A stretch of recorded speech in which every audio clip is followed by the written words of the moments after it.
Okay, it seems that technicalities work quite well. At least I can see myself on the screen. So, good morning and welcome everyone here in this nice building of the City Archives of Budapest, our gracious host today and co-organizer of this third conference of the Nepostrans ERC project. I'm glad to be here and grateful for the help we received from the archives and from its head, István Kenyerev. As part of a project conference series, this is the third one we are engaging with, and its topic is ethnicity and nationhood at the end of the First World War in the successful states, but not just in successful, in Eastern and Central Europe. Ethnicity was at that moment when empires collapsed and nation states were established or re-established. An important feature, one can say even a structural feature of society that was supposed to subdue everything else, every other possibility of identification, but also restructure society according to the superiority of nationhood and nation statehood. At this conference, we want to test this claim in a period of extraordinary changes and variegation. As the project is about small-scale analysis, the focus of one part of the presentation is the individual or the bottom-up, which is rather fashionable nowadays. One just has to scroll through the pages of the nationalist papers. There are very interesting, fascinating takes on how people can hopefully grasp ethnicity differently than the classics does. But at this conference, we deliberately want to look at the intersections and conjunctions with broader structures, ethnicity of ethnicity. More lasting ones, ones that seem to be more stable phenomena in society, like social classes or emerging new institutions of the state. What I hope we will achieve with this kind of approach is to discern how these more structural phenomena interact with ethnicity from a bottom-up perspective, and how they define life and shape strategies of individuals. We are not looking for a definition, something definitive of specific ethnicities in 1918 or 1922 or 1930 at the local or the individual level, nor at the level of the state. Instead, what is the purpose of this conference is somehow to grasp ethnicity as a process from non-ethnic, non-national to ethnic nationalized, but also from one perception, one manifestation of a specific ethnicity to the other. And with the help of our wonderful presenters, wonderful team of presenters, I'm sure that we will have a good start to achieve the same. And I also think that with the help of our audience, whose questions, remarks, comments are welcome, we will at least get closer to achieve this goal of the conference and the project. So thank you very much again for attending, for following the conference, and a bit earlier than we intended. I hope it will not disturb the plans of some potential attendees. We can turn to the first panel of the conference.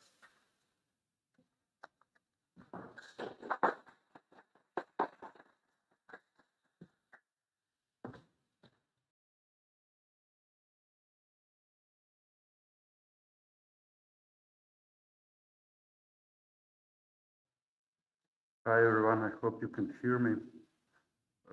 My name is ETHNICITIES and I will chair the first panel. So our very first presenter is Cody James Inglis. Cody is a doctoral candidate in comparative history of the Central Europe at the Central European University Budapest in Vienna, and also a junior researcher in Nepostrans project. His research interests broadly encompass the conceptual, intellectual, legal, and social histories of the Habsburg Empire and its successor states from the mid-19th to the mid-20th century. Currently, he is researching and writing a dissertation on the history of Republican political thought in interwar Yugoslavia. Cody, please, the floor is yours.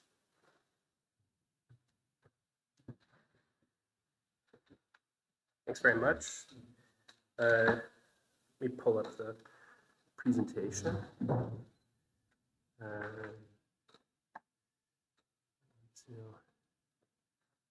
Do this. Yeah. And I'll share the screen.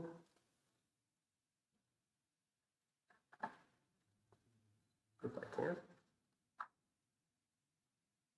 I'm afraid the Zoom is, oh, there it is. Okay. Can you see the presentation on your screens? Yeah, okay, I get a nod. Thanks very much. And you can see it again. Yeah, okay. Great, so the presentation that I'm going to give today has a long name. I hope to clarify some of this as I go along. Defection from the nation, question mark. The primacy of regionalism among post-Habsburg Südmähre in Znojmo, Znaim, from 1918 to 1925. Here's a contemporary photograph of Znojmo that I took back in August. As you can see, there's the Taya River, which sort of is the southern border, let's say, of the historical city center. And in the background, you can see a few sort of large, picturesque buildings, many of which are early modern constructions, original, refurbished over time, but nevertheless still preserved in their character. Some mix of Gothic, some neoclassical. I mean, there's really nice architectural footprint to this small city. The key sort of image of the city is the city tower itself. Underneath the tower, which houses a clock and a bell, there is the sort of offices of the municipal council. And historically, in the 19th century, this was the center of local political life. In this sort of area, you have the development of what we can say is a sort of modern nationalism among German speakers concentrated in the city, and then sort of slowly, with a bit of a lag, among the Czech-speaking population in the agrarian hinterland. This composes a sort of broader economic region with winemaking, fruit production, and very small light industry, mostly focusing on ceramics, glass, and of course food processing from the local agrarian surroundings.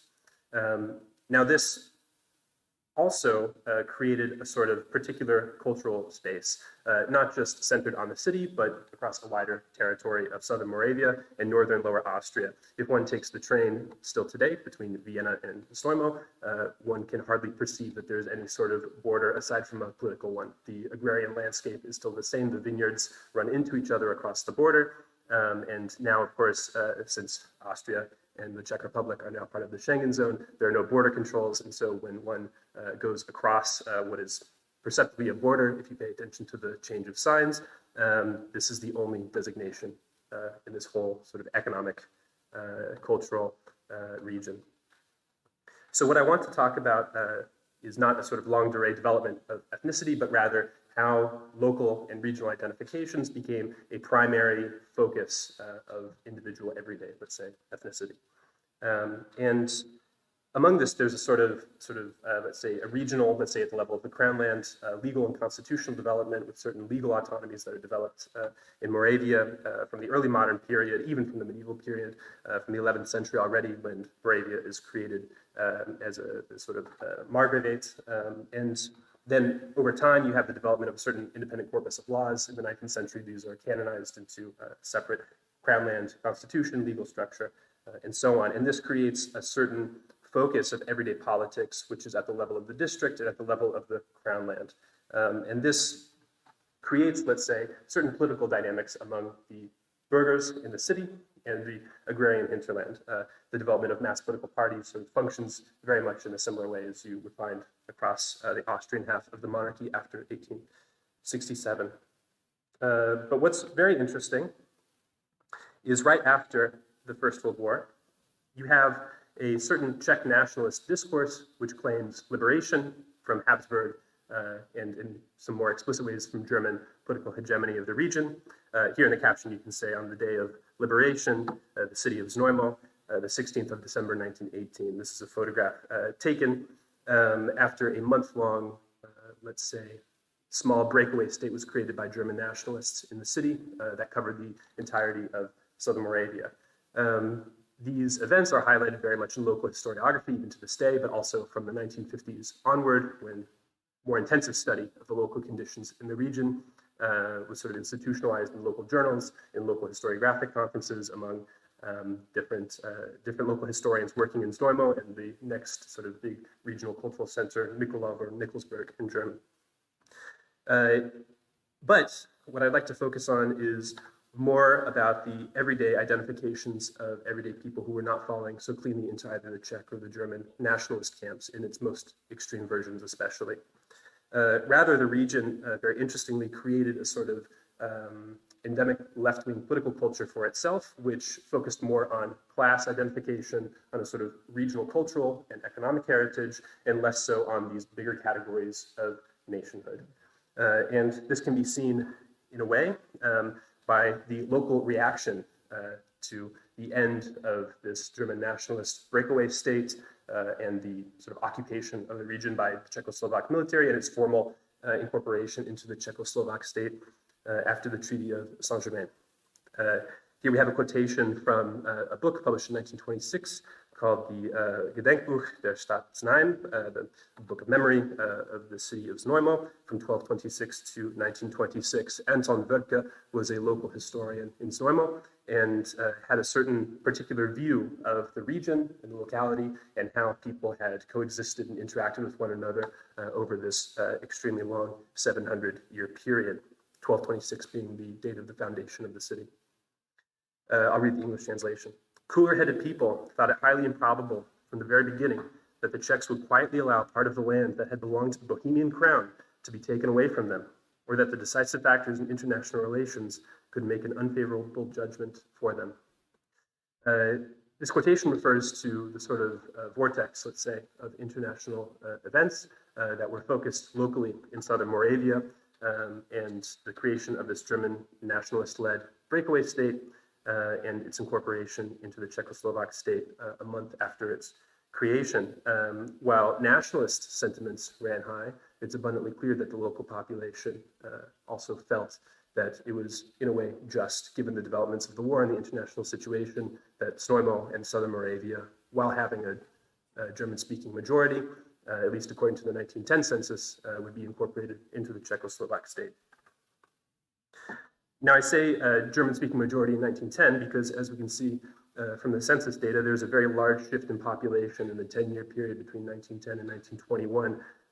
And of course, for the years 1910, we're talking about categories of Czech and German-speaking people. And from the Czechoslovak first census in 1920 and then in 1930, you have the category of nationality being a sort of opt-in category for the census. But here, for simplicity's sake, I wrote Czech and German. In 1910, in the Znojmo district, which includes the city of Znojmo and its surroundings, you have just under 20,000 Czech speakers and almost 74,000 German speakers, with only 64 others. In 1910, those who identified with themselves as Jews predominantly spoke German. There's a good article by Marcia Rosenblit about this sort of local identification, but anyway, let's leave it aside for now. In 1920, 21, 22, there's some also local census studies undertaken. The Czech-speaking population grows very rapidly to 33,187 individuals, and German speakers decrease very rapidly to 42,253 individuals. By 1930, the numbers somewhat change again. Czech speakers grow very slightly by comparison, 39,829 speakers, pardon me. And German speakers grow by almost 20,000 to 60,230 speakers. Within the city of Znojmo itself, we can see a much more drastic change in a way by comparison. In 1910, almost 20,000 Czech speakers lived in the city and almost 42,000 German speakers lived in the city, whereas in 1921, the numbers are about equal. And by 1930, that nearly 50-50 split among the population is preserved. What's interesting about this is how the category of language changed in the census. It went away after the 1920 census in Czechoslovakia, which meant that people could identify as Czech by nationality, but still be German speakers at home. And this plays out in very interesting ways also in school records, for example. At the local gymnasium, it's abundantly obvious that the citizenship changes, of course, into German speakers who identify as Czechoslovak in a sort of civic or political sense. In a way, this change in identification can also be tracked here in the census data when we sort of augment the raw census numbers with other sources like school books and so on. And what's very interesting, I think, about these numbers is how it then results in the certain local political cultures. Here on May 1st, 1919, a few months after the incorporation of Znojmo into the Czechoslovak state, on the main square of the city, there's a large gathering for Labor Day, May 1st. This is not by mistake. Left-wing political parties, broadly conceived, Social Democrats, Socialists, and after 1921, the Communist Party gained a great deal of, oh, pardon me. Let me go like this, huh? Yeah, you can see the percentages. I've highlighted in yellow what I broadly conceived as left-wing parties. This is the Czech and German Social Democrats, respectively. The Czech National Socialists, this is the party of Beneš and Masaryk, as well as the, after 1921, the Communist Party of Czechoslovakia. In green is the sort of broadly conceived German nationalist camp. There's the German Democratic Freedom Party, DDF, the German Christian Volkspartei for People's Party, DCP, and the German National Party, the Sudetendeutschpartei, and the German National Party, and DNS's German National Socialists. As you can see, between 1920 and 1935, there's a sort of broad 10% sway among left-wing parties, but never at any point in the interwar period do they go below 40% of the vote within the city of Znojmo itself. And what's interesting about this is how, if we understand that if people were identifying by nationality after 1920 as a roughly even split between German and Czech speakers, we would think that there would be an even split then, according to more nationalist historiography, if we accept the reification of this conflict between Czechs and Germans in the city, which is also I should say, not just reproduced at international and national levels of historiography, but also local and regional journals talk about this as well, then we would expect a roughly 50-50 split, but clearly this is not the case. There are other parties which have much more, let's say, middle-class concerns, or there are the parties of agrarians, which capture between 20 and 30% of the vote, whereas the German nationalist camp never breaks above 35% of the population. And I think that this is particularly interesting, especially as we get into the later 1930s, after the economic crisis reveals itself also in local conditions, local economic conditions in Southern Moravia. You have the development of resentment-based politics become much more extreme. Local German newspapers, which are dominated by German nationalists, create this rhetoric of, the local circumstances being sort of, let's say, ones of social disintegration, of, cultural, let's say, falling out between Germans and Czechs, and how Germans ought to, at some point, claim their autonomies away from the Czechoslovak state. This begins already in 1918 and follows through the entire interwar period. But voting behavior does not sort of match, let's say, the nationalist discourse in German language newspapers. As we can see, it's much more fragmented with the quite solid left-wing voting base that continues all throughout the interwar period. But away from sort of electoral politics, I think it's quite interesting, different forms of local historiography and the regional identifications that are placed onto the sort of literary corpus. Here we have the Schrifttum, or the how should we say this, the sort of literary space of Southern Moravia, was sort of examined by this German-speaking author, Wilhelm Segeder, and already in 1923 wrote a sort of literary historical piece about different authors from the medieval period up until the early 1920s, and how they sort of capture a local and regional spirit among German speakers. And what's quite interesting here is that there's the inclusion of, perhaps within local Czech language historiography, the names would probably be rendered differently. For example, local historian Anton Vrka, when published in Czech, is Antonín Vrka, and in German, Anton Vrka. And this is a sort of, the double naming repeats itself across many different cases. So it's abundantly obvious that there's a shared, in many ways among intellectuals, bilingual literary space, but also when it's canonized by historians, even working within the period itself, that there's a certain character of the region itself, which is made specific, not just from the rest of Moravia, but also from a sort of broader German, pan-German national idea. This is the frontispiece of Vrka's Gedenkbuch, which I think is very interesting. You have the bilingual rendering of the city name, Znojmo, Znaim, at the top, 1226, the year of its founding, by Ottokar I, and of course the president of the Czechoslovak Republic himself, Tomáš Garrigue Masaryk. And in the middle, you have the city's emblem, the Moravian eagle with the Z for Znojmo, or Znaim, in the center of the chest.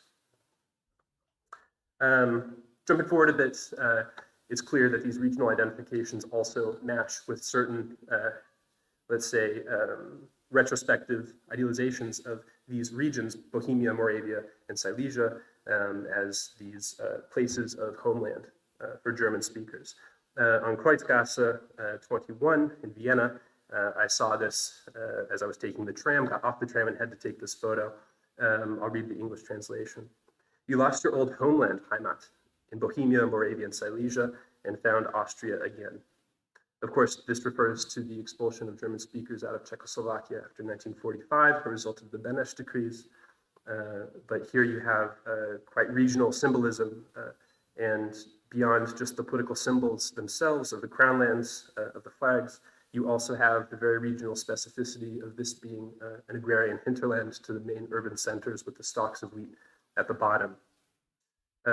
Now, whether this is representative of resentment-based German nationalist politics, I think that that's a separate presentation. But nevertheless, one can see that regions themselves, crown lands, and their successors act as homelands, as spaces for the nation, or for regional identifications to attach themselves in creative ways that I would say do not match so cleanly with the high German nationalist or even Czech nationalist pronunciations made by intellectuals. The everyday experience of people in this region is much more tied to the land, to the agrarian structures, to local cultural traditions, and as such, I think that the historiography now needs to do a re-examination of this across many different cases and to see how identification functions not just at the national level and the reification of the nation, but also the ways in which crown land and local belonging shape individuals. Thanks very much.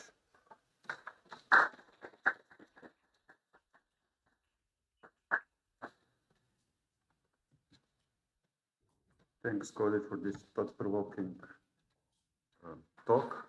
Our next presenter is Oliver Page. Oliver is a doctoral researcher in history at the European University Institute in Florence, as well as an external affiliate of the Nepostrans research project. He is primarily interested in the cultural and political history of Central and Southeastern Europe in the long 19th century and interwar periods, with a particular emphasis on the history of nationalism. His doctoral dissertation project comparatively examines popular engagement with nationalism in Bačka and Lower Styria during late Habsburg and early Yugoslav rule. Can't wait to read it. And the title of his talk is Transitioning to a National World, Popular Engagement with Nationalism in Lower Styria and Bačka in the first decade of Yugoslav rule. Please, Oliver.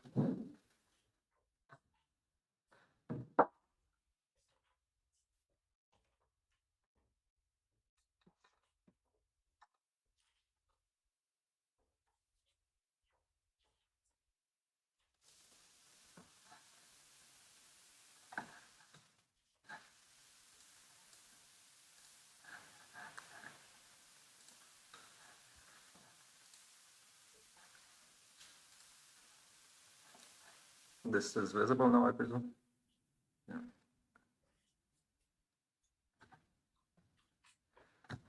Okay, so hello everyone, and thank you, Yevne, for the introduction.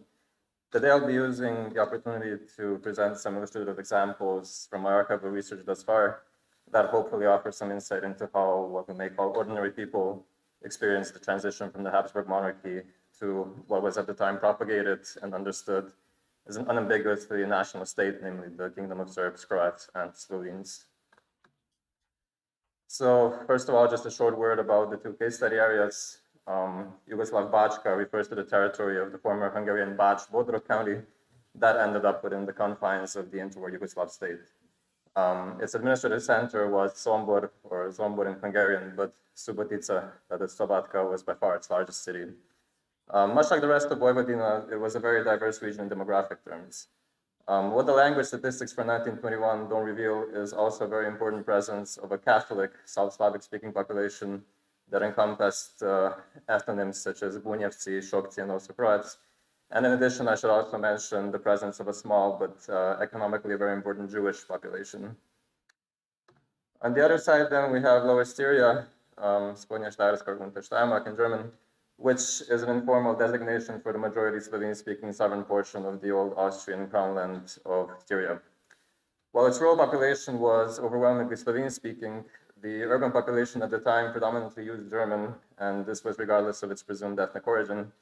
This discrepancy in the end between the statistical categories of mother tongue and language of daily use, or Umgangssprache as it was called in the German statistics, also partly explains the dramatic drop of declared German speakers in Styria between the censuses of 1910 and 1921, which of course employed different methodologies. Indeed, speaking of language, one of the things that these two regions arguably had in common when it comes to their experience of the transition to Yugoslavia was a noticeable reversal in social linguistic hierarchies. If channels of social mobility earlier motivated monolingual Slovene speakers to acquire German, or monolingual Serbo-Croatian and German speakers in Bačka to acquire Hungarian, this situation was turned on its head after the Habsburg collapse, as Slovene and Serbo-Croatian became the sole official languages of the new administration. As some of my sources will also show, adequate linguistic capabilities or lack thereof could greatly improve or limit an individual's capacity to find a place for themselves in the post-World War I national, in quotation marks, world. Okay, so before I delve into the specific issues related to nationalism and the post-Habsburg transition, I should somewhat clarify the specific research questions that I'm interested in here. As is written, I'm primarily looking at practices, situations, and spheres of life in which so-called ordinary people engage with nationalism and its demands after they found themselves living in a national state. Now, obviously enough, this is a study that falls into the wider historiographical agenda of bottom-up nationalism. As such, it draws important theoretical and methodological inspiration from concepts such as everyday nationalism or everyday ethnicity. And in this sense, it's largely situation focused and is primarily interested in the diverse ways in which primarily non-elite actors, to use a formulation from Gabor Egri, appropriate and contest, but also subvert or reject top-down nationalist discourse. Now, needless to say, I'm well aware that the term ordinary people here is quite unclear and problematic. For my current purposes, I'd employ Bain van Gindrachter's definition that the latter refers to people who are usually not actively or consciously engaged in concerted organized nation building strategies, or who are supposed to play a rather executory role in nationalizing policies designed by others. I presume we'll also be returning to discuss these issues during August von Beretz's paper on the usefulness of popular nationalism as a concept. One thing that the sources I've encountered thus far rather unambiguously reflect is the fact that for many contemporaries, and this also includes bureaucrats working in the new national administrations, it wasn't exactly clear how a national state is actually supposed to function. For example, should citizenship or domicile rights be nationally exclusive? Should co-nationals be favored in the economic sphere? Or should the state only employ people from the titular nation? All of this taken into consideration, it's hardly surprising that many people saw the establishment of such a state as both a window of opportunity as well as a closing door. It all largely depended on their personal capacity to adapt to the new zeitgeist, and the sources make quite evident that many of them indeed did their best to adapt. Now, owing to temporal constraints, I've decided to focus on two specific subtopics for the purposes of today's presentation. The first one is nationalism and the world of business, and the second one is everyday nationalist conflict and its denouncement and prosecution by the state. While you will see here a bit of a geographical discrepancy in the presented materials, it comes down to the ongoing character of my research and would hopefully be mended in the near future. Right, so nationalism and business. Obviously enough, the late Habsburg Empire was hardly tabula rasa when it comes to the intertwining of these two spheres. We could see this manifest itself in numerous nationalist boycotts, in calls for nationally conscious consumption, as well as in the national division of professional associations, just to name a few factors. However, the transition to a national state in 1918 opened the question of how business ought to function in a national state. For example, should members of the titular nationality also somehow enjoy privileged position in the economic sphere? It does come to no surprise that many people involved in business at the time agreed the transition to Yugoslavia would hope for privileges owing to their national credentials. Now, Franz Remitz and his son Ignaz are an example of such two individuals. Franz Remitz was a trader from Ljubljana, or Laibach, and in February 1919, he sent a letter to the Styrian National Council in Maribor, which was one of many similar temporary administrative bodies that sprung up in the wake of the Habsburg collapse. In his letter, he inquired about a possible takeover of a coffee house over there, which he meant in Styria, one that until now had been in German hands. Remitz had intended to leave such an establishment to his son Ignaz, who had been managing the Kaiserhof coffee house in Graz for the last 7 years. But as he says, is no longer able to survive there as a Slovene and intends to start his own coffee house in Yugoslavia.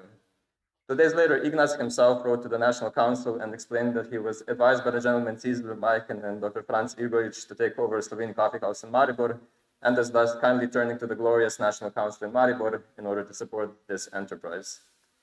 Now, the Remitz family's business inquiry is illustrative of numerous aspects of the national transition within a wider Central or Eastern European context. For one, it was inherently transnational, as people who were unwilling or unable to frame themselves as members of the new dominant nations suddenly found their existential security threatened throughout the former Habsburg lands.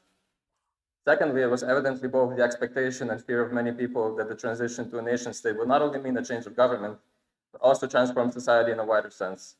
And as Remitz's inquiry demonstrates, the expectations of a general nationalizing purge weren't only limited to the authorities. Indeed, it was also, according to many people, supposed or expected to touch upon the sphere of private business.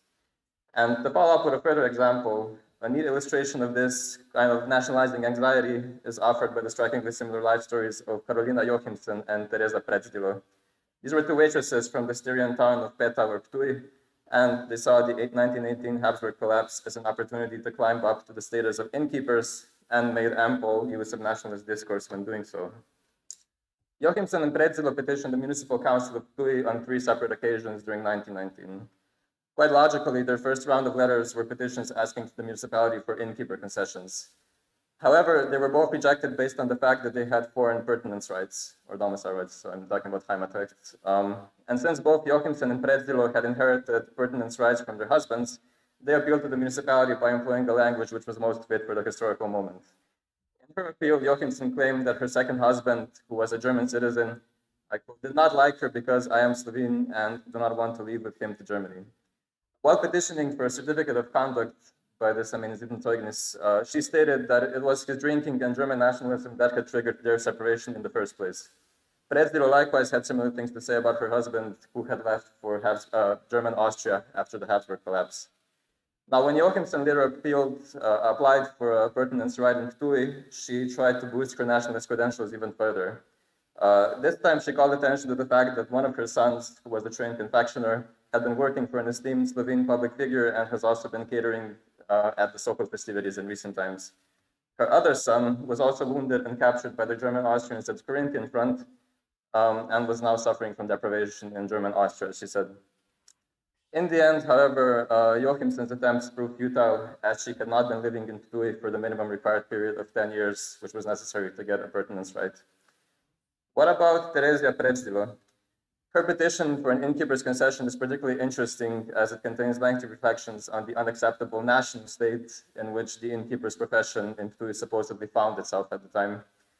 As we can see, she implied that the previous municipal authorities favored German innkeepers whose lack of Slovene knowledge cannot be accepted under current national conditions. Most tellingly, she concluded her petition with a very inventive euphemism. She asked if she could be granted an innkeeping concession and, if this were not somehow possible, be posted as a leaseholder in one of those inns where the current leaseholders do not know the Slovene language. Coincidentally enough, Pretzdilo herself was a waitress in exactly one such inn. And what followed then was an additional twist that involved denouncements and prosecution of Germanophilia against the inn's leaseholders, and also in the end its temporary closure, but I sadly lack the time to get into the details of that. But in the end, Pretzdilo's quest for social advancement in the national world also came to a dead end, since the Ptuj authorities simply did not want to grant her a concession for an establishment she did not own and also was not entitled to have the lease. Now, what could be concluded from all of this? For one, I could list probably dozens or more similar cases from Lower Styria where people involved in private business called for privileged treatment when it comes to legal matters, or were framing their enterprise as a matter of great national importance. The business world in the immediate post-war years was thus undoubtedly one sphere in which nationalist discourse came to ample use, and for very pragmatic reasons. However, what's also interesting to note is that the authorities in most such cases retained an essentially legalistic position. They undoubtedly took great interest in the national character of business. Otherwise, they also wouldn't be drafting so many reports on who are the foreign traders, and especially who are the Jewish traders residing in Yugoslavia at the time. At the same time, they were nevertheless reluctant to allow nationally minded individuals such as Jochimsen or Pretzdilo to bypass established laws and procedures, even if they may have sympathized with their motives privately and considered them as beneficial to the greater national good. Now, there's a lot more I could say about this subject, but for now I'll have to move on to the next topic, which is everyday nationalist conflict. Obviously enough, researching the denouncement and prosecution of either anti-state or anti-national behavior in the given period is not only immensely entertaining, but it also has much to say about contemporary popular perceptions of national issues.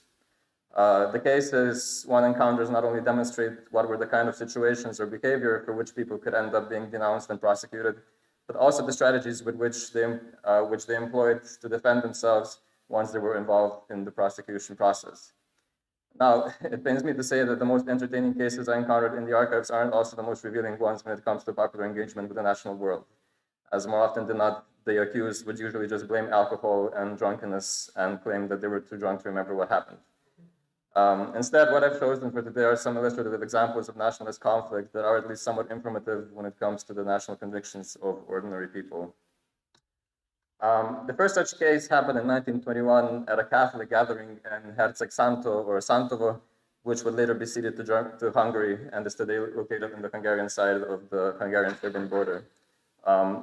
Involving a scuffle that took place between Serbian municipal notary Emil Tapavica and the local Catholic priest Grga Jasenovic, it acts almost as a textbook example of conflicts between the agents of the new nationalizing state and established local elites over the political allegiances of the wider population. Now, what had happened? According to Tapavica, at a certain point in his conversation with Jasenovic, the latter began accusing him of being averse towards Shokci, which, as I mentioned, is an ethnonym for the local Catholic South Slavic population. Tapavica disagreed and said that the proof that he liked Shokci is the fact that he named the Shokac as a village head, that is knez in their language, but Jasenovic kept insisting on the opposite. After Tapavica said to Jasenovic that he believed they're in Serbia right now and not in Hungary, the latter, together with a certain Filakovic, apparently unleashed a torrent of verbal abuse, examples of which can be seen here on the slide. Most importantly, the Shokac's audience also started siding with the priest. They began shouting, "Down with Serbia, long live Hungary," and were calling for the notary's removal from the festivity. Tapavica, however, was undeterred, feeling that it was his personal duty to inform his assembled co-nationals on what he called our new state of affairs. He engaged in a lengthy patriotic speech that included all the necessary commonplaces of contemporary nationalist activism. And while Grga apparently wanted to retort with his own political speech, the popular opinion had by then turned against him, and the Shokci called for a band of tamburashi to interrupt Jasenovic's second speech. A very similar report to Tapavica's was also given by the captain of the local gendarmerie. In a typical fashion, the latter also claimed that Jasenovic runs a clandestine circle, by which he meant the Catholic circle in Santovo, that works subversively against the Yugoslav state, and that they still hold portraits of Hungarian magnates and hold Hungarian maps in their quarters. Now, what then did Jasenovic himself have to say about the incident? According to his story, Tapavica's behavior at the gathering hardly amounted to that of a pacifying agent of the new state.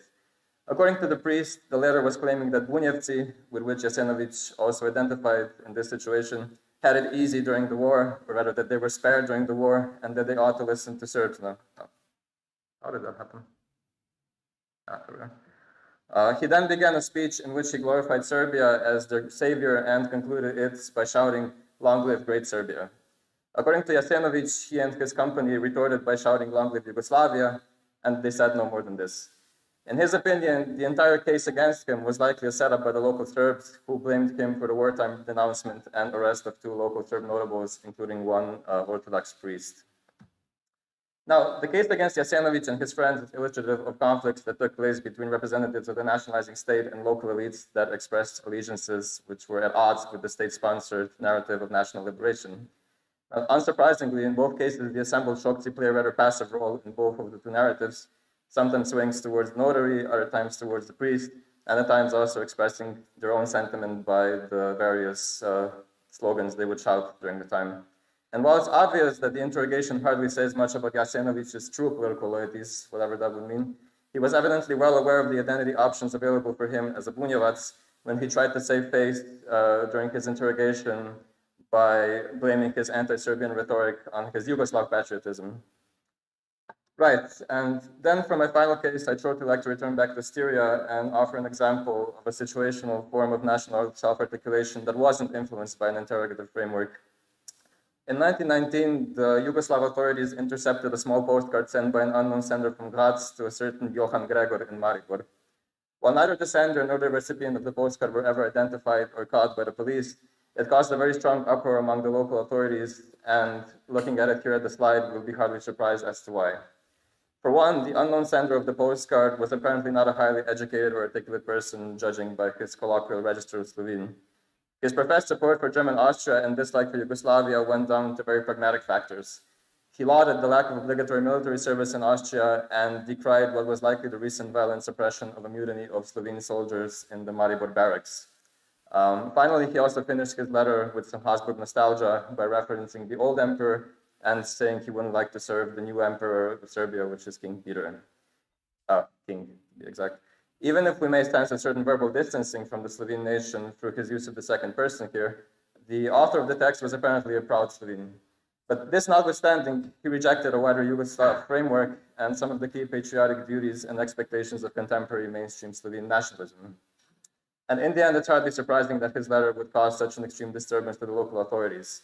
A lack of military service was indeed one of the main selling points of German-Austrian propaganda at the time, and the Yugoslav-Austrian border still wasn't settled until the peace conference, so it is quite likely that such discourse would find resonance among the wider Styrian population. Now, just some concluding words to end this presentation. Owing to temporal constraints, I could only really offer some limited examples related to what are otherwise very wide and multifaceted topics. Since my research is still largely ongoing, I'm also not quite yet able to make any wide-reaching conclusions regarding the materials I'm interested in outside of a very narrow spatial or temporal framework. However, I hope I was nevertheless able to demonstrate the potential that the available sources have for the bottom-up study of nationalism in post-Habsburg Central Europe.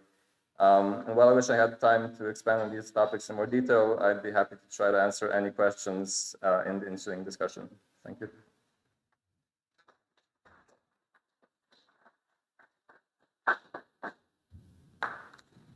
Thanks, Oliver.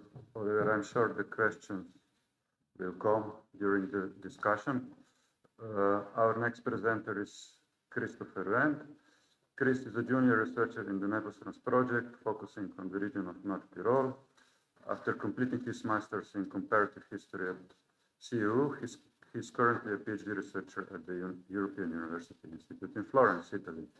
His dissertation deals with how political Catholic movements in the former Habsburg clans navigated the post-imperial transition with a regional emphasis on Austrian Tyrol. Please.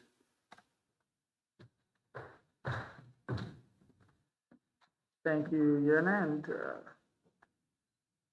let me try to navigate the PowerPoint first.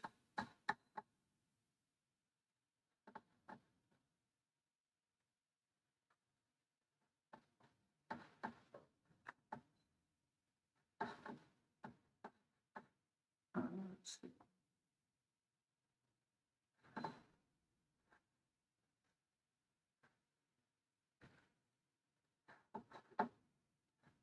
Sorry.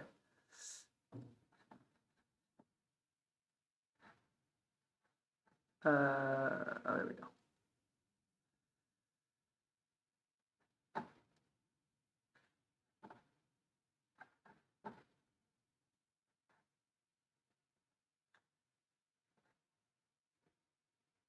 Now where's the, oh, here we go. Okay, finally.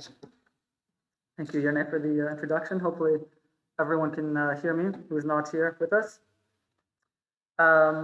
And so today I will be obviously talking about the region of North Tyrol, so the region that was not occupied and then annexed by Italy following the First World War, and talking about basically the resuscitation of and the reinforcement of a more regional forms of identification. So, Tirolisch sein und bleiben, be and remain Tyrolean. These were the urgings of the Tiroler Volksbote, a popular Catholic newspaper published in Innsbruck in late November 1918, as it pleaded with readers to maintain long-held allegiances amidst the collapse of the imperial state. Above all, faith in God and loyalty to the fatherland. However, whereas the fatherland may have once stood in for Austria, it now, even more than before, was deployed with a focus that separated Tyrol from the other former crown lands of the Habsburg monarchy and from the former imperial center of Vienna. Now, promoting a strong sense of regional particularity, which had been developed over the course of the 19th century, hashed out via a decade-long Kulturkampf, was nothing new in Tyrol. But it is the contention of this paper that a dominant Tyrolean regionalism, which incorporated an understanding of being German, Catholic, and privy to a unique historical legacy, continued to be developed, reinforced, and redefined over the early interwar years. Moreover, it was a key element of the conservative restoration in Austrian North Tyrol, as conservatives strove to resuscitate their claims to social and political hegemony in a period when the foundations of this order had been shaken. Okay.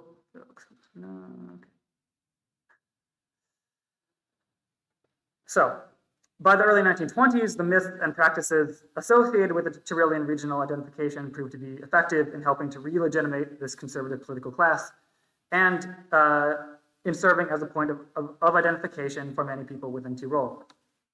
In the following, I examine how this vision of Tyrolean regionalism was challenged and then reinforced in a period of flux, and how it intersected with other possible bases of identification, such as smaller local Heimats, or with a German nation. And so while the overlap between these spatial levels of belonging, between the local, the regional, and the national, often proved to be reinforcing, it also led to friction that, at moments, did threaten to burst the notion of a wholly unified and obedient Tyrol at the seams.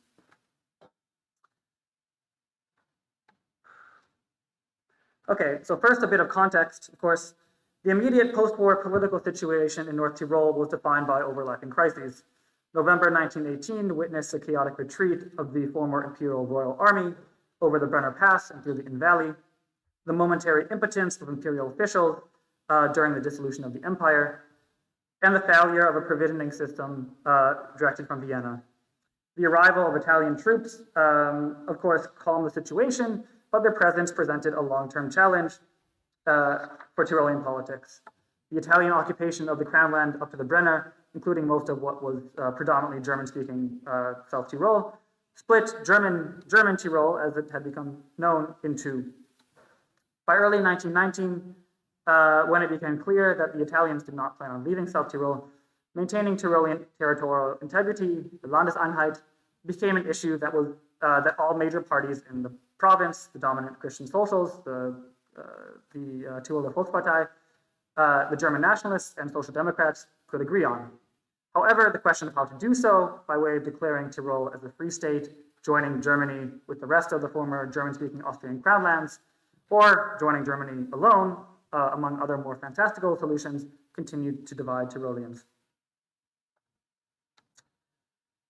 However, underneath the appeal to Tyrolean unity that united these political opponents, there existed other challenges to Tyrolean integrity that, originating as they did from within this conceived German Tyrol itself, took aims at notions of a shared Tyrolean regional consciousness. The most explicit internal challenge came at the end of 1918, as multiple autonomous councils were called into existence in district centers, Landeck, Lienz, and Reutte, whose location at the province's periphery made communication with central authorities in Innsbruck difficult. In Reutte, the district center of what was known as Außerfern, simmering dissatisfaction over failing provisioning and inadequate representation led to a mass meeting in late November 1918 that pressed for the election of a district committee to take charge of local affairs.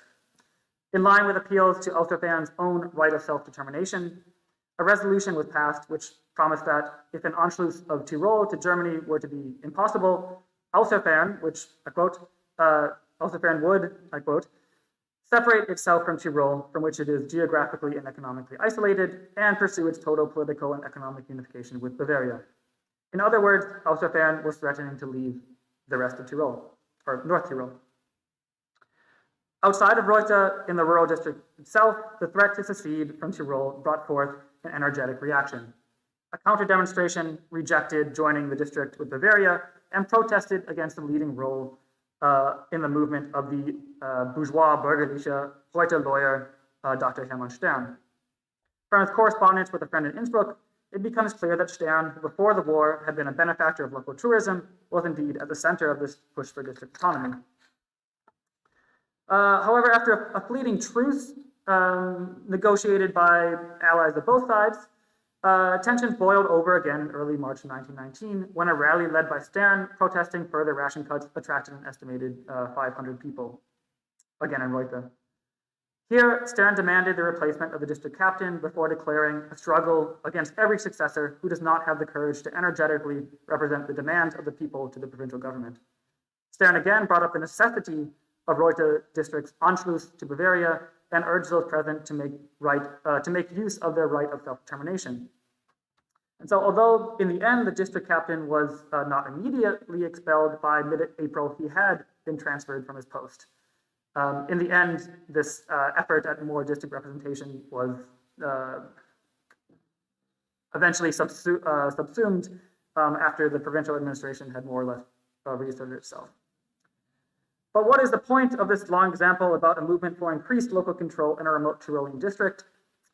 Although Stern's movement was surely about the negotiation of political power after the war, I think that it also suggests how alternative points of identification could serve as a basis for popular mobilization besides the regional. In this case, Stern and his supporters appealed to the interests of Außerferner and stressed their right to join in a large Bavaria, which, he argued, was a more natural unit for his district. Of course, for many within the district, this flew in the face of the idea of Tyrolean integrity. And although Stern and fellow demonstrators had gone after a government official in Innsbruck, their larger target could be seen as provincial integrity itself. So faced with the prospect of division driven by those from outside and inside Tyrol, conservative political and social elites, after some initial shock, worked to reinforce a shaken Tyrolean regionalism.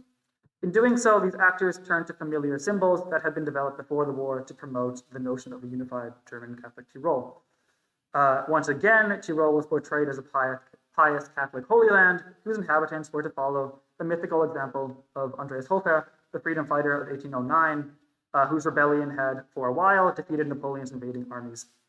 The representation of Tyrol was disseminated by institutions such as the dominant Tyrolean Volkspartei and the Catholic Church that descended from those who had forged the notion of Tyrolean particularism on a mass scale before the war. An early step in this process began with a campaign initiated by the editor of the Tiroler Volksbote, Sebastian Rieger, who in December 1918 appealed to readers to put pen to paper in demanding the unmistakable declaration of Tyrol's state legal autonomy. Over the following week, the Volksbote published notices of these declarations and in some cases reprinted the text themselves. These mostly hew to the spirit of Rieger's suggested text in calling for a free, independent, or an autonomous Tyrol that would not be ruled from afar.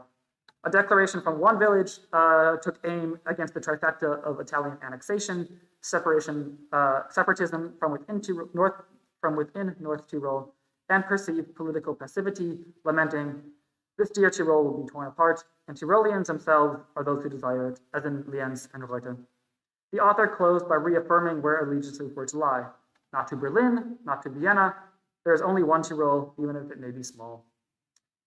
In a sense, Rieger gave people, and these were, obviously typically the notables of the municipal council, a forum to talk the region, and conveniently provided a language with which to do so. However, not all the declarations fit the mold offered by the Volksbote.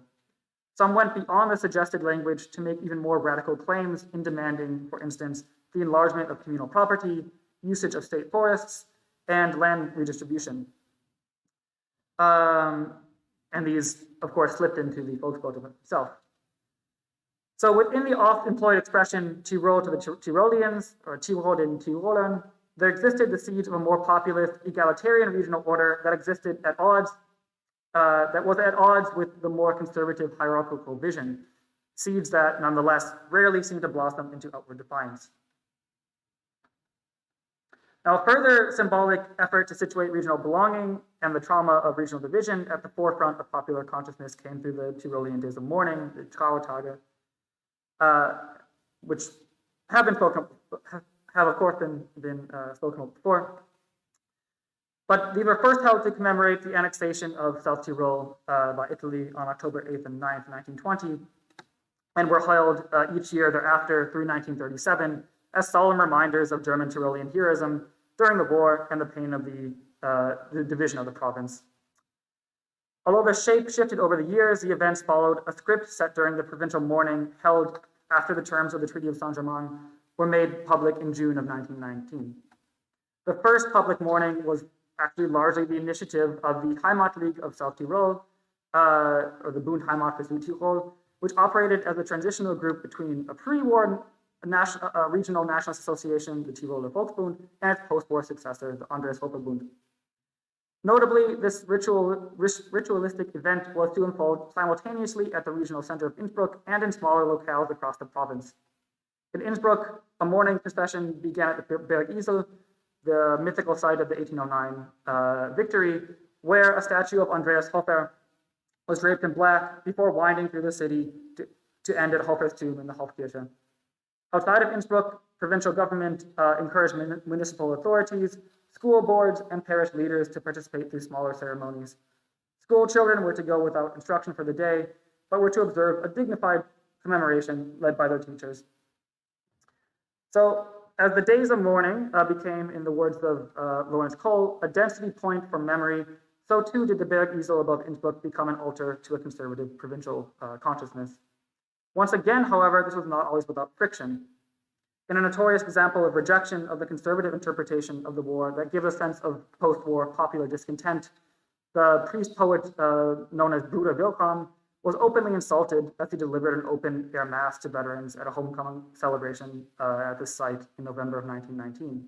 And as late as August 1921, complaints were made that the Bergisel itself was not being given enough respect, as too many frivolous events were defiling its sacred nature. Clearly, not everyone identified with the values on offer. The regional Catholic Church was another main driver in this reinforcement of Tyrolean regionalism, partly to defend diocesan borders, but partly also to recover their pre-war standing. Clergy increasingly mixed this ongoing crisis of provincial politics into religious exercise. Setting the tone was the auxiliary bishop of Feldkirch and the future apostolic administrator of Innsbruck-Feldkirch, Sigismund Weitz, who specifically addressed the issue of the Landesteilung by organizing a series of processions across Tyrolean districts in September 1919, before capping these off with a provincial pilgrimage to the Marian site of Absam in October. And here, speaking before an alleged crowd of 10,000 supplicants, among them the provincial governor and other parliamentary representatives, the bishop invoked the historical experiences of 1797 and 1809. Both years, he recalled, brought forth unexpected victories against overwhelming odds, sealed through an oath made to the Sacred Heart of Jesus. Of course, his point was clear. Only by maintaining the Catholic faith would there once again be the prospect of salvation and reuniting Tyrol. On a lower level, Catholic clergy also played a key role in this reintegration of local society into the post-war region. In fact, in the immediate post-war years, arguably even more important than the provincial rituals discussed were those that happened closer to home. Among these, the resumption of liturgical rituals in their remembered forms, the celebration of the homecomings of veterans and prisoners of war, and the consecration of new bells served as forums where clergy situated smaller Heimats within a larger shared Tyrol. At the same time, consensus did not always emerge here either. The parish priest of Gries in Zelrhein, for example, lamented in his chronicle how locals could hardly be moved to contribute to celebrating their returning soldiers, and how they only took to the initiative to contribute to buying new bells once they felt that they were the last in Tyrol to do so. So peer pressure obviously played a part in this as well. But where would the feelings of German national belonging fit in all of this? Indeed, appeals to being Tyrolean and German often existed alongside each other in conservative rhetoric. Unlike many of the regions discussed today, post-war Austrian North Tyrol was highly monolingual and German-speaking. But of course, the Crown Land of Tyrol had been multilingual and multinational, and the notion itself of German Tyrol had been developed across the 19th century and early 20th century in parallel to the mental geographic space of Italian Trentino to the south. War had finally broken apart the multinational Tyrol and led to attempts to realize radical state-enforced nationalization of contested areas, plans that German nationalists, at least, had not seen fulfilled. Within the framework of post-war German Austria, being identified as of the German nationality, however, also became more critical than before, as we can see from some sources showing how the questioning of one's national background became a tool used by citizens against state officials. For example, the district captain of Lienz, Joseph Rossi, was run out of town in early November 1918 under the pretext of his Italian-sounding name. There's, of course, more of a background to the story as well. The Italian-sounding last names of further district officials, Heinrich Giovanelli and Julius Marzani, were attacked by a local Bauernbund representative in a conflict over officials' treatment of local farmers, in which the latter dramatically lamented how, I quote, "It is sad enough that obviously foreign-named officials stand at the head of a German Tyrolean district."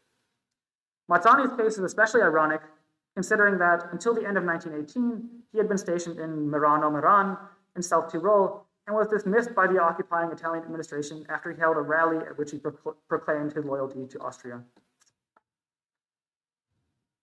But what a more popular understanding of Germanists in Tyrol? How did common people perceive being German Tyrolean, and to where were their loyalties oriented? it's once again a political issue, but the political issue of the Anschluss movement once again provides a further lens to look through.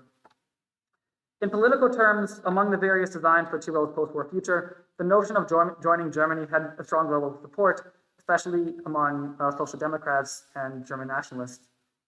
And while this issue long divided conservative Volkspartei leaders, support for the Anschluss increasingly gained support after their favored solution of an independent free state of Tyrol seemed dead by the end of summer 1919. The issue, however, came to a climax with the April 24th, 1921 popular referendum held across North Tyrol, which asked eligible voters in vague language, is the Anschluss to the German Reich demanded? So wer der Anschluss an das Deutsche Reich gefordert? The day of the referendum brought German nationalist fireworks at Innsbruck and a curious validation of the Anschluss movement across Austrian Tyrol. Over-enthusiastic university students caused a sensation by driving to the border with Germany, unearthing Austrian and Bavarian border posts and returning with them back to Innsbruck, where they were proudly displayed on one of the main squares. And we can see that in the photos here. More importantly, despite the efforts of Austrian Chancellor Michael Mayer to prevent the referendum in the face of international pressure, the vote went ahead.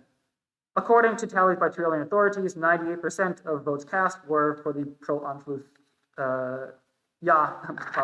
ballot. So on the face of it, the referendum result, which had no binding results, of course, and was soon thereafter replicated in Salzburg, could be seen as evidence of a turn by Tyroleans to an understanding of German belonging that set them more within the borders of a German nation state. Other sources show, of course, a more complicated picture. Many parish priests, for example, entirely wrote off the results. While one wrote that, for the rationally thinking, it was a folly, another labeled it a highly laughable people's comedy.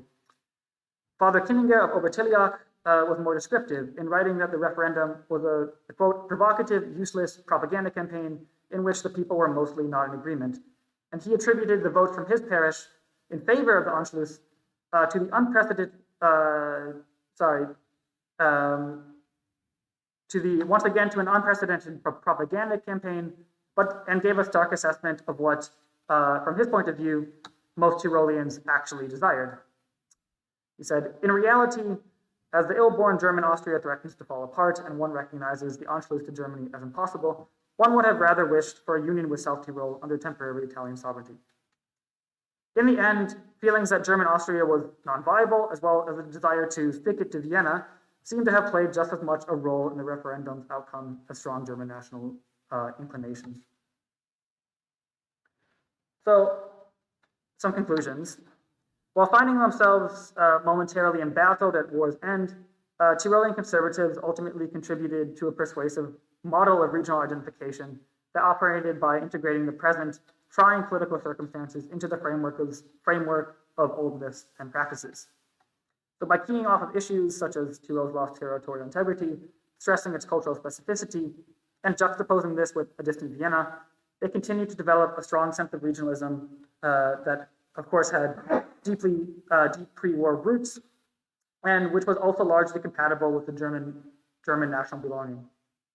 But while this category proved to be powerful, it is worth noting that it was neither a given nor was hegemonic. Rather, it required continual discursive and organizational work to be effective. Even then, it remained contested. If conservatives sought to monopolize das Land Tirol or the Vaterland for themselves, Social Democrats in Tyrol could also claim belonging in the region by investing in these terms with very different content.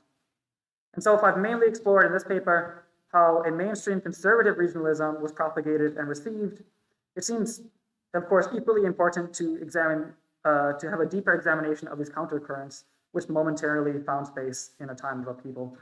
But I will leave a fuller explanation of that for another time. So thank you.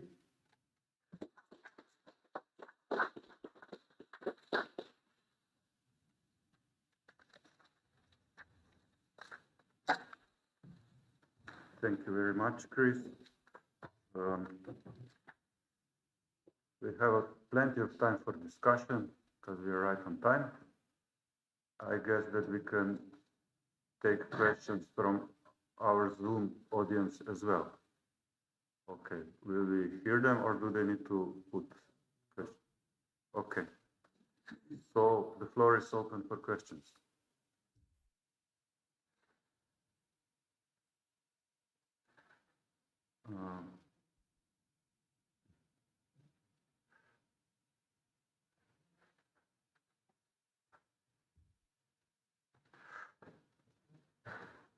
Peter Jackson raised his hand. So, Peter, please. Hi, can you hear me? We can hear you, yes. Great, okay, because my connection is not so good. Thank you for all three of these talks, and one wants to hear a lot more. But I have a small question for Cody, and that is, how much of the creation of German South Moravia, which, as you say, really only lasted for a month or a few weeks, how much of that is a product of nationalist activity, or how much of it is a product of, how should I say this, bureaucrats and civil servants who need to promote stability and somehow keep people surviving in a difficult situation? Hi, thanks very much for the question. Can you hear me? Yes. Yeah, okay, great. Well, I think it's a really interesting question. The founder, let's say, of this like German Southern Moravian, they called it like a Deutsch-Mährische Kreis. And the idea was that you would have a Kreishauptmann who would be sort of above a Bezirkshauptmann. And this is a revival of a 19th century office, which was done away with after the Austro-Hungarian settlement. His name was Oskar Teufel. He came from the German Radical Party. The German Radicals controlled the municipal council and sent the most representatives from the electoral district. This is a result of the 1905 Moravian Compromise. So there are sort of longer term, let's say, developments which lead to the sort of placing of German nationalists in this position to sort of take over power. But it seems to me, as far as the archival research that I've done, is that bureaucrats from the district level and the Crown land level, German-speaking ones, really had very little sympathy for this exercise. It was mostly German radical, that is German nationalist politicians on the municipal council who were more or less interested in the preservation of an autonomous Zneumoen district around it. They wanted to essentially unify or have Austria annex this province into the Lower Austrian Crown land. Bureaucrats more or less did their jobs, tried to deal with provisioning requests. They were giving fines to people who were coming from Vienna to Southern Moravia to use this sort of chaotic immediate post-war situation to pick up different pieces of food or textile products, that kind of thing. So when read in parallel, it seems that bureaucrats from the district are more or less continuing their jobs and are actually helping, in a way, Crown land and Czechoslovak military officials, giving them information about where the best places to go, where the signaling mechanisms on the railroad lines are, which intersections to occupy, and so on. There's a couple of local studies from local Czech historians studying exactly this. And so it seems that mostly German nationalists in the municipal council are the ones to sort of, let's say, take the lead on this, much less bureaucrats within the old administrative system who, as a side note, kept their jobs more or less until the early interwar period. Thank you. Thanks.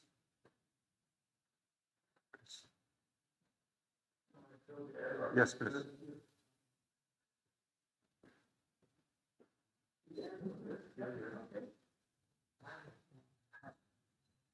So the question, I wanted to find a sort of a synthetic moment in this fascinating three talks. And actually, I wanted to ask you, maybe all of you, and maybe some of you here, to what extent this sort of dynamic of regionalism is, let's say, site-specific phenomenon? To what extent is it somehow embedded in a particular state infrastructure, in particular project of imperial, non-nationalism, which sort of allows this sort of regional relation? What extent is it somehow embedded in, let's say, a Heimat ideology as a form, which is kind of filled in with different contents in different places? Because I don't find that easily a sort of equivalence in other sort of imperial spaces. And this might be a bias of the sources, which are clearly preserved because we have this whatever city council level detailed archival records, for instance, like in some of the Russian places. But this dynamic of the geography sounds for me quite specific and sort of dependent on other sort of environment to be put into the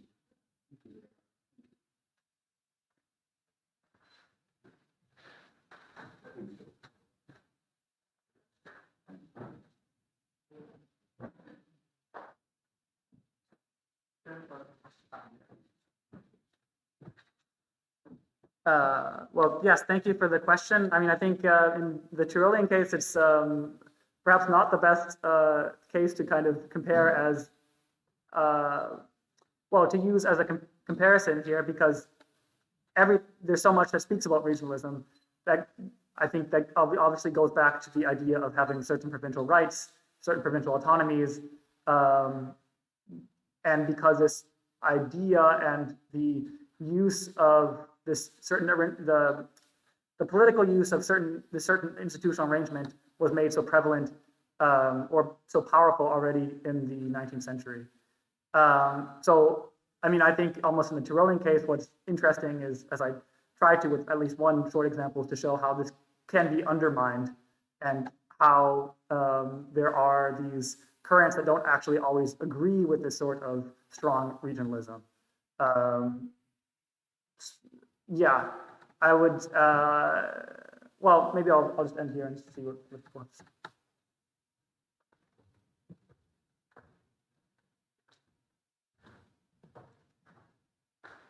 Yeah, from my side, I might not have any directly relevant reflections on this question stemming from my own archival research now, but it did remind me of an issue with which I used to dabble with a bit more in the past, and that is the general ideology of the Habsburg education system, at least since Lithuania, where this whole regional aspect is really, really strongly present. When you look at, for example, textbooks and the way they basically explain both the world and identity in general to children, there was always this notion of narrow homeland and wider homeland. So the crownland is your narrow homeland. Actually, no, it goes from your village or your town to your, let's say, Bitsiek, and then so forth. So this notion of two homelands, the narrow one and the wide one, I think is also very strongly present from this standpoint. And I think even it kind of bleeds into the interwar period as well in the post-Habsburg world, because I remember, for example, many people suddenly applying this term narrow homeland when interacting with the authorities to the new nation state. For example, a person who was a self-professed Slovene living in Tyrol, he would write to the new authorities in maybe Carniola or in Styria that he would like to return to his narrow homeland. But this narrow homeland wasn't anymore his crownland, it was the new Slovene inhabited parts of Yugoslavia, let's say, or Yugoslavia itself.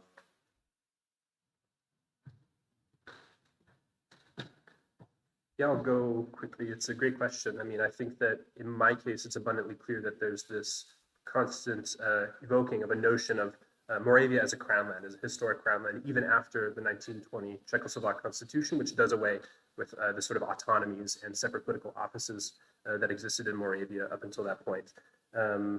I think that one sort of source of continuity maybe is like this sort of generational continuity of these local intellectuals who are really interested in sort of Landeskunde and like local history and so on. Some of the guys that I was talking about, who essentially in the 1920s are still building on work that they had been doing since the tail end of the 19th century. So you essentially have like this 30, 40-year period where a lot of this intellectual infrastructure is built up. And even in the new Czechoslovak situation, they're still able to continue with their work because they've already framed it in sort of specific regional terms. As far as the political bureaucratic side of it goes, I mean, there are a lot of sort of constitutional historical questions and legal historical questions, like the dissolution of Jewish communal autonomies in Czechoslovakia, whereas, you know, for example, in Nikolsburg, one of the places in this district, or not district, but sort of area that I'm talking about, which existed as a sort of separate administrative unit within certain cities. And this is done away with after 1920. And so anyway, there's this sort of reshuffling of the administrative units, but I think in cultural intellectual terms, there's a certain generational preservation. I think that's, yeah, thank you. Rok Stergar from Ljubljana has a question. Please, Rok. Hi, I hope you can hear me. So it's a wide-ranging question for all the panelists, actually. All of you stressed the local and the regional, but it was also apparent that the national was always present in these new reconfigurations after the war. The question actually is why? Why is the national, the Czech, the Slovene, the Yugoslav, the German so present? Is it? I'm trying to get some answers from you. What do your sources tell you about this? So was it the identifications of the population, were they already so, these national identifications, were they already so entrenched that they mattered because of that they appear because of that? Or was it, on the other hand, the institutionalization or the availability of these categories that made them appear, that made them shape the discourse, at least to a degree? So this would be my question, if it makes any sense.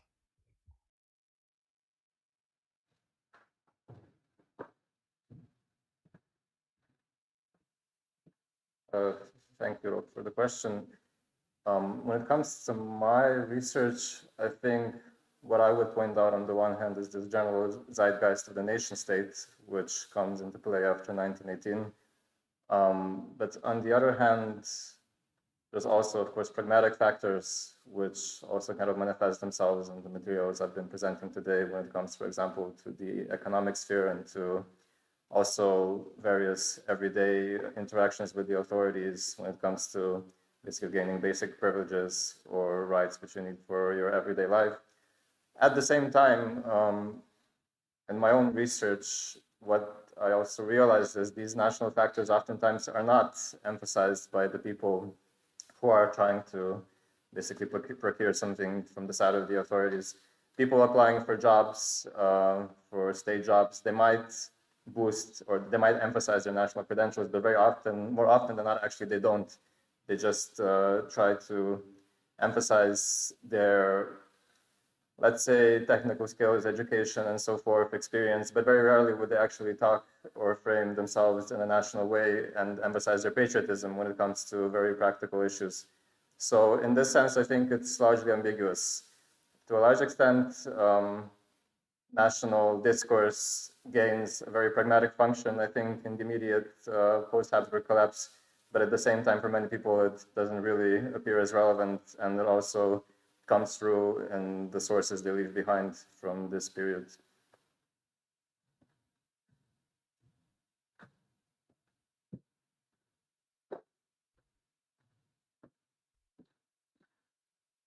Yeah, once again, thank you for the question. I would say that at least from the case that I've talked about, where I think, this sense of regionalism, of course, is not necessarily superseded by national feeling or national rhetoric, national sentiments, but of course, it becomes an issue with the whole issue of the division of Tyrol itself, and so this notion of protecting a German space then also becomes salient in North Tyrol. At the same time, let's see, I have a second point that I'm slightly forgetting here.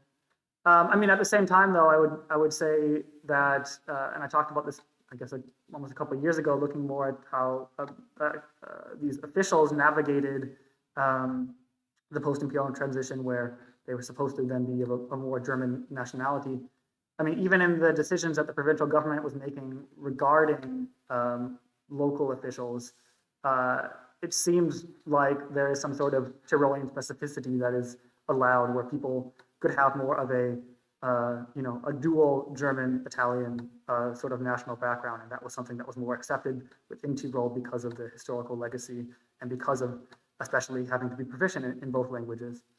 And so that was something that was recognized and it allowed to extend then in the post-war era.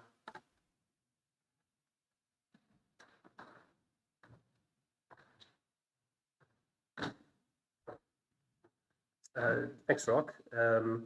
I think in my case, you know, there's a whole complex of different, let's say,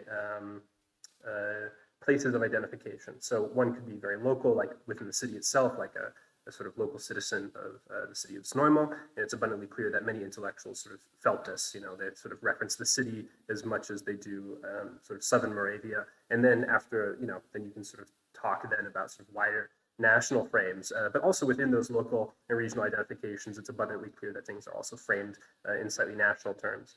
But for example, this local historian that I was talking about, Anton Vrka, makes a very good point in his sort of like longer history of the city that now in the modern age, like, you know, the big questions that we're focusing on are ones of suicide and alcoholism, which is like a sort of big intellectual trend also shared by Masaryk and Benesch even in their scholarly work. Clearly there's a sort of zeitgeist about social problems. And then there's also the sort of big question, which he poses isn't the national question, but actually the worker question.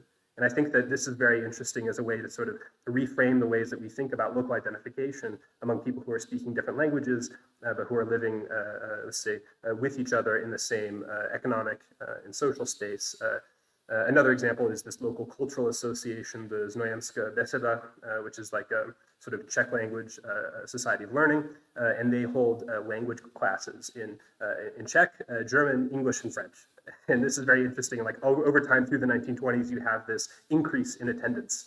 And there's like this sort of idea also about within Vrka's work about how a war needs to be, like the one that just happened, referencing the First World War, cannot happen again. We lost 600 of our own inhabitants, and like this is unacceptable. Like the sort of tone is that this is unacceptable. We live together in the same space, and so even when it sort of veers into sort of like, you know, questions of national identification, there's always these other elements that are brought up, and I think that this is really fascinating. Even in the bureaucracy, the bilingual bureaucracy, the way that the municipal council minutes are written is that one side of the page is done in Czech and the other side is done in German, and so when you're reading it, you're reading doubles of everything that's going on in the meetings all throughout the interwar period. And so for this, it's abundantly clear that sort of language, local culture, local economic space, and so on, have very different optics of identification rather than, you know, sort of vociferous German nationalist or Czech nationalist intellectuals sitting in, I don't know, in Brno or in Prague or something like this. Thank you. Thank you. Gabor, Mateus, and Ivan have raised their hands. So Gabor, please. Yeah, thank you very much for all three presentations. And my question would be about the ideas of self-determination, especially the kind of Wilsonian self-determination. Chris mentioned it in his presentation. Was there any ideas about self-determination, especially referred to Wilson, in your regions? And how was the interpretation of this idea between the dissolvement of the empire and the formation of the nation state or even the region? Thank you.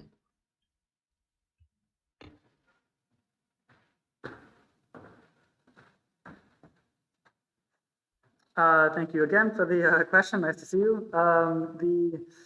So yeah, no, I think it's interesting how this issue of self-determination is, because I think probably in almost every case we have people speaking of self-determination wherever you look across Central Europe, right, at different levels, you have people talking about self-determination because that is the language to use in order to demand some sort of right, or if you want to have a say about how the political framework should be created, then you have this ready, available boilerplate language at your fingertips.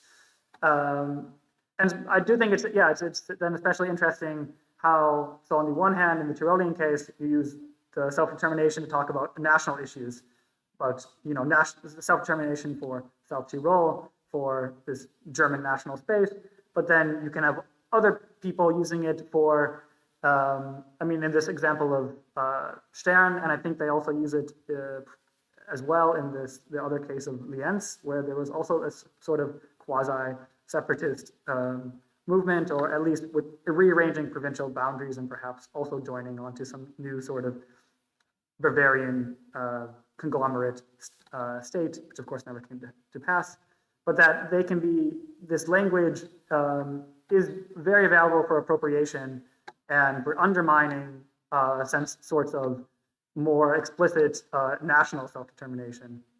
So you can have local, regional, and national self-determination, and they can often be employed by actors within the same space who can overlap in some categories, but who will divide in others. And so I'm not sure if we'll add anything more besides that, but it's interesting how then these self-determination claims just can be, in the end, even within one supposed, the sharers of one category, there ends up being conflict among the people themselves. So, yeah.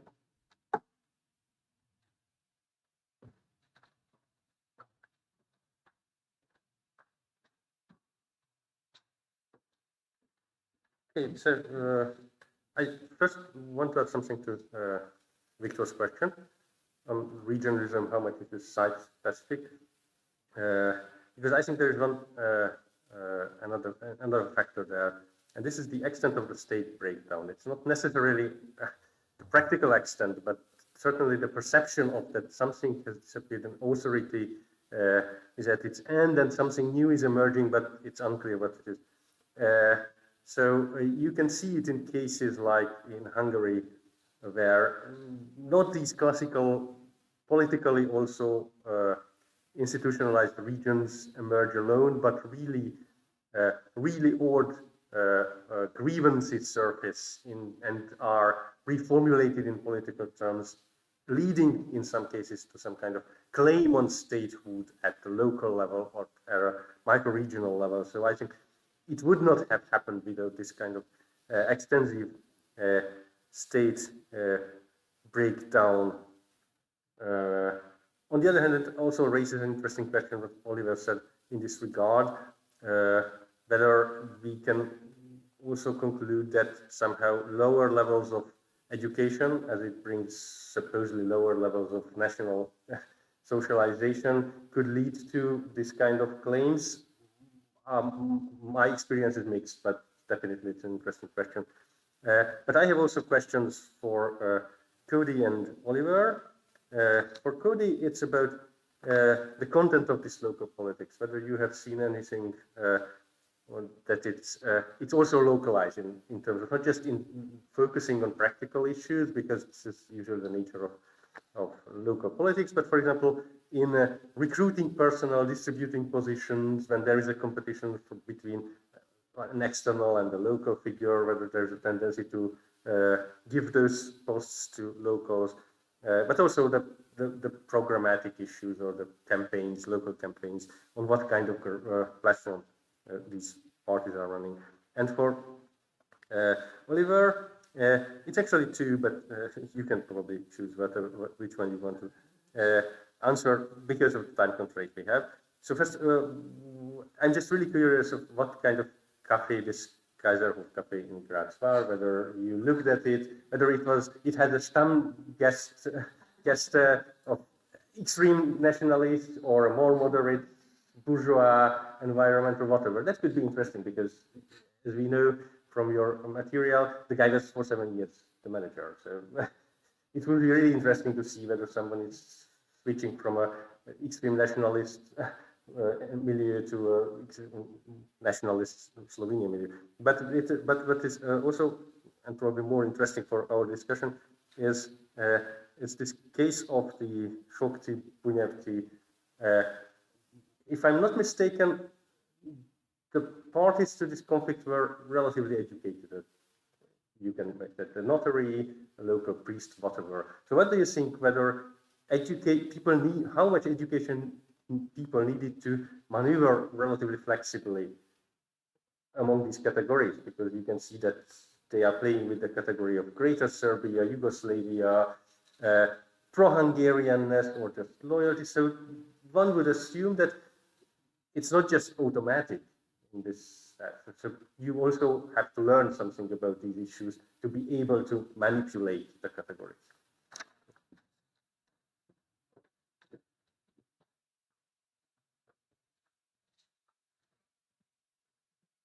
Thank you, Gabor, for the two questions. Regarding Kaiserhof, that's actually very interesting. I didn't think about it. I did Google it to see images, and it seems like a nice place. It doesn't exist anymore. Today it's a shopping center, I think, but yes, that would definitely be interesting to look into when it comes to these late Habsburg and then early national dynamics. When it comes to education as a factor, I think to a large extent it does define the complexity of discourse, but at the same time, basically last summer I spent in Sombor for quite a few days looking at the district court, looking at cases which mentioned national incitement and so forth. And to a surprising extent, I think also uneducated and also even illiterate people which get involved in these things are able to articulate quite complex positions, or even people, for example, working in low-level bureaucracies. For example, I remember from 1923, there was a Danube-Swabian, well, young woman with the surname Krause.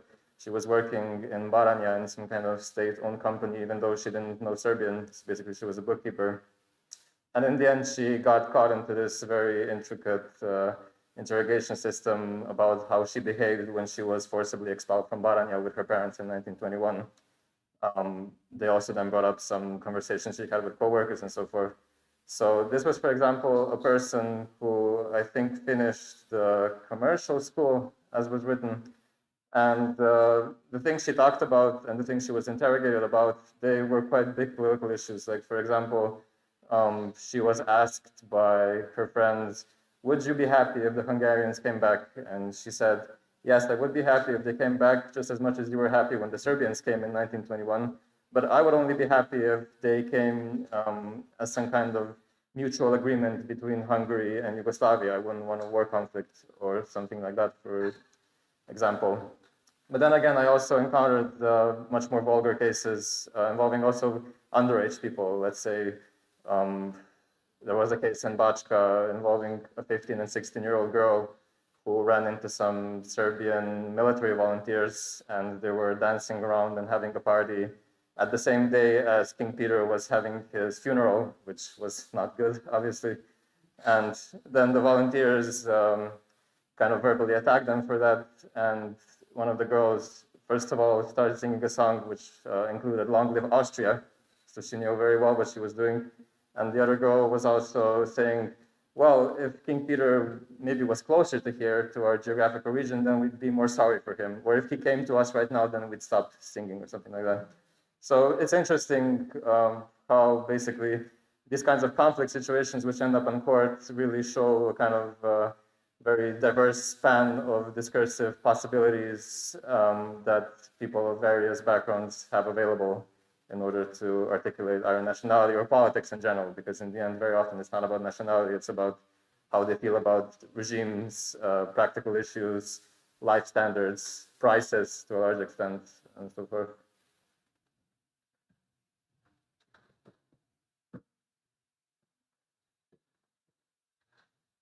I'll be quick, thanks, Gabor.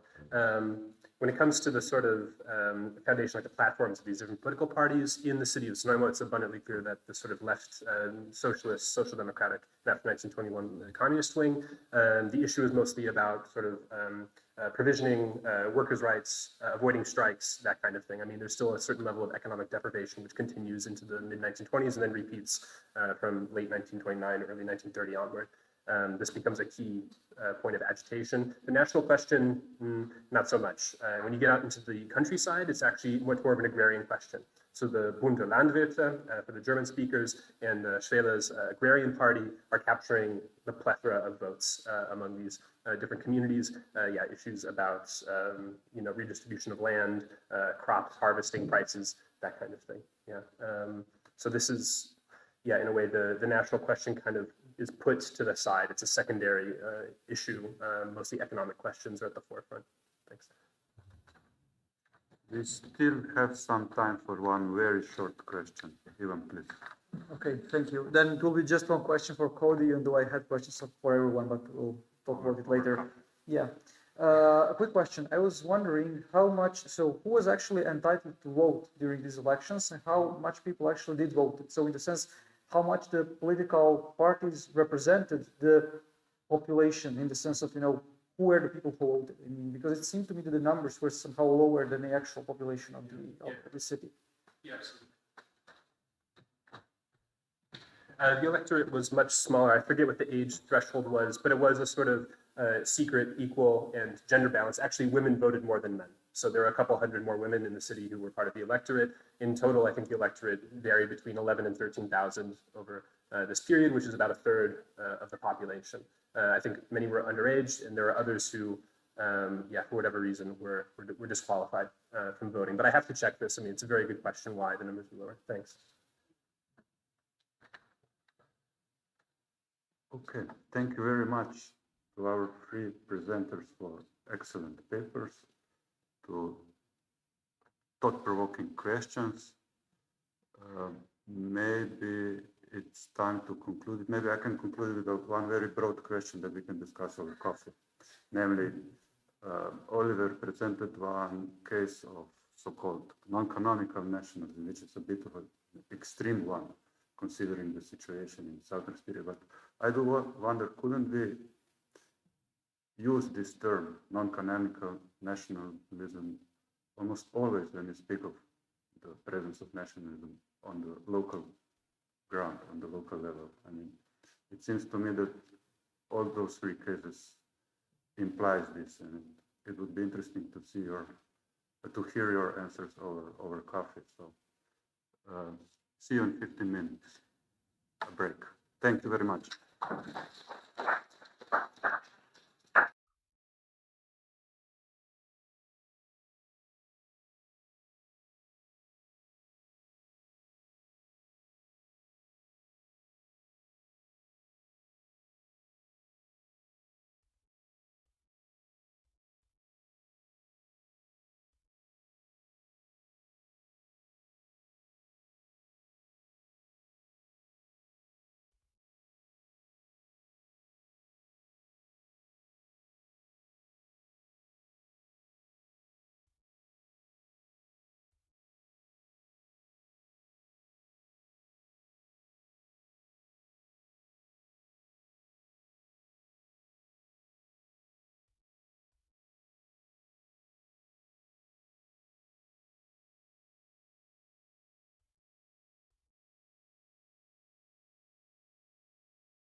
Okay.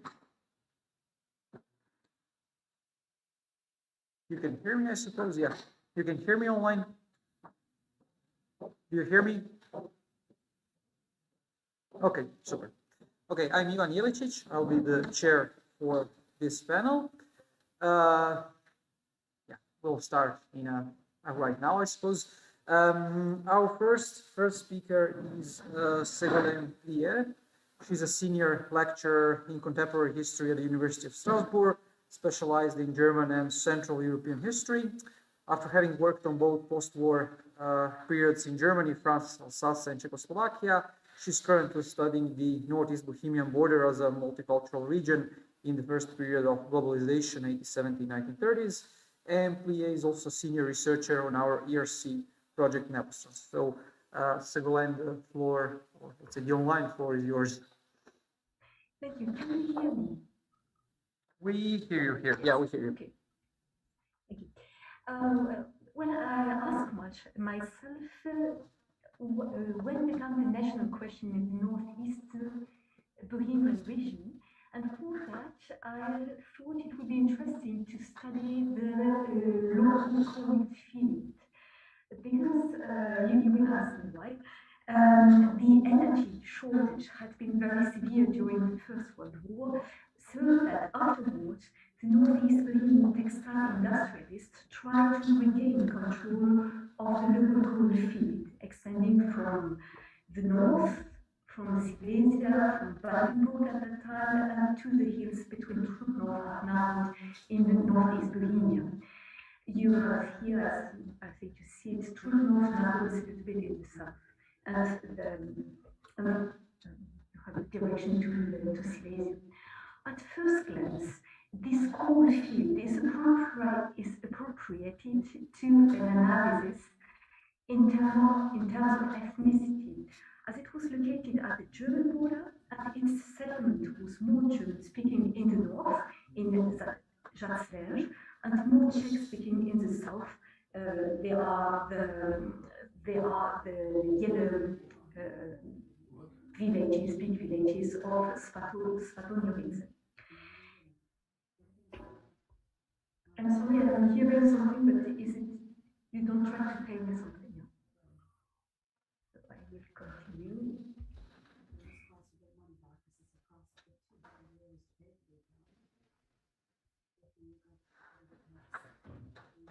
Are you there, Ségolène? Yes, Okay. We see the PowerPoint.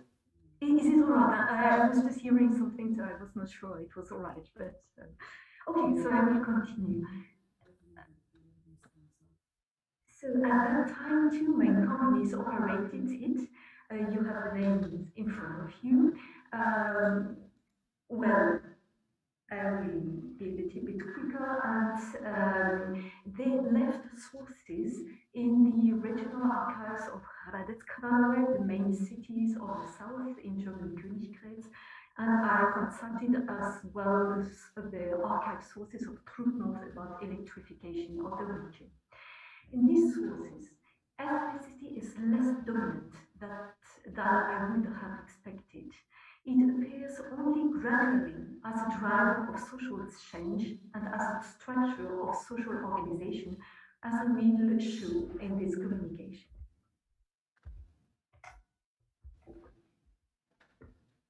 Sorry, now it's blocked. Yes, and you have here a contemporary view of Chatzler. It's the tourist view. The mines are more down here, so you don't see it there, but you see the hills and you get an idea of the landscape. At the end of the war, a form of regionalism was observed among the capitalists of Northeast Bohemia. They were mostly textile industrialists. The idea was to get away from the energy dependence caused by the war, but also from the position of the imperial periphery, the coal mine being owned by capitalists from Vienna, from Pilsen, till this period. The nostrification measures gave an opportunity to local firms to take partly over the Silesian Bohemian coal field, of which 66 square spiritual leaders for after 1918 to Czechoslovakia. The Nostrification, it means that any company established in the new Czechoslovak state must have its headquarters there. As you can see on the dias, in October 1918 in Vienna, the SBS, the company of Svato-Německá banská společnost, which gained the Czech names by the occasion, changed its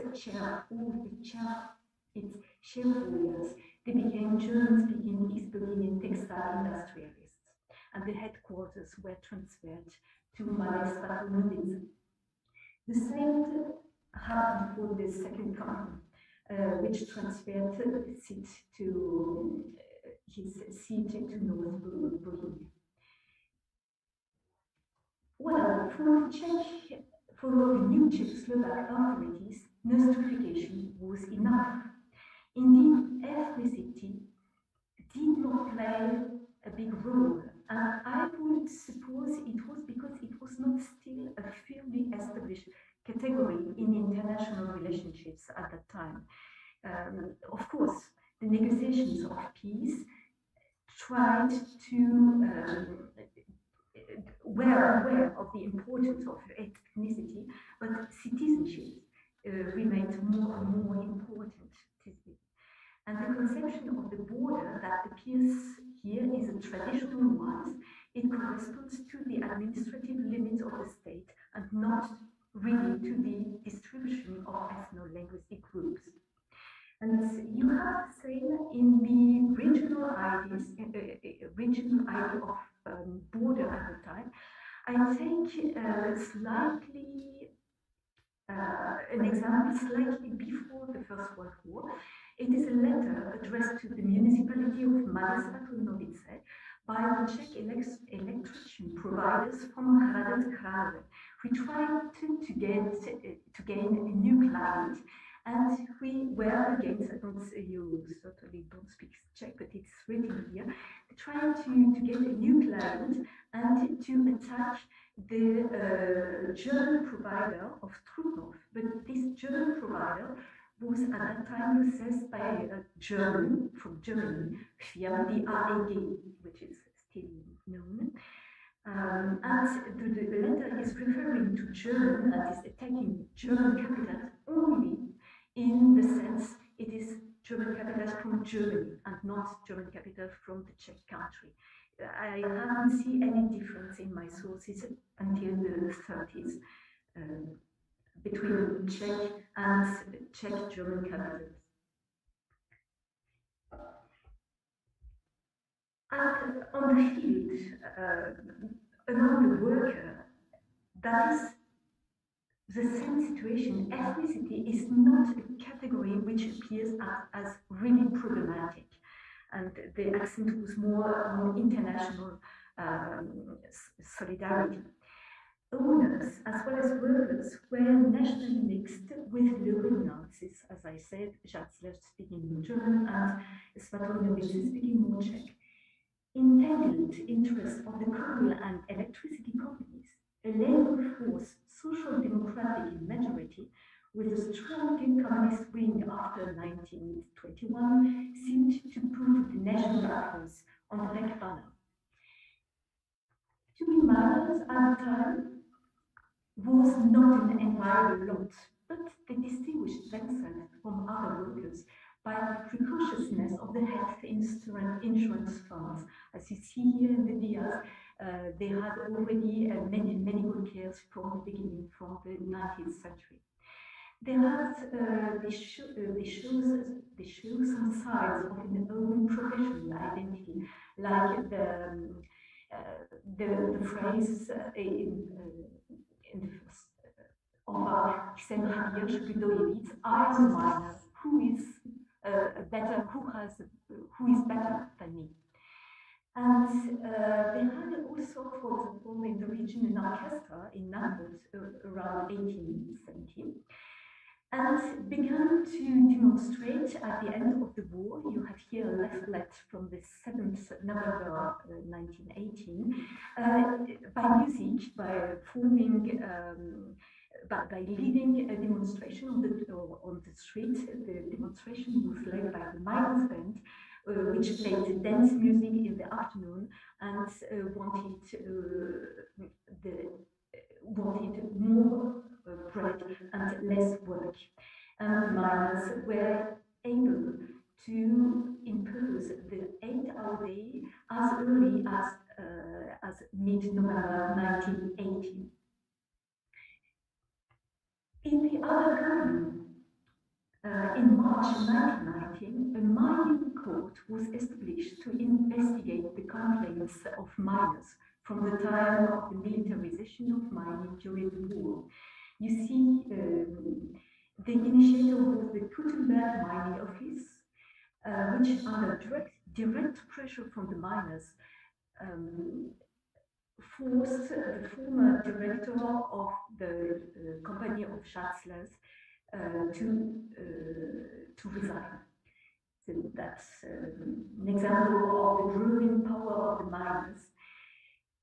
In Schatzlers, there was a rather small Czech minority hired at the end of the 19th century because they were more side, less politically organized than the Germans. And there were 400 to 500 people in 1918. In 1921, there were already 680 inhabitants. It means there were 20% of the inhabitants of Schatzlers. And among them, there were 310 miners. On the German side, the echo of the secession of Deutsch Böhmen, it means the separatism, the tentative of separatism at the end of 1918 was, we could say, reduced, because most inhabitants didn't wish, and quoting, did not wish to leave the Czech Empire, end of quotation. It was a time it was not very clear if it would be a republic or an empire, so the quotation is speaking about the Czech Empire. And the sign of that is that Trutnov and Schatzlers were occupied by the Czechoslovak army very late in mid-December, which is very late in comparison with the western part of Bohemia, which was occupied much earlier because of the secessionist attempt, where it was very much tougher. The big demonstration on March 4th in 1919, you have here a report about that. It was a demonstration for the autonomy of German Bohemia, but it took place with and gathered a big number of miners, but without disturbing the public order in any way, as it is written here in German.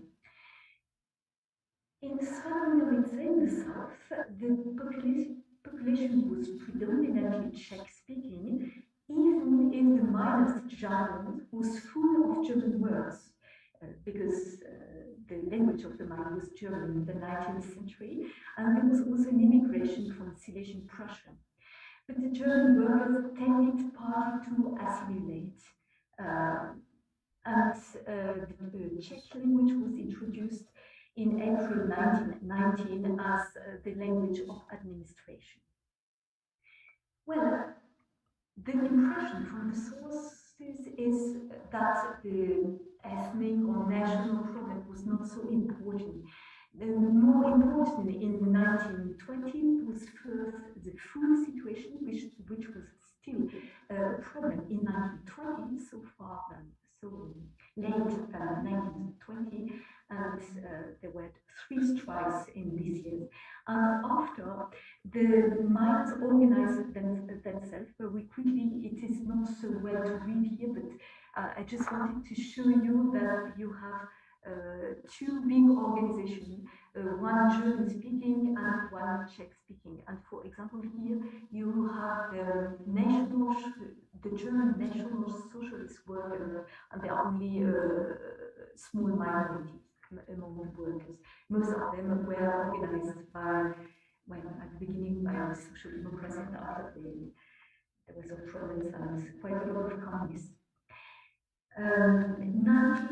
In 1922, there was a general strike of the miners, very violent, very numerous, for the wages.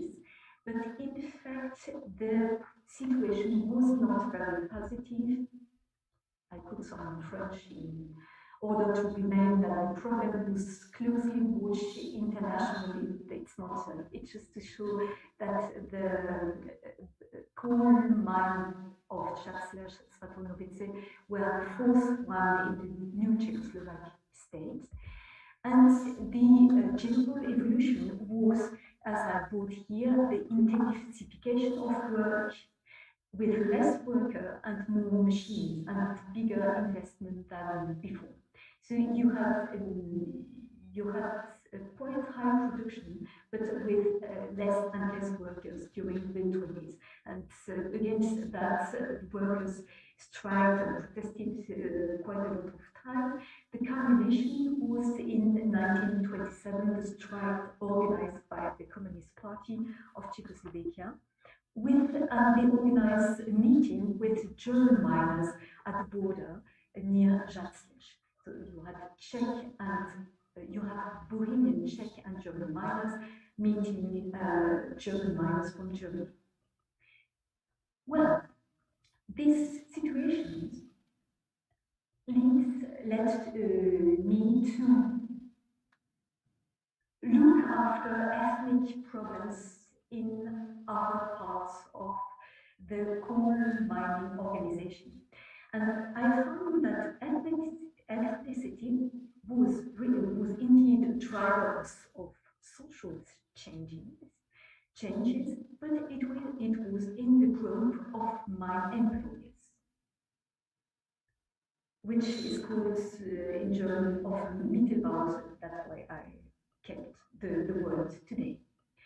Mittelbau, they are the employees, not workers, from the technicians to the managers of the mine, going through the engineers.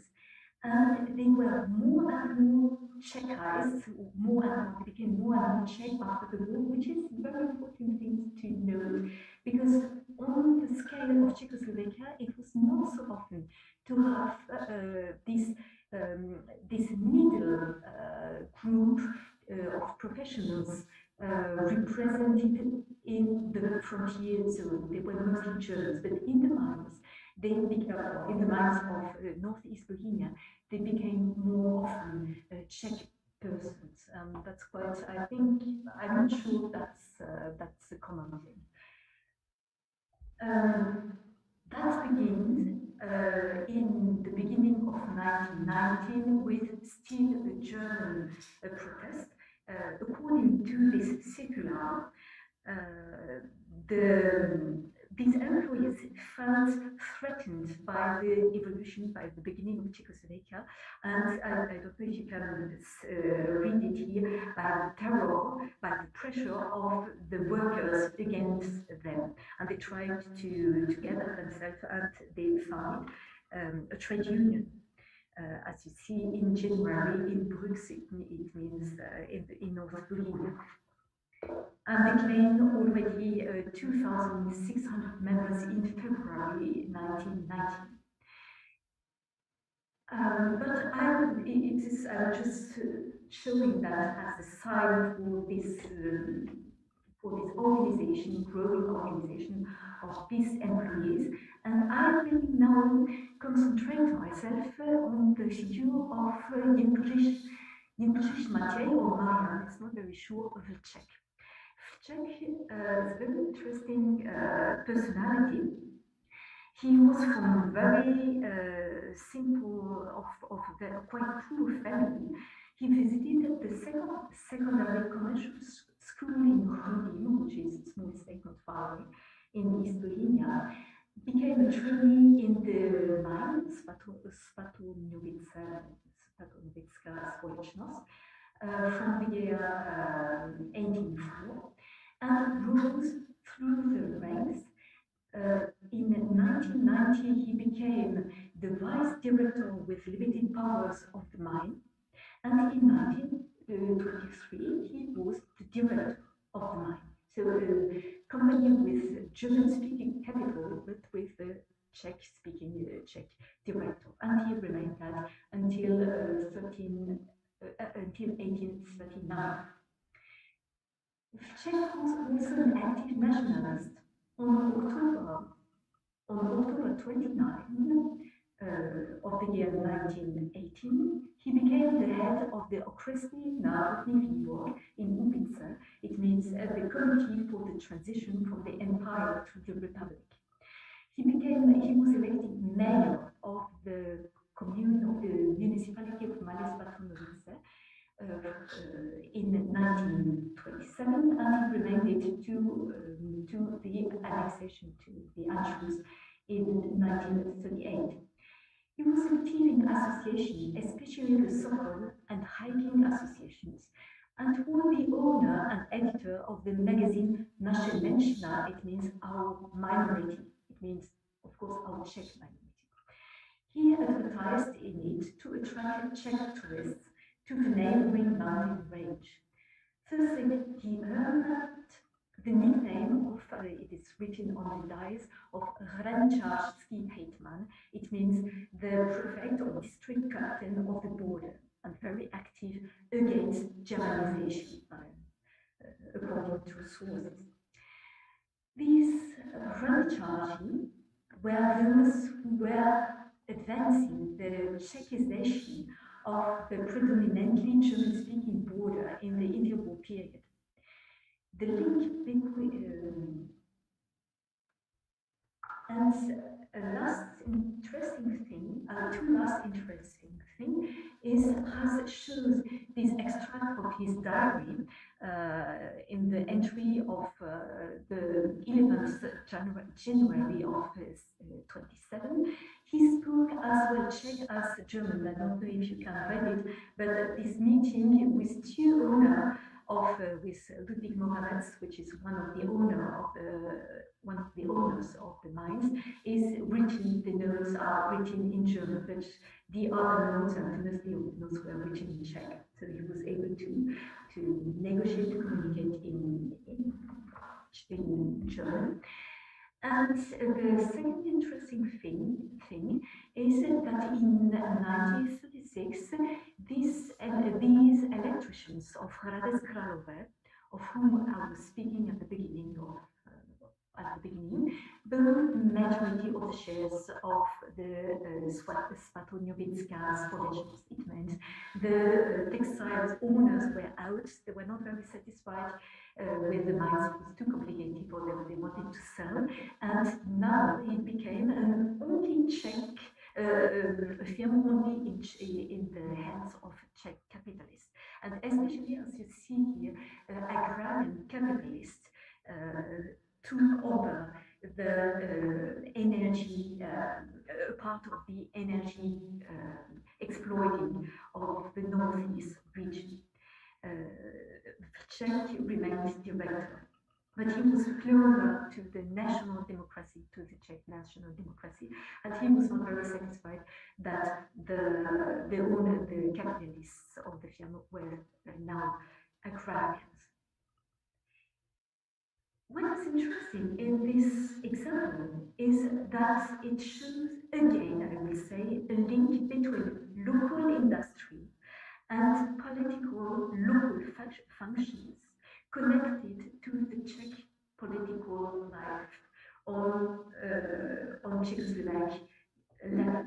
It can be found, I have found it many times in other examples, and it seems to have been typical for the interwar period for advancing the assimilation of the border territory into the states of the Czechs and Slovaks.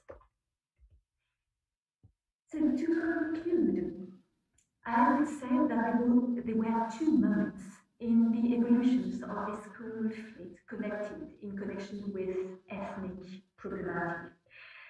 In the early 1920s, in my opinion, it should be studied better according to the phases of the exit of dependence.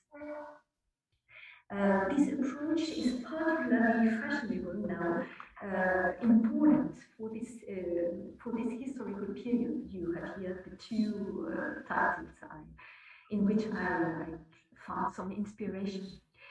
The energy question shortly after the First World War was not conceived in terms of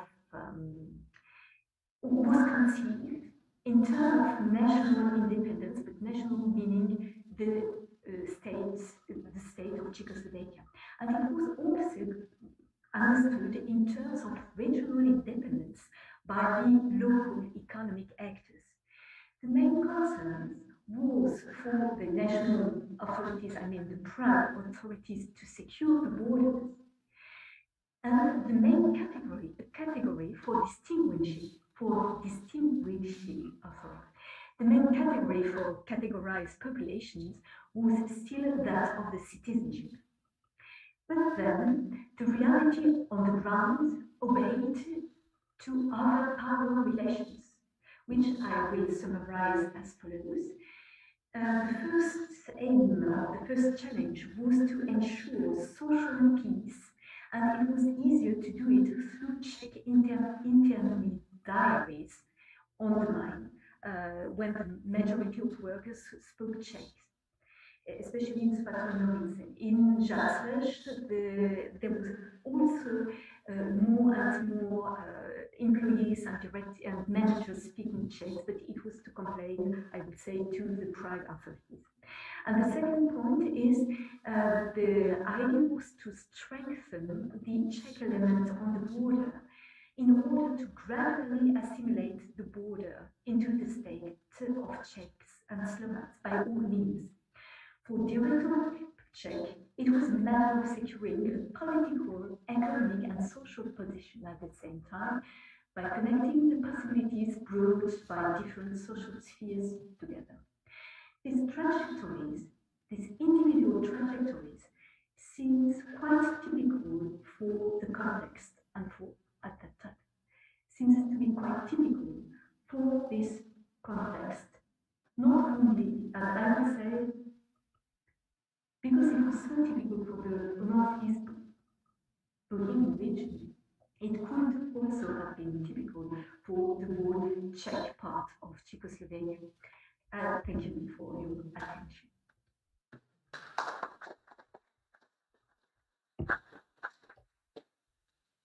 Thank you, Sigurlén, for your interesting presentation about the North Bohemian coal mines. And I think that there will be absolutely some questions from our Czechoslovak experts here in the room.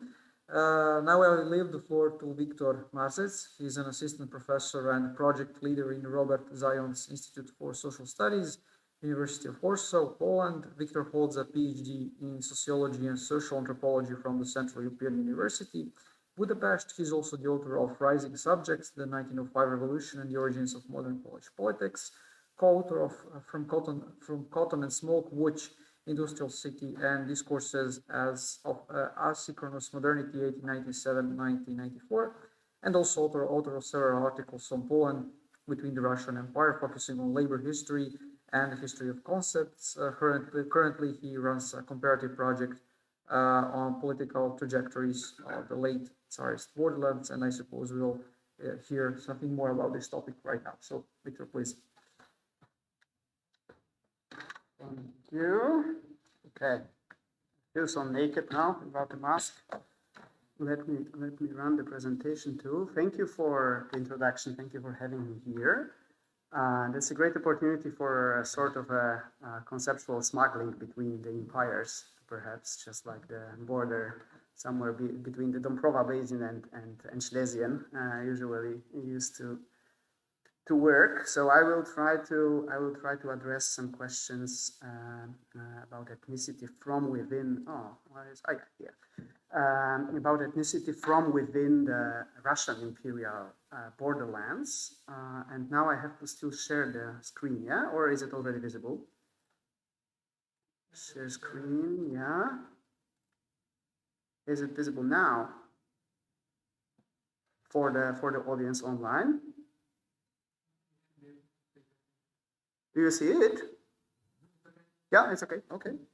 Yeah, so this contribution will be performed, so to speak, on a slightly different level. So the scale of this analysis is a bit different than this very detailed empirical analysis which we have heard before.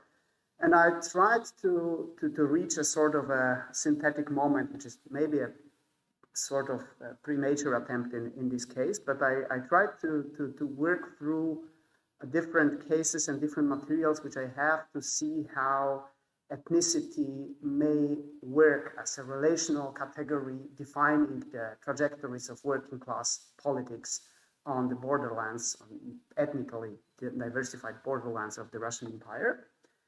And to shed light on a sort of ethnically diversified lands in the time of the global upheaval of 1905, which of course started within the Russian Empire, reaching as well quite many other regions worldwide. And while in other, let's say, half-dependent states, this was mostly a sort of a constitutional revolution, as in Turkey or Iran, led by liberal enlightened elites trying to secure a position within the state after challenging the autocracy. In the Russian case, this was heavily led by the working class militancy, exactly on this ethnically diversified borderlands. And this is the context which I would like to investigate today, as well in the light of future trajectories of the state, which which were created or emerged after the fall of the Russian Empire. Here, namely Georgia, Finland, Latvia, and Poland. I will use these historic names to refer to these regions, which of course were not states, strictly speaking, back then. And what is as well important is that perhaps I was somehow informed by a slightly older form of academic endeavor, so historical sociology of this autocratic capitalism of the Russian Empire. And I started to ask myself, like, if the particular form of militant action is embedded in particular structure of this autocratic state, how we can analyze as well ethnicity as exactly this relational category which is used and abused politically and forms various so to speak, ideological or identity complexes which are later used politically. How we can see this ethnicity as well as shaped within this dialogue with broader setting of state institutions, and how it develops itself later when lacking, let's say, form for a heterogeneous social space, as this empire caused these borderland regions to embark on various secessions or projects of building a nation state. And these nation states were as well shaped by previous configurations of this ethnicity, as of course this is this case of a sort of a triple transformation where very rapid democratization is happening simultaneously with a nation building and with a collapse of the imperial social form. So there isn't always a sort of an overdetermination or interaction between these categories, and ethnicity is always coded as well through class, and class is as well coded through ethnicity. So the shape of this state, which emerges, for instance, in respect to social redistribution, possibilities to conduct land reforms, and generally how this state is constructed in terms of like what kind of polity is introduced there, is heavily dependent on how this ethnicity was embedded in the broader context of categories. And what is as well here important is that what can be somehow roughly compared or analyzed are never the end results. So we cannot compare a ready state, so to speak, as resulting from particular social circumstances, as in this kind of historical context of the borderlands or generally maybe Eastern Europe. does not fit well into any form of comparative design because these trajectories are too heavily embedded and entangled in exogenic factors, which cause them to be uncomparable as sort of self-contained autopoietic entities. And that's why what can be perhaps compared very roughly, like without any sort of heavy inferences, are social mobilizations which are happening on the spot in terms of how, for instance, a class addresses ethnicity and the other way around, and not what kind of state results, because this result is already embedded in sort of windows of opportunity on the imperial scale, foreign interventions, military involvement from actors from outside, and so on and so forth. And these categories, which should be here addressed to somehow operate on this larger comparative scale, is of course how heterogeneous is the given working class in terms of possibilities of future political mobilization. There is this widely held conviction that working class heterogeneity does not serve well broader mobilizations and hence broader redistributive measures within, for instance, a nation state. Here, these are not working classes which are nationalized to the state. They are very often nationalized against the state. So these coordinates look a bit differently, and not always a sort of heterogeneity on the ethnic level is used as a horizontal ethnic antagonism, which is operative politically, so to speak. But as well, there are very different, various configurations of vertical ethnic antagonisms in terms of, for instance, if there is sort of a local elite which has some kind of language or ethnic bonds with the working class, which is mobilized by the various political actors. And there is as well this factor of imperial social space. So for instance, imperial support for various actors as supporting containment. So in different regions, it's kind of contingent from a local administration or previous experiences or negotiated through the imperial center in Petersburg. But it may happen that the national competitors, so to speak, are actively supported or at least tolerated. And it may happen that the national option, so to speak, is exactly taken as a main enemy of imperial stability. And then, for instance, socialist parties or at least labor unions are, for instance, tolerated for the sake of, let's say, managing, for instance, workplace conflicts, which is supposed to stabilize the entire region. And there are as well already politically mediated forms of vertical ethnic solidarity, where, for instance, a local elite can cooperate with the imperial administration and be co-opted to the imperial state or not. And this is as well crucial to compare these instances. And there are as well, of course, various levels of inclusion. So there is a parliamentary state within this comparison, which is Finland, and there are as well places where the level of repression is quite high, as for instance the Kingdom of Poland, and there are as well various bodies which can include already inclusionary forms of politics, which of course have an influence on the political form of action. So various state. Local councils or zemstvo or city dumas and so on and so forth, and it has to be as well taken into consideration. And the socialist politics as well is very diversified.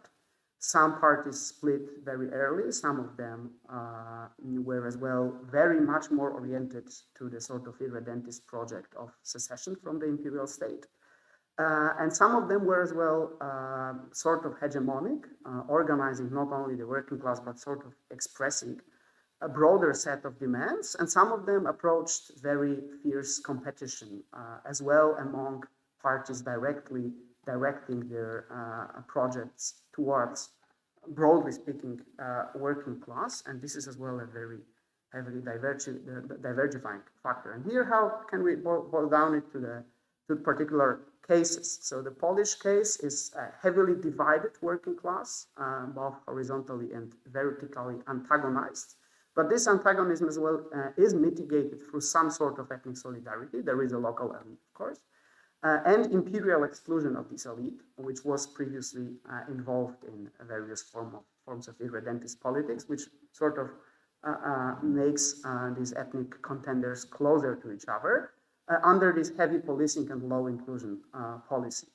But the nationalist competitors as well building an offer for the working class constituencies were actively supported after 1905, which made them as well much stronger. Socialism is heavily divided. There are quite many parties, not going into details.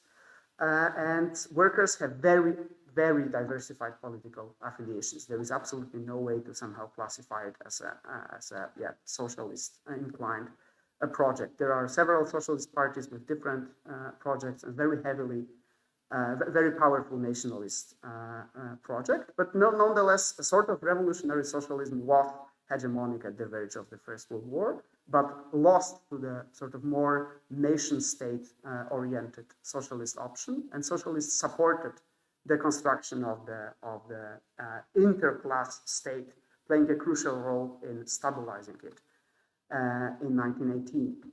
And Finland is a sort of a contrastive case with ethnically homogeneous working class, quite polarized with partially Swedish-speaking elites.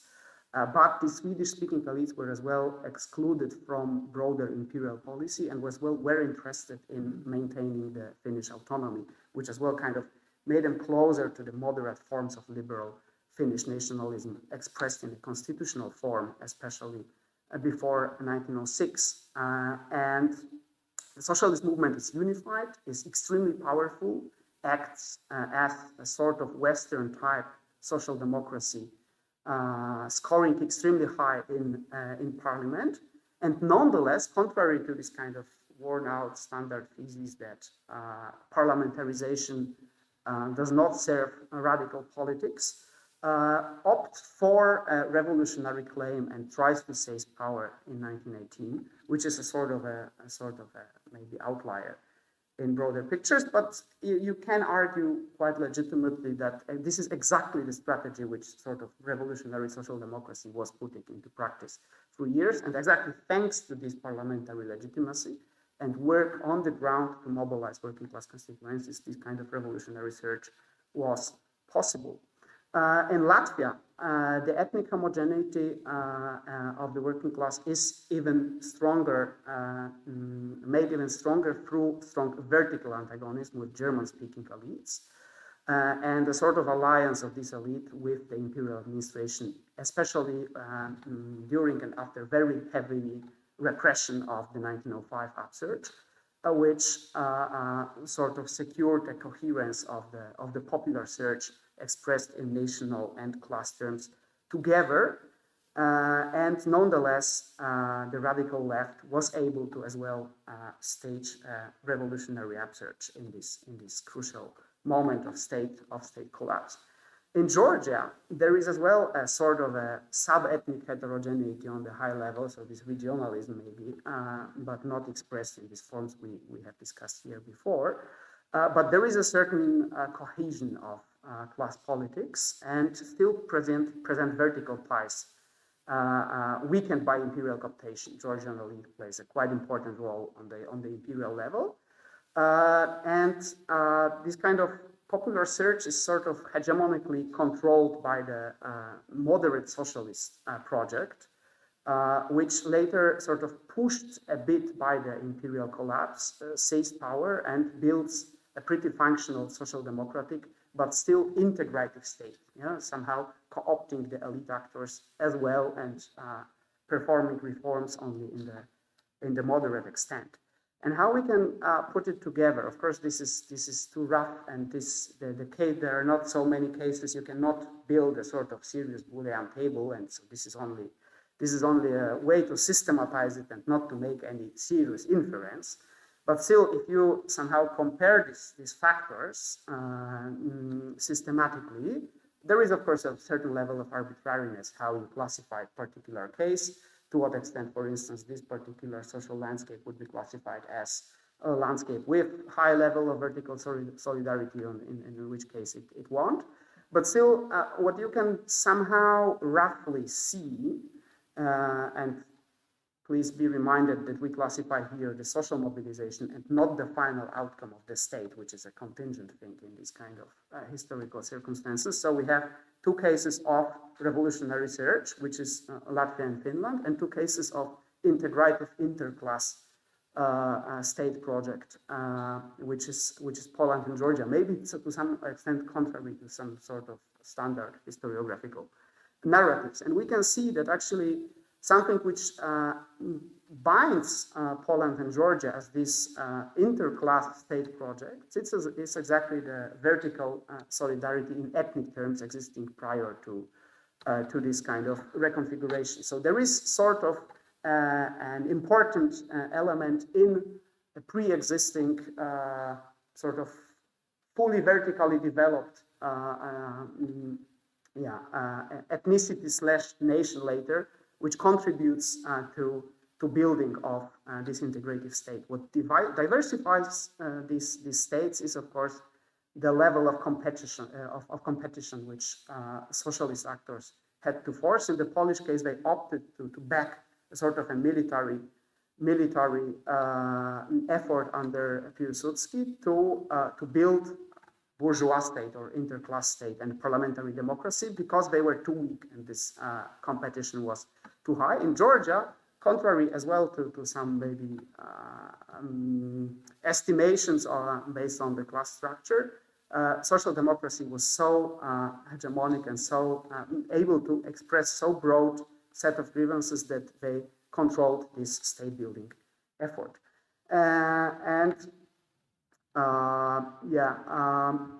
To maybe put it together and finish, we can see that these local configurations molded external impacts and local actors were in control of the situation, only seizing certain opportunity windows which emerge on the broader level of broader imperial dynamic, whatever, Red Army coming, German military intervention coming, and so on and so forth.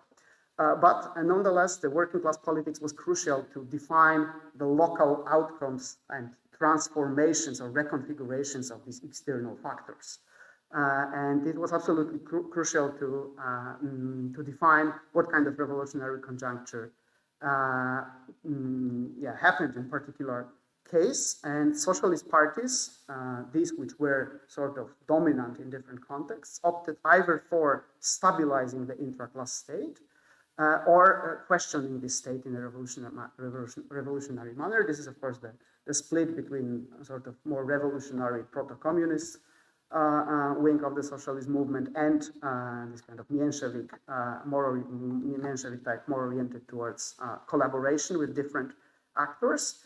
And this decision which was made and the trajectory of this stabilizing of the state or sort of answer which was given to the imperial crisis and the crisis of the previous heterogeneous state form, because I wouldn't here juxtapose maybe state against the revolution, but like building an intra-class state is one of the answers which are given to this imperial crisis.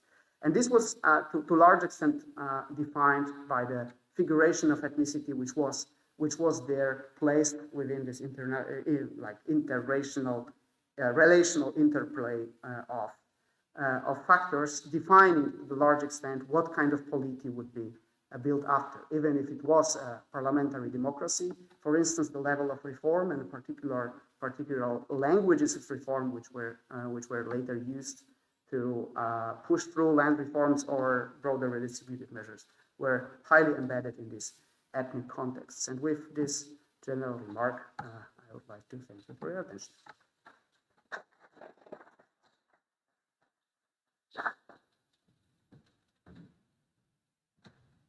Thank you, Victor. I mean, you can also remain here because I suppose there will be some questions from the audience. We still have time for 20 minutes, 23 minutes, 22 minutes for questions. I don't see there are any raised hands. Yeah, okay, there is a raised hand from a participant.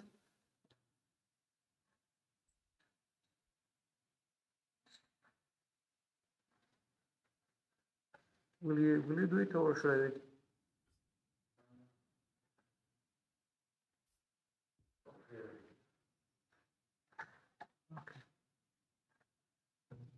Okay, stop sharing. Okay, okay, perfect. Okay, yeah, I think that the first one was the chair Sergio, right?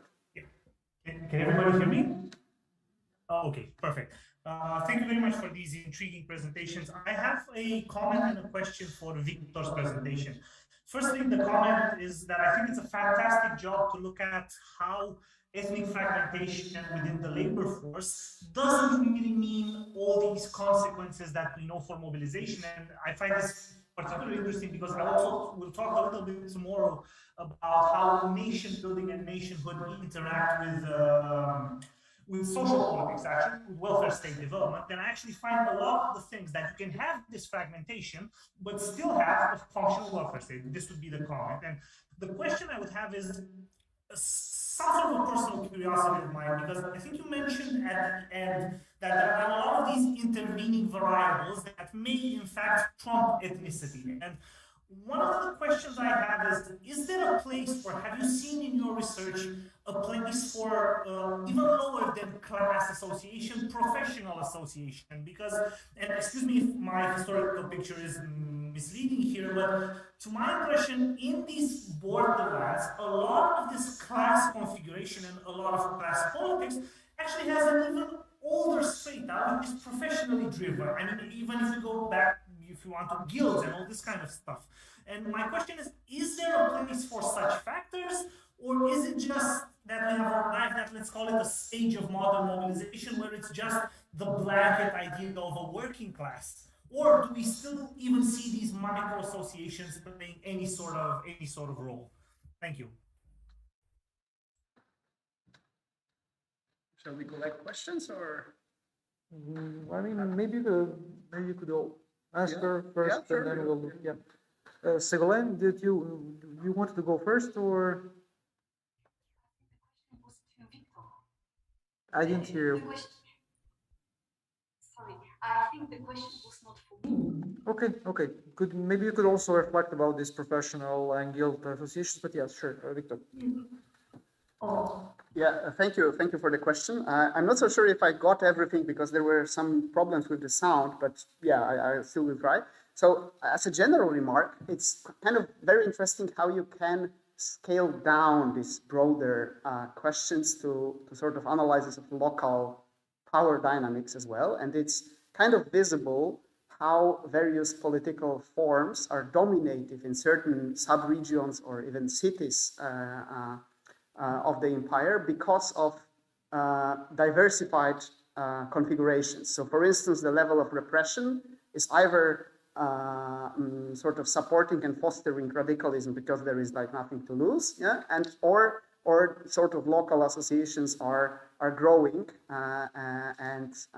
yeah, or as well in ethnic terms. For instance, there is a large diversity in political affiliations of workers between larger factories and smaller shops, and it's kind of clearly visible, for instance, in the Kingdom of Poland, that, for instance, larger factories, which more often build a context when there is a direct ethnic confrontation in the workplace, because the owner, for instance, comes from a different community than the workers, then a sort of a nationally inclined socialism or even nationalism are much stronger than in the smaller shops, where usually you would have sort of coherent composition of the people working there, and as well the foreman or whatever factory owner would be as well ethnic brethren, so to speak. And getting back to the professional associations, this is as well somehow dependent. There are places where there is an older tradition of associational culture. Obviously, these are these larger cities with some sort of tradition of artisanal cultures, and they are as well politically different. Yeah, like there is this kind of widely held conviction, not totally untrue, that first of all, like quite a lot of working class militancy is based in older associational cultures, but as well that sort of qualified workers building on these established networks, they are not so prone to radical political action. And this is somehow fitting. So you would have this, for instance, in Warsaw, which have a longer artisanal culture. There is a larger presence of kind of artisanal circles which are very nationalistically inclined. Yeah, but this is this kind of artisanal, post-artisanal nationalism in comparison to places where this kind of composition of the working class is more from people coming from outside, and then this kind of pressure. These identities are more built in sort of eventful manner through mobilization, which is coming from outside. Yeah. Okay. Maybe. Oh, thank you, Victor. Now we have a question from Jan Rybak, then Gabor and Jan Osterkamp, right? If I'm not mistaken, there's okay. Yeah, thank you very much for these two really interesting papers. I have a question for both of you. First of all, so what I found quite fascinating is that there appears to be quite a lot of continuity within the pits and within the mining areas between the imperial times and through the war and then in the post-war period. So I was wondering. And I think that it also speaks quite a lot and quite interestingly to this notion that, or this idea that during the war and during the Habsburg Empire, everything was in chaos, everything was bad, people were protesting and so on and so on. Actually, the bad situation continues in the new nation state, and people continue to protest during the nation state to organize, and because many of the underlying economic questions, social questions have not been solved. So I was wondering whether this question of continuity is reflected amongst the workers themselves, amongst their organizations and so on. Is there a sense of like, yeah, we have to continue to fight just we had to in the past and so on. And to Victor, so it's a very intriguing take on that. I would like to, but not because I want to challenge your argument in and by itself, but like to make it a bit more complex. I would love to hear your take on that, because it appears to me that I'm not totally convinced yet by this connection of whether something is ethnically homogeneous and therefore different forms of radicalism or non-radicalism within the labor movement can be deduced from that. Because if we look at the various cases, I think within the various parties and within their various programs and their visions for the society, this very often falls apart. Yes, I mean, Poland is a highly multi-ethnic state, but Polish social democracy essentially has a Polish ethno-nationalist program that it is following after 1918. In Latvia, I mean, Latvia is a multinational state with people in the labor movement coming from all kinds of backgrounds. At the same time, a decidedly nationally organized force, the Latvian riflemen, are playing a key role in the revolutionary process within Latvia. It's decidedly nationally organized, have been since imperial times. So I was wondering whether we can break up these categories a bit. Also, the question of like a democratic state in Finland being established, it's both elements. So first one of the bloodiest civil wars that are happening in the aftermath of the First World War, and then followed by a democratic multi-class or integrative state and so on.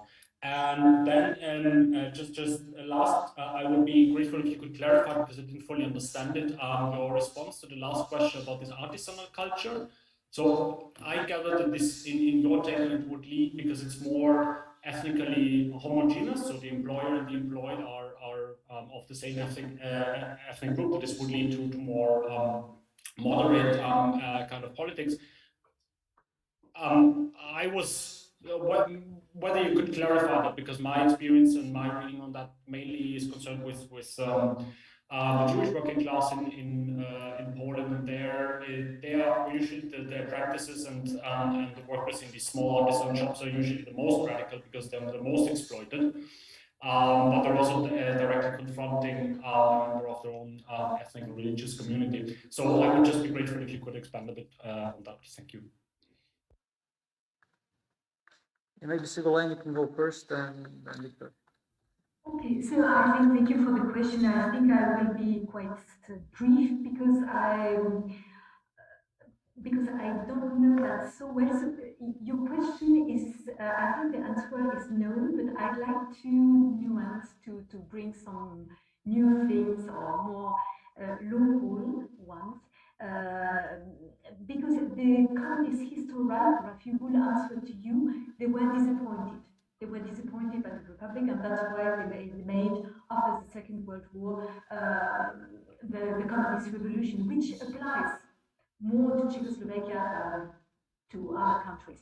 I think this historiography is too bold, it should be more nuanced, but it has something true. And disappointment, I read it in Gestapo files at the end of the Second World War on quite other topics, but there was written that people were disappointed with the Republic, German-speaking people also.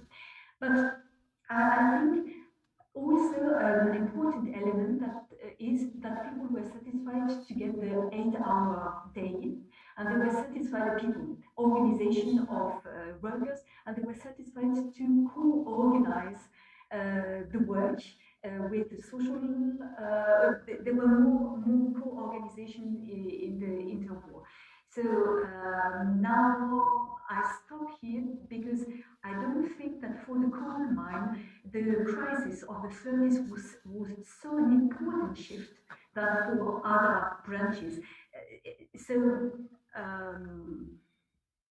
it is certainly a more interesting question that you are asking that it appears. So it's certainly worth more work. I don't think I'm clear. Thank you. Yeah, thank you, Jan, for super exciting questions. Of course, not only you could, but you should break down these categories, and probably, maybe it's even so that this kind of synthetic picture is impossible to be told. Yeah, and I'm kind of painfully aware of it.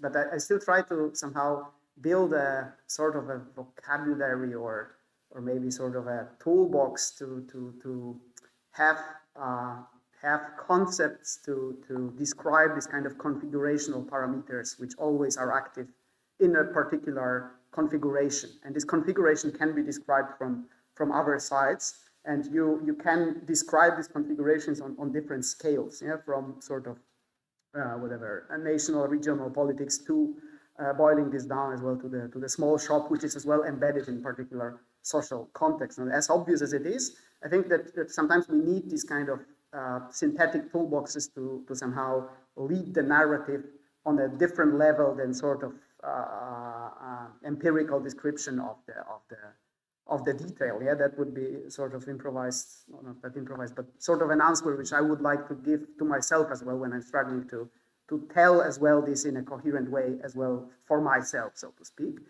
And regarding the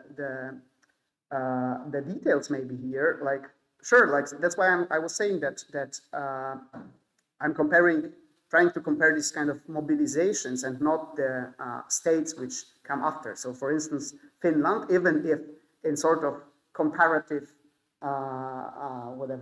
political regime analysis is usually a case of a successful democracy which survived the interwar challenges. In this comparison, this is exactly the opposite. This is the case of the revolutionary mobilization, which was capable and able to question the idea of the interclass state. Yeah? And this is practically the relatively successful revolution. Lost, but as well not without external intervention, which exactly makes this kind of incomparable in this kind of highly entangled context. And the same is with the Latvian riflemen. So this is exactly the puzzle. How it comes that nationally organized military unit plays so crucial role and is able to stage a sort of a revolutionary upsurge. Yeah? And that's in this direction I would try to think through these topics. And regarding the radicalism of the workshop, sure. I mean, I didn't mean that the small workshops were not radical, but they were more radical. But sometimes they were, for instance, not radical in national terms. Yeah, and exactly, for instance, social democracy of the Polish Kingdom and Lithuania sort of scored high, both among Poles, German, and Jewish workers, exactly in shops which were not kind of juxtaposing them against each other in the direct vicinity of the shop floor conflict, and allowed them to build a sort of intermediary non-national identity, a sort of in between, a conscious overcoming of this national identity. Okay, thank you. Thank you, Victor. Gabor, you didn't have a question. I was wrong. Jana Osterkamp, yeah, please.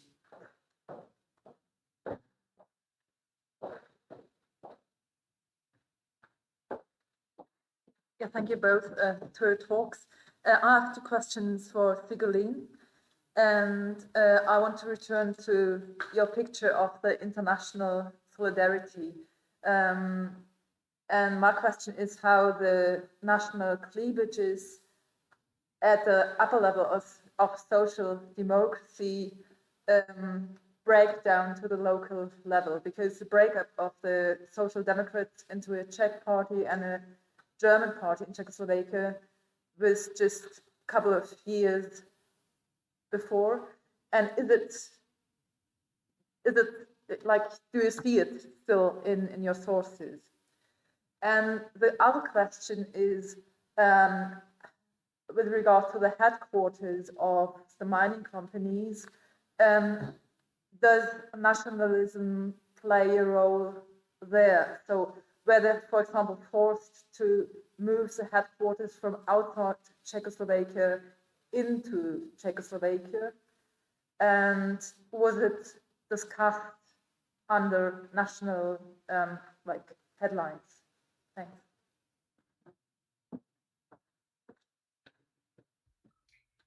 Thank you for the question. The problem, I think, with the sources is that they are quite split in whole East Bohemia, and perhaps in the whole country, and perhaps also in Austria. So what I found it was not so much about the removing of headquarters. I was a little bit disappointed. I expected more. There were no debates in my sources, but I did not compare with the press. Indeed, it was in the first month of, or at the end of the war, or in the first month of 1919. But perhaps there will be something in the newspaper, so I will have a look. So far, it's the beginning of this work. I wanted to present it now, but I will work more about that next year. So I hope I found more. In my success, there were no discussions, but I noticed already that in the sources of the companies, there was not a lot of discussion. They are really very straightforward, that the interests of the company first, and political things are only on the side, not very much in the sources. So I don't know if it's a question of the sources or if it happened really like that. And the company, it was a nostrification law, but I think it was clear. Very interesting about the international solidarity. I agree. I was looking for that as well, and again, I didn't find so much because I had looked only into the source companies, and the records about the workers are quite poor. But I have read some other things around, and I have the impression that they organize the coexistence. And they were, I haven't found a lot of conflict, but more they are Czechs, or there are people who still want to be Czech. There are Germans or people who were Czech, but now they are Germans. I'm thinking in Janzler, in Spadinovice, Malé, or Velké, they were not Czech speaking, so they were. And they are in Janzler more working together and perhaps organizing things together. I don't know if it's an idealistic view, or because the sources are poor, or because the look at them was more communist and more international, and now it's more for the Czech Germans reconciliation, and they are forgetting the conflict. But it looks like quite pacific and quite together. And for example, the authorities of the mine, they were inquiring about the food situation after the war, and they say in the German consume there is bad bread, but in the Czech one it's not better, and you have the impression there is always a kind of well, they're working together. For me, it was a surprise to see that the Communist Party seems to have accepted this division. And they organized international solidarity, but they meant also solidarity between the Czech world and the German-speaking world. And it was also, I think, in Jatzler's, at least an international solidarity. It means national not in the meaning of states, solidarity between states, but solidarity between ethno-national groups.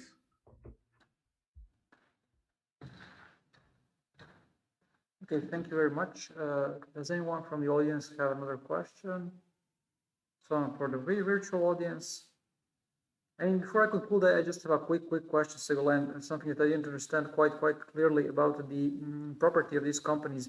You said that there was not, ethnicity was not an issue, but I was wondering, I mean, who are the owners of these companies? I mean, could you also trace them and find that actually also they had a kind of a, I mean, connections, familiar bonds, which went beside the, outside their imagined or supposed ethnicity? Thank you, Ivan, for the question. I just wanted to find the actionaries again, and that's a very good question. Sorry. Because I'm asking myself, I was surprised to find, I was surprised to find Etrich and Mohammed. You see it perhaps. I must say I don't know the other ones, and they changed a little bit. And they were, after came more names I know. Because Etrich are connected to Kluge, and Kluge became the biggest Nazis, even if I don't know if they were completely National Socialists or where they became really National Socialists, but they were cousins with them. And the Mohammeds were Jews, and they had to flee in 1938. And there were some films in which they cooperated together. At any rate, they knew each other and they decided each other to cooperate. I hope it answers to your question. Yeah, thank you very much. I mean, it sounds quite interesting. Also, this issue about family connections. Well, I mean, our time is out. We are done here, and I mean, we have a short lunch break and see everyone in half an hour. Thank you.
Okay, so I hope that throughout the introduction, everyone will arrive to the room. And the most important is to listen to this keynote speech at this conference, which we deliberately intended to offer an alternative frame to ethnicity, again, to somehow broaden the horizon and challenge the idea that at this very moment of transition, ethnicity was everything at all. I have the pleasure and the honor to introduce our keynote speaker, Jana Osterkamp, who is a historian and legal scholar. Currently, she represents the chair of East European History at the Ludwig Maximilians Universität, Munich. Her newest book is a study on the history of federalism in the Habsburg Empire in the long 19th century.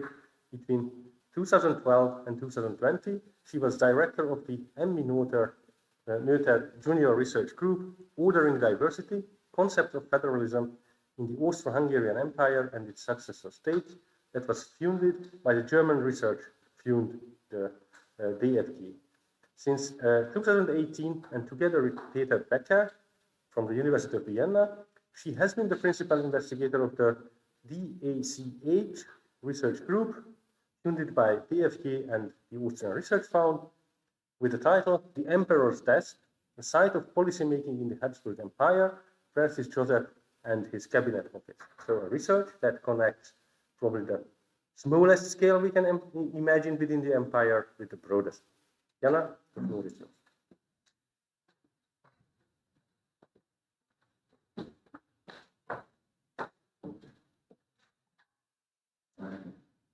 Thanks a lot for the kind introduction and for having me here. So my talk today is about loyalties taken locally, new perspectives on post-imperial statehood. In 1919, Eastern European peoples were to turn into democratic nations in a new Europe. And there's hardly a work on the aftermath of empire that does not take on the topic of loyalty crisis and loyalty changes, at least, is a third issue. Typically, historians deal with the larger scales of loyalty. Loyalty to one's nation, loyalty to one's state, right or wrong, loyalty to one's religion.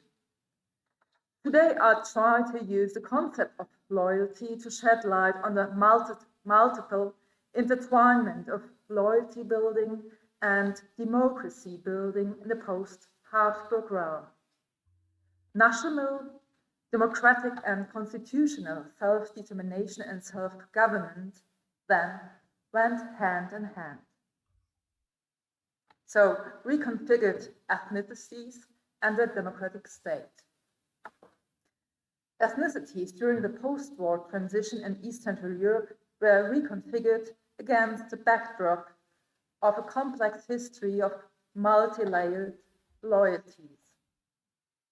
On the other hand, the reconfigured ethnicities were expected to fit the newly erected democratic nation states. However, both the categories of ethnic belonging and the new shapes of democracies were determined by post-imperial legacies.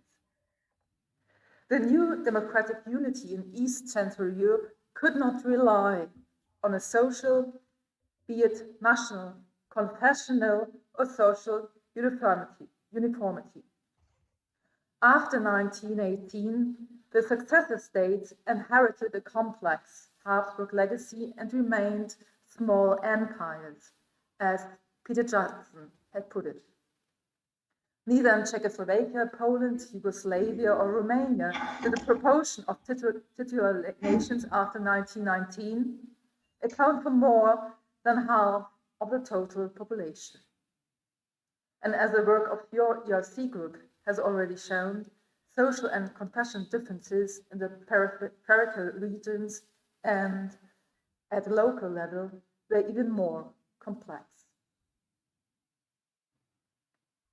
In 1919, one important channel in order to reconfigure ethnicity in Eastern Europe from below for the means of referenda. Referenda did not result in clear-cut categories of belonging that were needed in order to redraw the political map of Central Europe from the scratch. As a consequence, only in a few regions a referendum took place at all after 1918, and this included Carinthia, for example.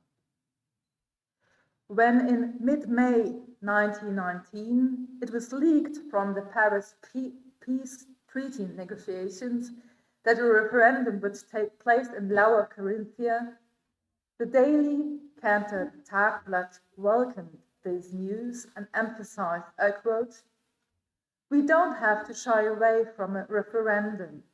We are well aware of the number of Slovenes living in Carinthia, but we also know the fact that a very large percentage of them represent the desire to maintain an undivided Carinthia as sincerely as we are Germans." End of quote. And indeed, a significant part of the Carinthian Slovenes voted for remaining with Carinthia and spoke out against its seizure to the new Yugoslavia. In the post-war logic, with the equation one ethnic nation, one state, this decision comes as a surprise. The reconfiguration of ethnicities after 1918, secondly, was influenced by economic needs and expectancies, as the second example shows. I quote, "On both sides of the Rhine, the people will decide whether they like the Anschluss, as the Christian social daily Vorarlberger Volksblatt assessed the referendum of May 11th, 1919 in Vorarlberg. With an overwhelming majority of 80%, the citizens of Vorarlberg had opted for joining Switzerland. They justified their wish with the right of self-determination of the Vorarlberg people. Cultural, financial and economic security was decisive here for the desire to join the House of Helvetia. With the argument of national self-determination, also the Tyrol State Assembly, as we have heard today, demanded in May 1919 a neutral free state of Tyrol made from German Tyrol and the Ladine regions.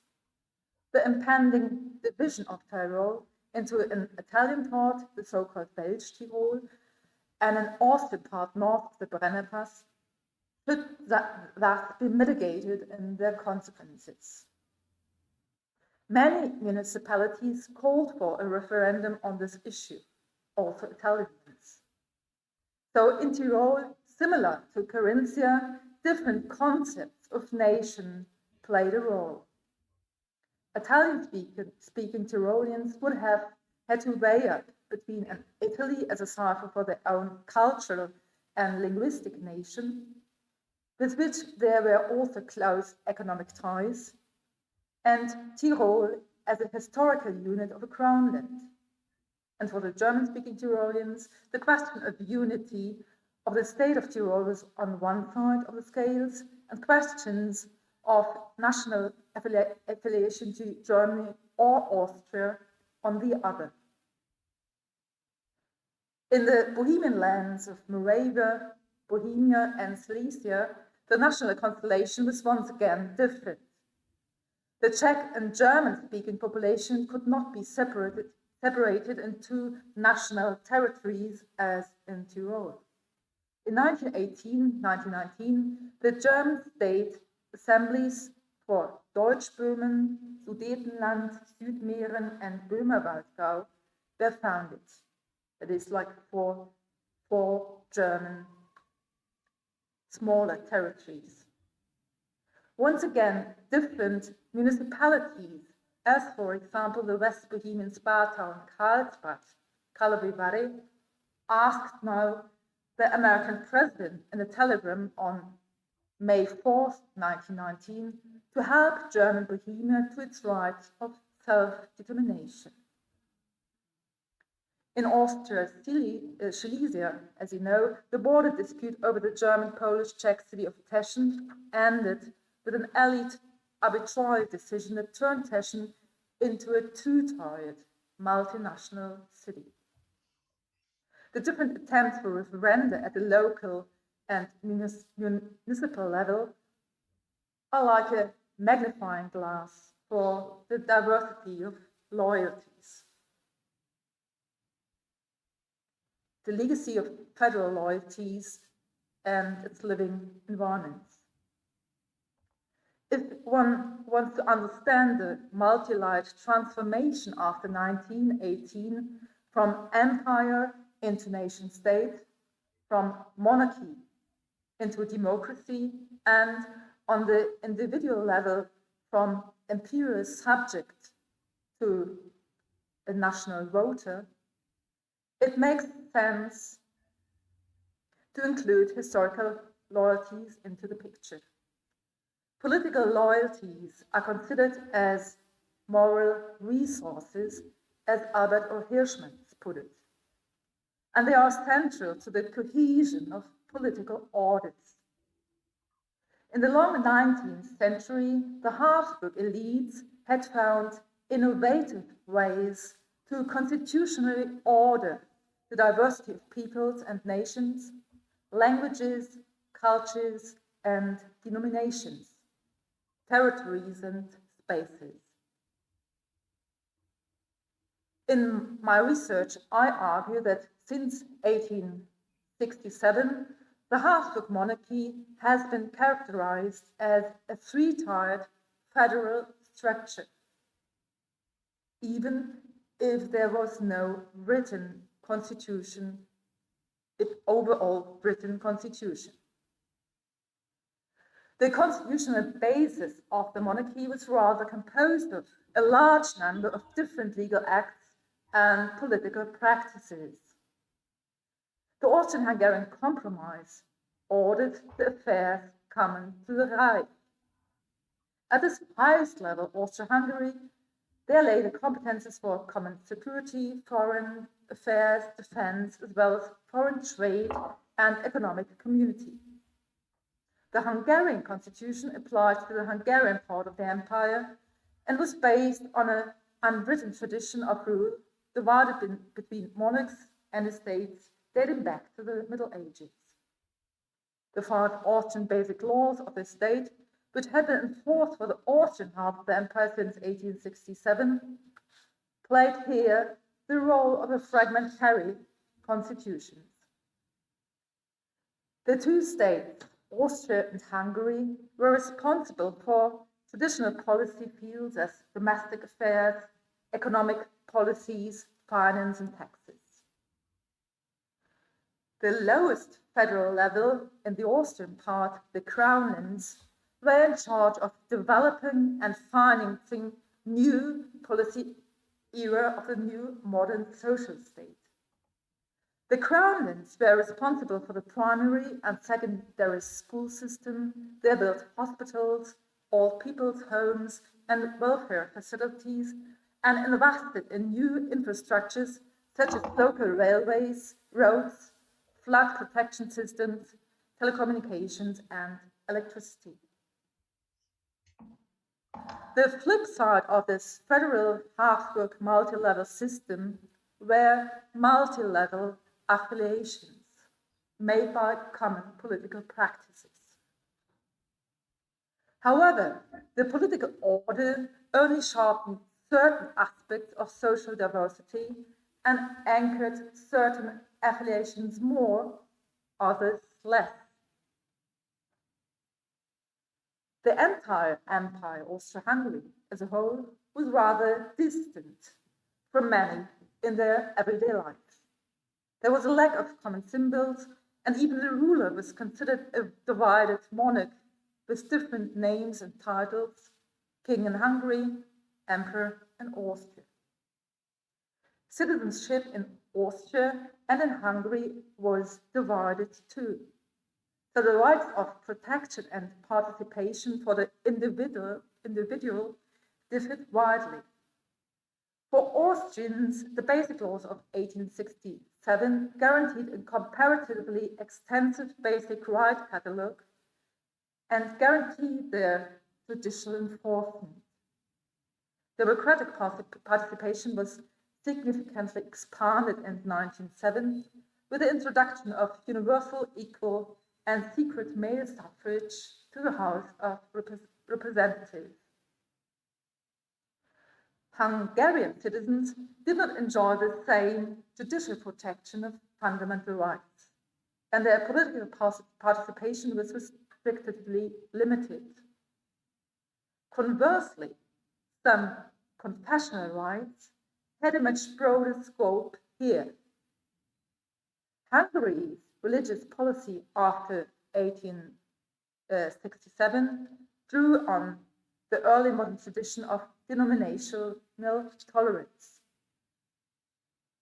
Among Hungarians, Catholicism was not a national church, as in Austria, but only the majority religion, while nearly a third of Hungarians were Protestants. So the Catholic, Protestant, and Orthodox churches, and later the Mosaic communities, exercised self-government over sets, foundations, and schools, and choose their own church leaders. And it would be an open question whether confessional loyalties were more persistent after 1918 in the Hungarian half than in the Austrian.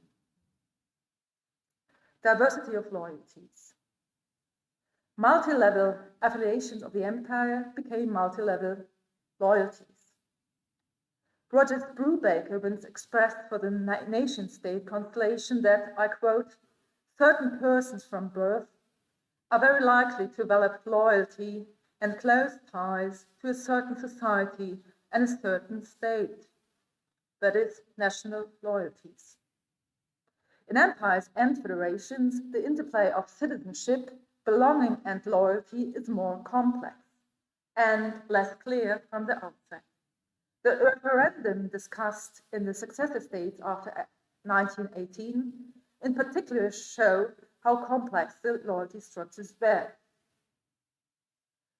So central to the transformation phase is the question of how former affiliations became national loyalties.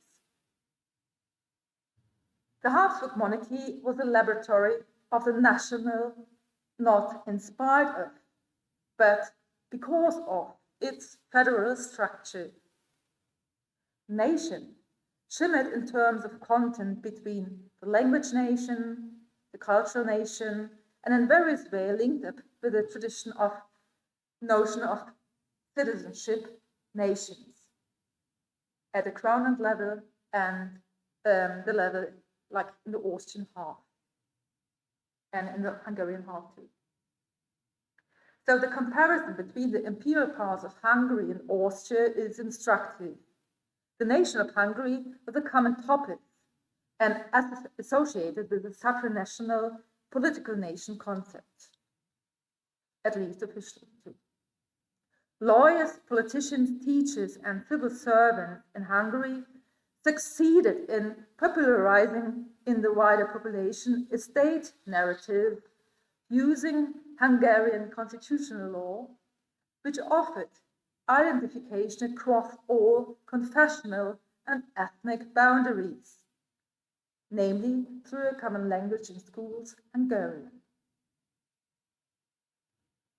In particular, the education made an important contribution to this. Broader sections of Hungarian society began to see themselves as a political community or nation connected by the common language related to Hungarian territory. The strategy of propagating political affiliation in Hungary as a supranational national affiliation did not succeed completely. The Madurization policy led to a crisis of previous ideas of belonging, especially in rural areas. The language and special rights of non-Magyar nationalities were liberal only on paper and found no practical implementation. Especially in the later Slovak and Romanian regions of Hungary, where confessional and ethnic national communities largely coincided, an ethnic national agenda emerged, which was supported by denominational schools and the clergy. The narrative of a political Natio Hungaricus was juxtaposed with national ideas of the Slovaks, Serbs, Romanians, the Croats, and others, which were based on ethnic linguistic unity. It shone a spotlight on the national loyalties in the imperial part of Austria. Similarities and differences become apparent. The biggest difference to the Hungarian part of the empire was that belonging to the Austrian part was not even remotely propagated as a political nation and thus as a unitary national loyalty. Citizenship here did not mean a national consciousness in Austria. A nation of Austria, which would have offered an emotional starting point for all peoples and nationalities, never emerged before 1918. However, what is crucial is that the possibility of democratic participation and the bond through national loyalty as citizens fell apart in both parts of the empire. If one compares the parts with regard to citizenship as protection and participation, then the Austrians were legally and formally better integrated to one as a voter nation than their Hungarian neighbors. The Hungarian electoral law was one of the most rigid in Europe in social terms due to the high census. In Austria, the proportion of eligible voters in the population was 27% and almost on par with France and well above Germany and Great Britain. Notwithstanding the popular rhetoric of one Hungarian nation across national and confessional divides, social class differences in Hungarian suffrage have been accompanied by a sustained exclusion of many residents and disproportionately many non-Magyar language groups. The formation of national loyalties in the Austrian part of the empire did focus on the crown lands, among other things. The loyalties of the population to their own crown lands were reinforced by the federal practices in Cisleithania. The Austrian crown lands acted in the area of benefit administration. And according to the Prague legal scholar Heinrich Rauchberg, I quote, patriotism towards the countries exists not only on the basis of historical tradition, but also by virtue of the present achievements for the people, end of quote. So when Austrians spoke of their fatherland, they often meant the crown land from which they are stemmed, such as Bohemia or Moravia, Carinthia or Styria, Tyrol or Vorarlberg. This federal diversity of the fatherland in Austria had no equivalent in Hungary, as we have already discussed today. Outlook: was diversity harmful to democracy? Finally, I would like to discuss the consequences of the diversity of loyalties for the democratization initiated after 1918. Was the national balance in East Central Europe problematic or even harmful to building democracies? For the Allies in Paris, the ideas of national self-determination and democratic self-government were inextricably linked. In the Habsburg tradition, however, the various national affiliations, loyalties, and autonomies had not been embedded in a democratization in the multi-level political system. The cleavages between national or ethnic loyalties and evolving democracies were strengthened by the fact that all successor states had state borders without historical precursors, and therefore accommodated populations and citizens who had previously lived with very different affiliations and loyalties. Many historians therefore still perceive interwar Eastern Europe as a region of conflict, a fracture zone of democracy with authoritarian tendencies like Mark Marsauer, or as a core zone in the century of extremes like the German historian Dietrich Weyrauch. The research on transformation dealing with global democratic development in the 20th century also has, I quote, theoretically derived and empirically confirmed the general rule that post-autocratic, multinational, multi-ethnic, and multicultural states have a considerably harder time consolidating as democracy than ethnically and culturally homogeneous societies, end of quote. This postulate assumes that social uniformity is a collective political unity through feelings of togetherness, which supports and stabilizes the democratic unity of the state even through times of crisis.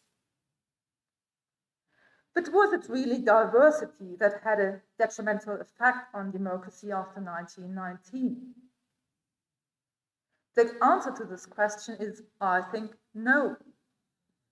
Contrary to what the theory of transformation suggests, no causality of social diversity and the democracy crisis risen in the 30s can be justified for East Central Europe. Or notably, the new constitutions of the successor states were inspired by insights that cleverly linked the coexistence of national self-determination and democratic self-government. Constitutional principles of the Habsburg successor states around 1920 were tailored to democratic unity in and with societal and social diversity. Decisive for the lifespan of the post-Habsburg democracy was therefore not the diversity of competing and conflicting loyalties as such, but the ability to fill the new democracies with life in everyday life through a political culture of consensus and compromise. And the work of the Nepostrans researchers has already produced new insight for that on local levels, how ethnic groups worked together. Thank you very much.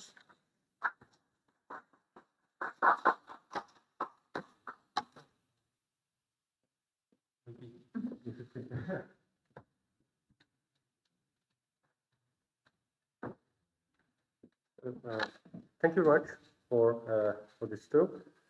And well, we have around 30 minutes to discuss. So could we switch to the Zoom? Or maybe I can just simply, because I think that, okay. So it is also to our Zoom audience. If you have questions, just raise your hands. I try to look around and also follow the development. So, and also I have to look at my notes where to start if no one has anything to ask. So maybe as a first, and it's really a kind of descriptive question, but I'm interested in a bit more detailed analysis of these post-imperial constitutional frameworks. I think it would be useful for the audience if you have a bit more time to elaborate it, how these were trying to accommodate these seemingly contradictory trends. Nation statehood, federalist legacies, and the ideas coming from outside that imagined nation statehood and democracy as two faces of the same coin.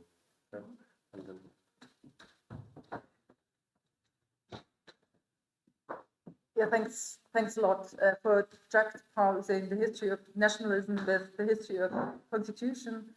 I think it's we have to open up our minds to the European perspective, and what is important that the level of civil rights, not only for nationality rights, but for civil rights overall, really increased in all of the post-Habsburg nation states after 1918.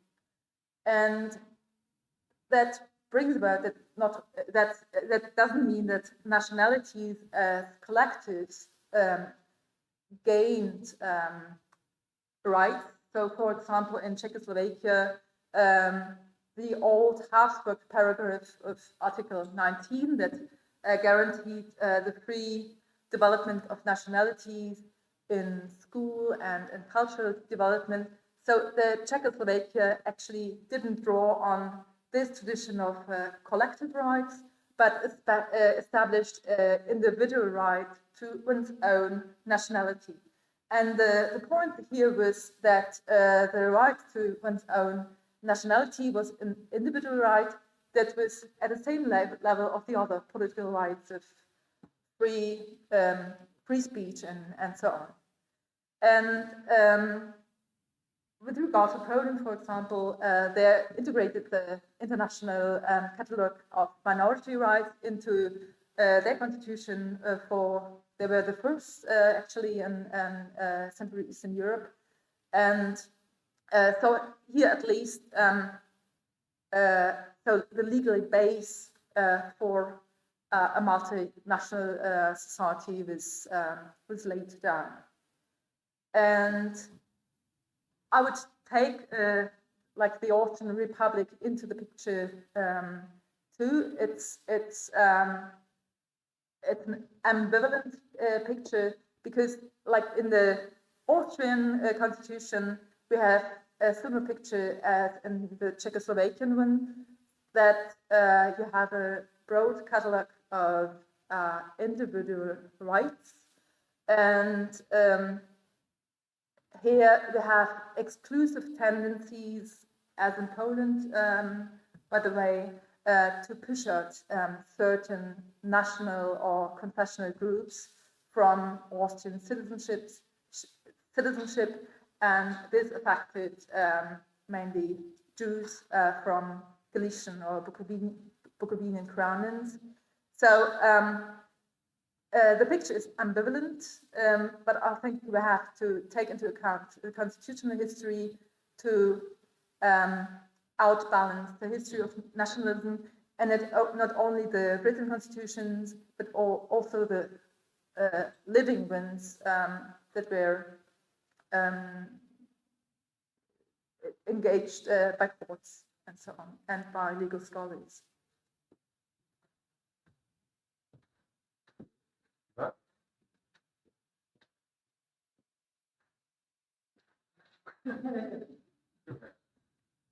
Thank you very much. I mean, this is a little bit awkward now that I have to ask the person here nearby, but then speak to the to the online. So my question was actually, I mean, I have two questions today, more regard the late Habsburg period. So I was interested more to elaborate whether would be also in the Hungarian context be useful to think of some type of federal unit inside Hungary. I'm thinking about Fiume, which is an exception, but in form of Croatia Slavonia as a kind of, again, federal unit with a semi-autonomous at least status, which again somehow influenced then a different development of the national or the ethnic question. And the other question would be, I mean, it's quite obvious that the different parts of the monarchy have a completely different political development regarding political rights. But could we also maybe think that even in the Hungarian part of the monarchy, through, how to put it, maybe not direct political participation, but through associational life, there was still a kind of element that can say that we saw development towards a more developed, more inclusive civil society. Even again, if I mean, it's quite clear that it's different from the other part where you have the right to vote, I mean, at least as a male. Thank you. Yeah, thanks a lot for the question. I will start with the second one because I think it's really useful and intriguing to have a look on institutions of civil society. And here I see parallels not with Hungary and the Austrian part of the empire, but with Hungary and the Austrian crown lands. Because in the crown lands, we had a rigid voting system as well. And for example, yeah, not only in Bohemia, Moravia, and Silesia, the working class was not entirely, but widely excluded from political participation. But on the administrative level and in political associations, cultural associations, the working class and other excluded social strata came in and really participated in creating political life. So I think it would be interesting to have the comparison here. And as far as I know, in Bratislava, there were working class associations before 1918 and in Budapest as well. So it would be interesting to have a look not only at the industrial prospering cities of Hungary, but have a look on the rural areas too. And the first question, could you just... Yes, yes. Well, the normal perspective is to see Croatia, Slovenia as a federal part with autonomous rights. Actually, I would like to engage more with the political activity of Croatia, because as far as I know, their financial background was very poor. So I would be interested in more in-depth studies in which policy fields actually Croatia played a part of its own. As far as I know, the policy of civil law is one example, but unfortunately, I'm not an expert here.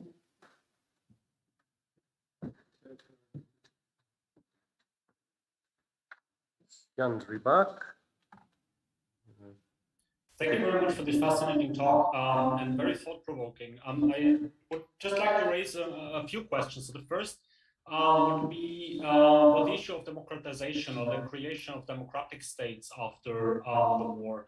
And in the case of some of the successor states, when Hungary and the Kingdom or what later became Yugoslavia were obviously not democracies.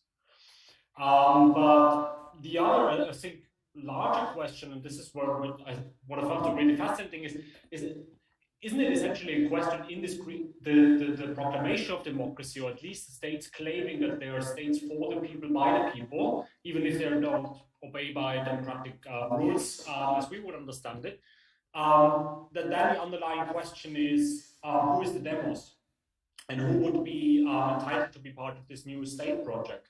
And I think then also there might be quite, even in states which on paper and legally and so on are or can be considered to be democracies, there's then, because people feel to be excluded from the demos, there is a rejection of the state. and a rejection of the supposedly democratic structure, and the experiences as not being democratic. Speaking of German minorities in Bohemia, for example, speaking prominently about the Jewish minority in Poland, because despite the minorities treaty, this was heavily resented by the Polish elites. It was, in fact, never truly implemented and at one point officially taken back. It's, I feel, to be completely excluded from the demos and subsequently from the democracy.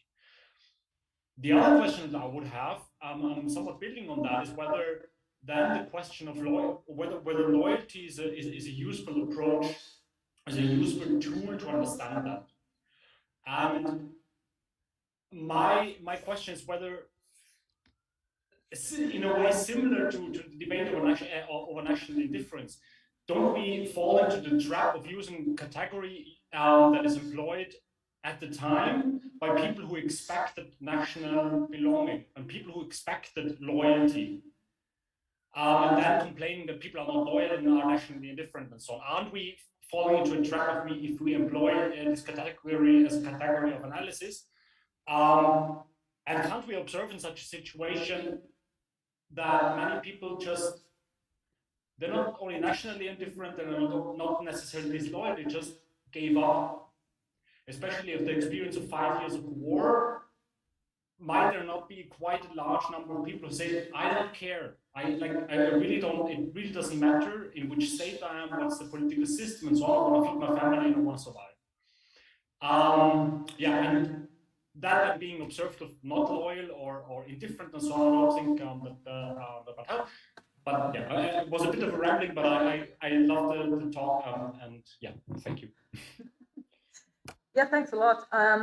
Of course, the democracies in interwar periods differed in their being a real democracy between each other, and they didn't fit our nowadays expectancy to a democracy.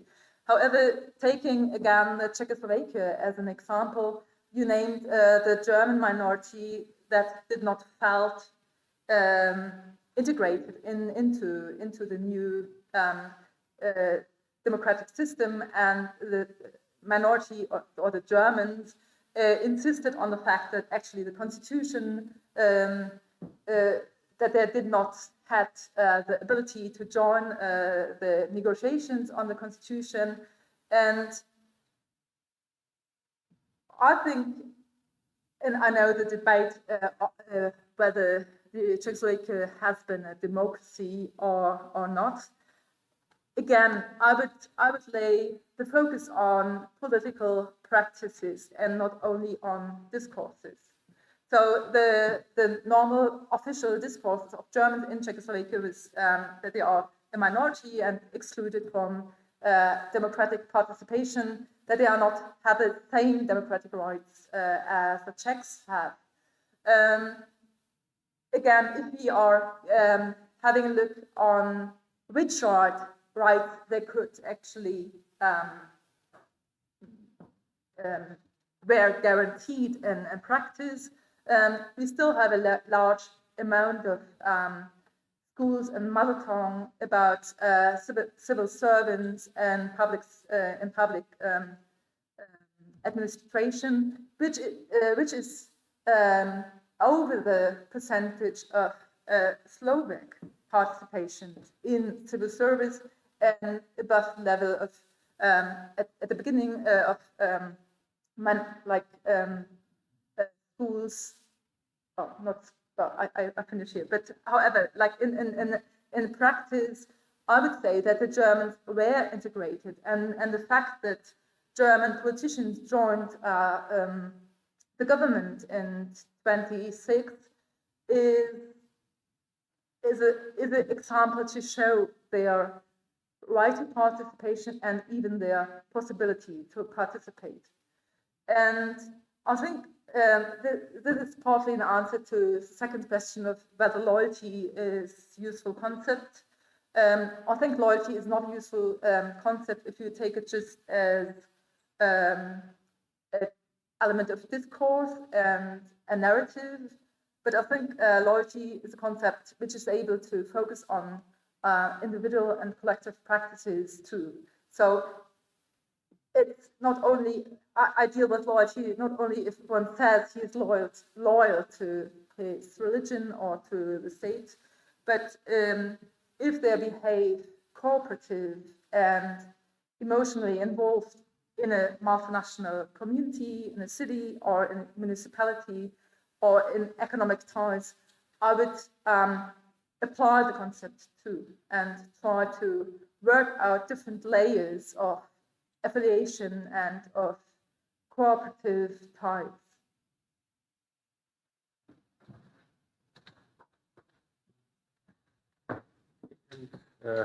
I saw Mateusz Wejhowski as well.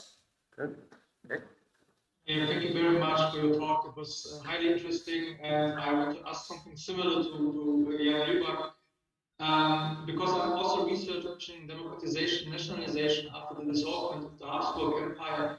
And one example I was thinking of right now was Tadeusz Reger, a Polish delegate to the Abgeordnetenhaus in Vienna. He said on October 8th that we need real democratic representative bodies. What he meant was this kind of development of a nation state with a parliament, despite being in the parliament right now sitting, and he was elected democratically because of universal suffrage, universal male suffrage, of course, of 1907. So he made this kind of distinction between the imperial representative body and sort of like the real representative body which he wanted to establish. And I found this really interesting, fascinating how he made this kind of distinction between these both ideas of democratic representation. So you already kind of answered it. It's difficult to say what real democracy meant, but maybe how would you explain this kind of switch between the representative democratic bodies of the imperial parliament and the new established parliaments after the dissolvement of the Habsburg Empire? Yeah, thanks a lot for this question. I think the answer lies with the focus on crown lands, that in the different Habsburg crown lands, the democratic bodies or parliamentary bodies didn't give a share to all of the population. And what is important, if you look at the policy field, the local regional parliaments and diets dealt with, that were policy fields like social policies, like welfare politics, which affected exclusively those who were not included in the regional parliaments. So I think this critique of democracy in Vienna has not only a national side, but a social side too.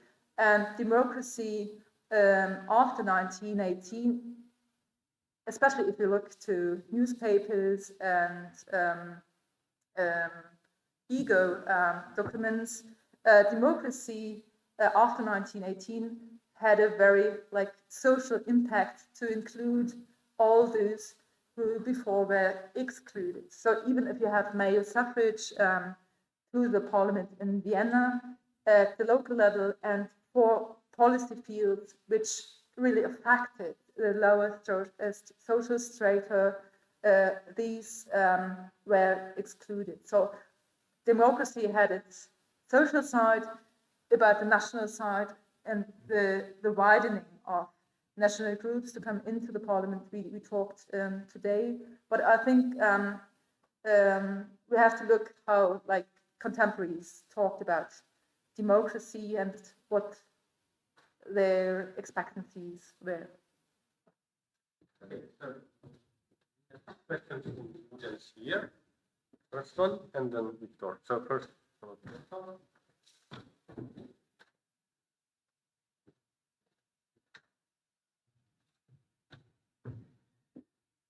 my name is Anton Szabadkai. First, my congratulations to you to your speech. And second, my question is, how changed the loyalty in Austria and in Hungary between 1913, 1919?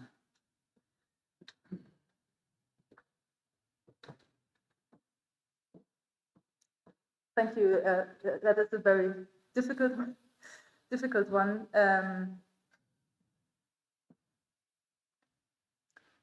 I think we have, like, during the First World War, we have a common practice of loyalty within the army, and actually soldiers behaved quite loyal to the emperor or to emperors in their time.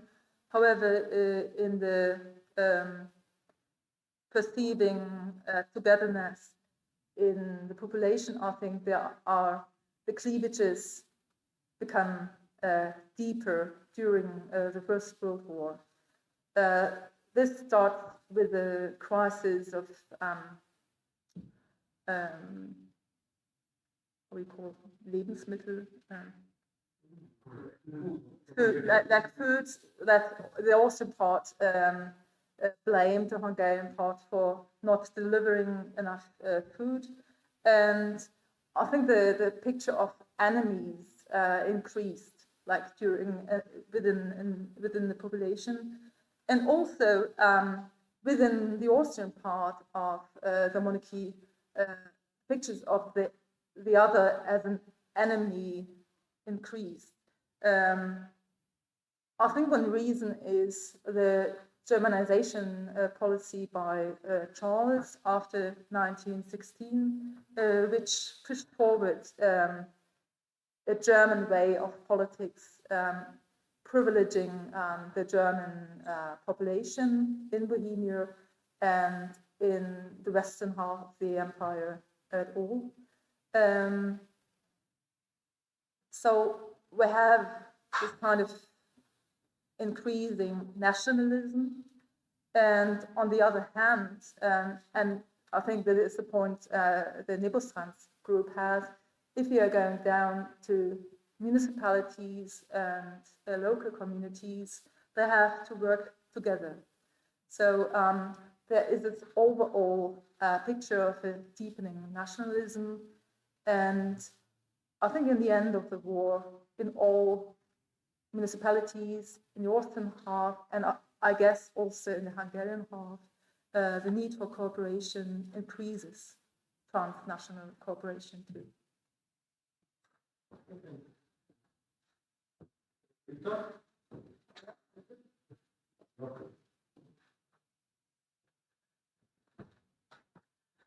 Yeah, thank you for the talk. I wanted to ask you about actually so to speak, the hidden gems of the local loyalties for the nationalizing centralizers and hidden tiered citizenship designs. Like there is this idea somehow circulating through the former imperial areas that if you build a sort of a constitutional design which will include the regional autonomy, it will actually allow to diminish the influence of these local representatives for the centralized national parliament, which would represent a sort of a democratic body politic, which would be more limited to the titular nationality. This is very visible, for instance, in the Polish national democratic constitutional designs, which were not implemented to actually exclude these eastern borderlands, giving them autonomy, paying the lip service to the sort of general wisdom of the time that you have to include these kind of minority rights, but actually limiting these rights on the actual practice. So I wanted to ask you if you about the kind of genealogy of this idea, how these ideas were circulating and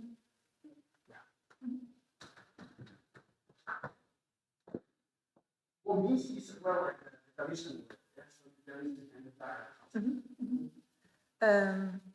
Well, there were different constitutional designs to include national or confessional otherness, and one of the famous examples is like non-territorial autonomy, which was probed in different municipalities like Budapest, or in the Moravian part of the empire. I think, again, what is interesting is to juxtapose cultural autonomy on a national level with the democratic civil rights of the individual.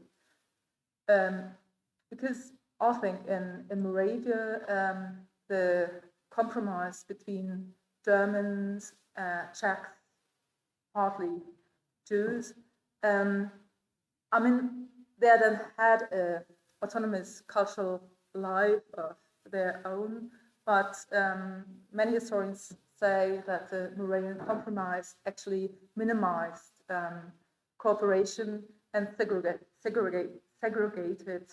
both nationalities.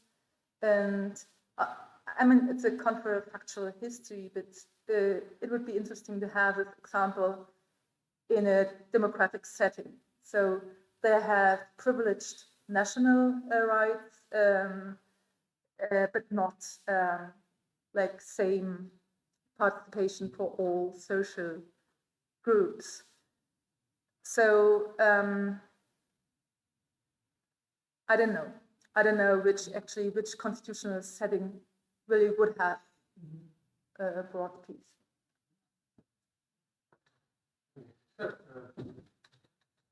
Officially, we are over with 1 minute, but I will abuse my position, chair, just to make a remark or put a question, because that's actually arise to me from the discussion, from the very first answer you gave about the higher level of civic rights provided in the constitutions, and in this sense, the successor states being or at least making an attempt of integration. And I think that it's a very important issue because it diverts a bit the attention from implicitly perceiving every constitutional design as a national constitutional design. And it raises, if you go to the opposite end of the possible spectrum, it raises the question whether it's, in what sense it is better to live in an authoritarian national state when one is a member of the titular nation and a member of, or if one is a member of the minority. What is the difference? It's really, one can really often observe this kind of argument, for example, regarding the 60s or 70s of Romania, that, well, when the Hungarians had, or 60s of Romania, when there was a kind of Hungarian autonomy, that even if it was within the state of totalitarian state of, let's take it a totalitarian state, that was somehow different, even though there were no civic rights to enjoy. So no one had civic rights as we imagine. And one issue that came to my mind, that it is still possible to conceive individually hierarchies, whether they are real or not. And one way is to conceive these hierarchies is ethnic hierarchy. That even we don't have, we are the same in terms of non-existing civic rights or very limited civic rights. There could be some kind of sense of hierarchy, and hierarchies are inherently non-democratic in a sense, in this kind of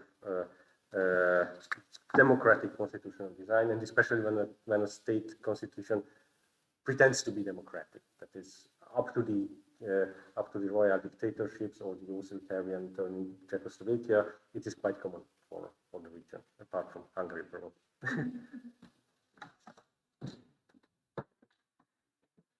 Yeah, thanks very much for bringing up this issue again of constitutional rights.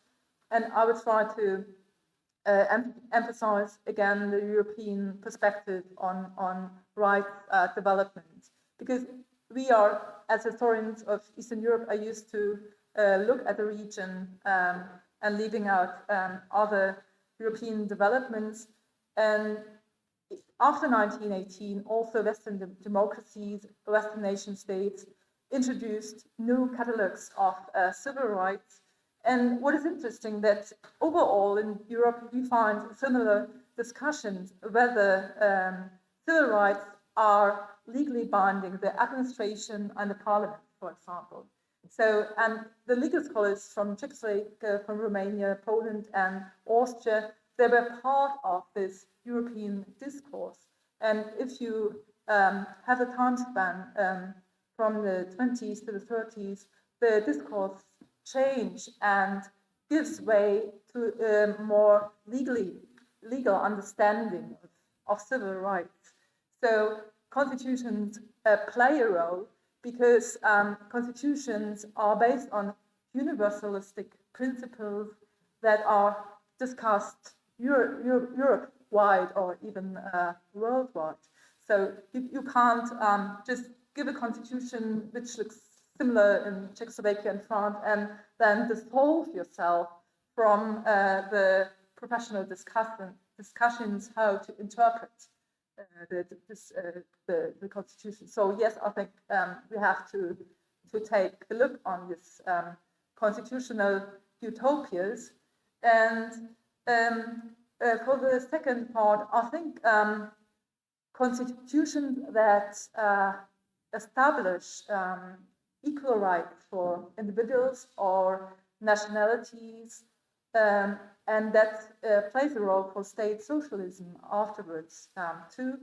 If you state equal rights, the population has a measure to criticize you. So in every state, in every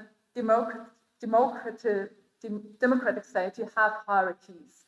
And if you look to Germany today, you have hierarchies as well. I mean, the Turkish-speaking population has, in fact, less possibilities to have a career in civil service or in parliament. But you have this normative utopian horizon to criticize and to negotiate your rights. Thank you. Especially because this last answer, at least for me, conveyed the sense that nothing is changing. If I listen to the discourse on how the European Court of Human Rights is encroaching on the sovereignty of the British Parliament, that is very similar to what you have mentioned about this discussion of whether civil rights are binding for Parliament. It seems that we could go on with the discussion for much more time, but we have a relatively strict limit of this conference, especially today. So thank you very much for the keynote. And we have a short coffee break here. Please come back at 2:20.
Okay, so I think we're ready to begin again. I'm Christopher Wendt, and I have the pleasure to introduce our third panel here, Ethnicity from Below, Classification and Agency. And our first speaker is ETHNICITIES, who is an assistant professor at the University of Ljubljana and a postdoctoral researcher on our ERC research project, Nepostrans, here at the Institute of Political History in Budapest. And prior to this, he has done research on various dimensions of Slovenian history and published books on and articles on nationalism, the First World War, and the post-imperial transition. And so with this, I will give the word to Jerne, who's, I should say that his presentation today is also titled Prekmorci, or People of Prekmorje, Patterns of Classification, Identification, and Adaptation in a Redeemed Yugoslav Region. Jerne. Thank you, Chris.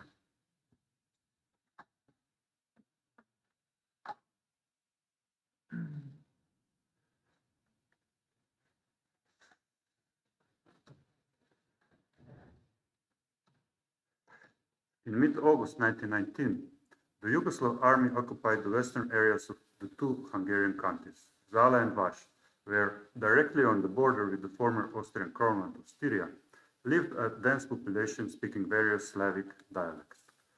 The occupied territory, referred to in Slovene as Prekmorje, literally on the other side of the Mura River, was later annexed to the Kingdom of Serbs, Croats, and Slovenes by the Treaty of Trianon in June 1920. The Yugoslav occupation of Prekmorje in August 1919 was celebrated by Slovene politicians, intellectuals, national activists, and journalists living in the former Cisleitanian areas of Yugoslavia as the liberation of their Slovene compatriots from 1,000 years of Hungarian subjugation. Prekmorje is ours, wrote the Ljubljana-based newspaper Domovina, our homeland, in bold letters, stressing in its report on the occupation, or as they describe it, the liberation, that it was an event, I quote, of the greatest historical importance for us and for our country, unquote. It finally came to pass, I quote, that we are united with our Hungarian brothers who have been living under foreign hostile rule for over 1,000 years, that is, since the arrival of the Slovenes in Pannonia. It is only thanks to our innate Slovene tenacity that we haven't only found graves, but living compatriots who speak our mother tongue, end of quote. Many Slovenes from the former Austrian Crownland who lived in the new South Slav state from autumn 1918 onwards believed that the Yugoslav occupation of the Hungarian areas coincided with the wishes, expectations, and aspirations of the Slavophone population living in Prekmorje. They had good reasons for this, as I will try to illustrate in more detail later.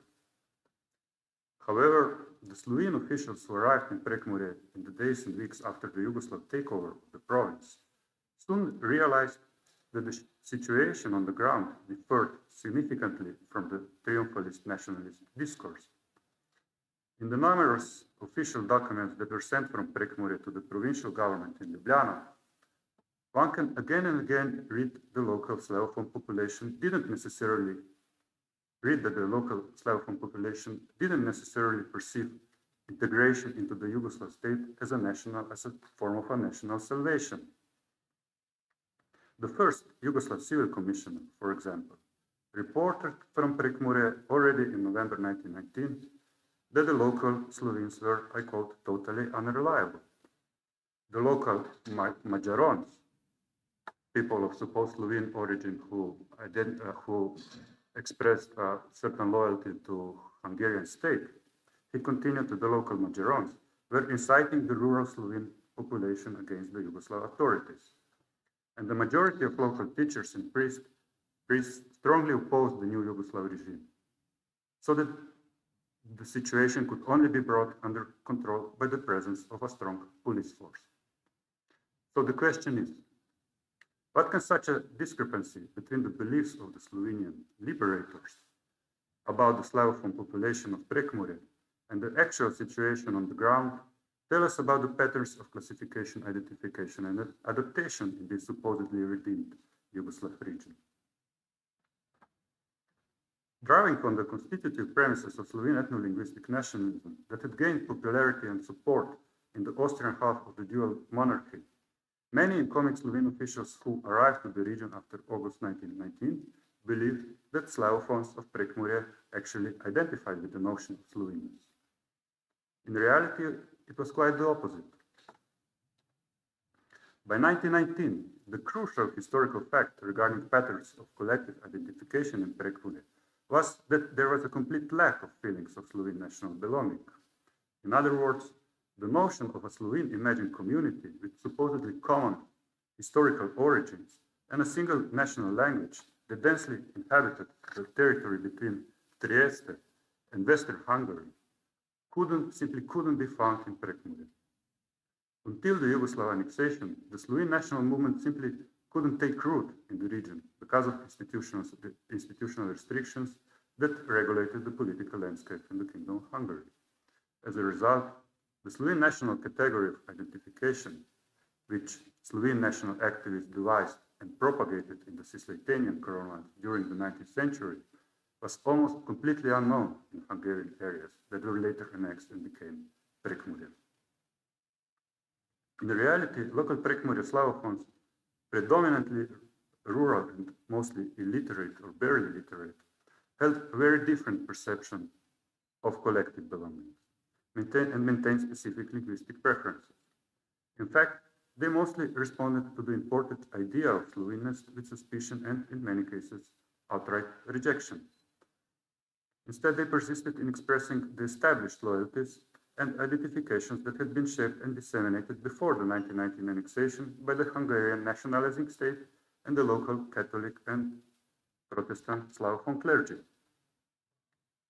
Before the Yugoslav occupation in 1919, one can observe a very long tradition of categorizing the Slavic population in Zala and Vas counties as ethnically or linguistically particular. This regional or local pigeonholing had its roots in the pastoral and liturgical efforts of evangelical and Catholic priests. Their endeavors to translate the liturgical writings into a comprehensible local Slavic dialect were later systematically supported by both churches, and this tradition gradually established the notion of the particularity of the population in this language. After the Yugoslav annexation and occupation, the local population obviously continued to self-identify in a traditional way, as Vents in Hungarian or as Sloveni, Slovenian, Slovenci in Slovene, with both terms being limited regionally to the area, more or less, of Prekmurje. After the Yugoslav annexation, the terms Vent and Slovene could overlap, but not necessarily always and everywhere. They could express loyalty to the Hungarian state framework and be politically anti-Yugoslav, but they could also only indicate an ethnicity or ethnic separateness, which was not necessarily political in the sense of being anti-Yugoslav. All in all, post-Hungarian Prekmurje was thus a fertile ground for nationalizing endeavors. From the point of view of the promoters of Slovene ethno-linguistic nationalism, there were many Slovenes living there who had yet to become aware of their true Slovene identity. So in the decade after the occupation and subsequent annexation, we can thus trace a number of administrative measures and legislative policies by which the Yugoslav state authorities sought to create Slovenes out of the Slavic-speaking inhabitants of Prekmurje. To name but a few, because these top-down nationalizing processes have been thoroughly researched and showed, and I think there are no particularities interested in this specific, interesting particularities in this regard in Prekmurje. The state immediately applied the already existing clause promoting the Slovene national language, which meant that Hungarian officials and teachers were fired because they were not able to use the official administrative language or the language of instructions in schools. The repressive authorities used more or less violent methods to suppress the local Slavic-speaking population that didn't agree with the nationalization project. School curricula explicitly promoted the notion of Slovenes and loyalty to Yugoslavia. And last but not least, Slovene officials used the authority of Yugoslav state institutions to sort local mono, bi, and trilingual and confessionally mixed populations into separate national categories, in a way previously not customary in the region.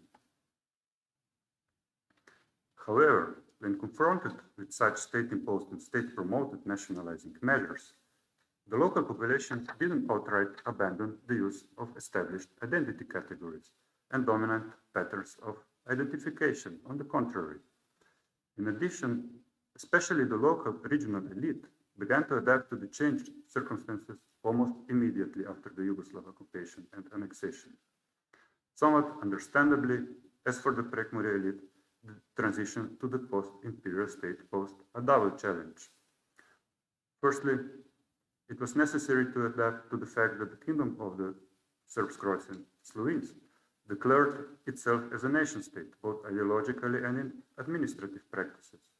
The free-named Yugoslav nation of Serbs, Croats, and Slovenes was legally defined as the core nation, while the state also guaranteed some rights to the legally recognized minorities, of which there were two in Prekmurje, a large Hungarian minority and a much smaller German one. And secondly, the regional elite in Prekmurje had to adjust to the democratization of political life by introducing universal male suffragette voting rights. The rural population got the right to engage in politics, at least during and before the elections. And the response of the local elite in Prekmurje to this challenge was the adoption and the dissemination of a notion of a specific regional identity. Almost immediately, the local elite started to promote political and social agendas under the banner of the Prekmurje regional identity. Local and regional politicians started to address their potential voters as inhabitants of Prekmurje, as the people of Prekmurje or Prekmurci. At the same time, they also promoted the Prekmurje regional identity in relation to distant centers of political power. In their communication and relations with the administrative centers of Ljubljana and Maribor, and the center of political life in Belgrade, these regional politicians began to portray themselves as representatives of the collective will of the Prekmurje population. Under the banner of Prekmurje's regional identity, various local political actors propagated diverse visions of political development through their engagement in the public discourse. In other words, they, in the name of their regional identity, pursued different political agendas, including those that had, in reality, little to do with the genuine interests of the people of Prekmurje or the province itself. So let me illustrate this political appropriation of this new regional identity with a few examples. Already a year after the annexation of Prekmurje in November 1920, the first regional political party was founded in Prekmurje, in which the regional elite took part, the Domestic Economic Party.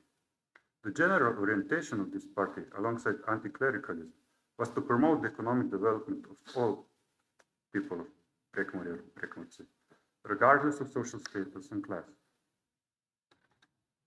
Interestingly, another party addressing Prekmurci as a distinct community, and that was founded in Prekmurje already soon after the annexation, was Nikola Pašic's People's Radical Party. The traditionally Serbian party had its tentacles in Prekmurje, with the thriving entrepreneur Josip Benko at its head.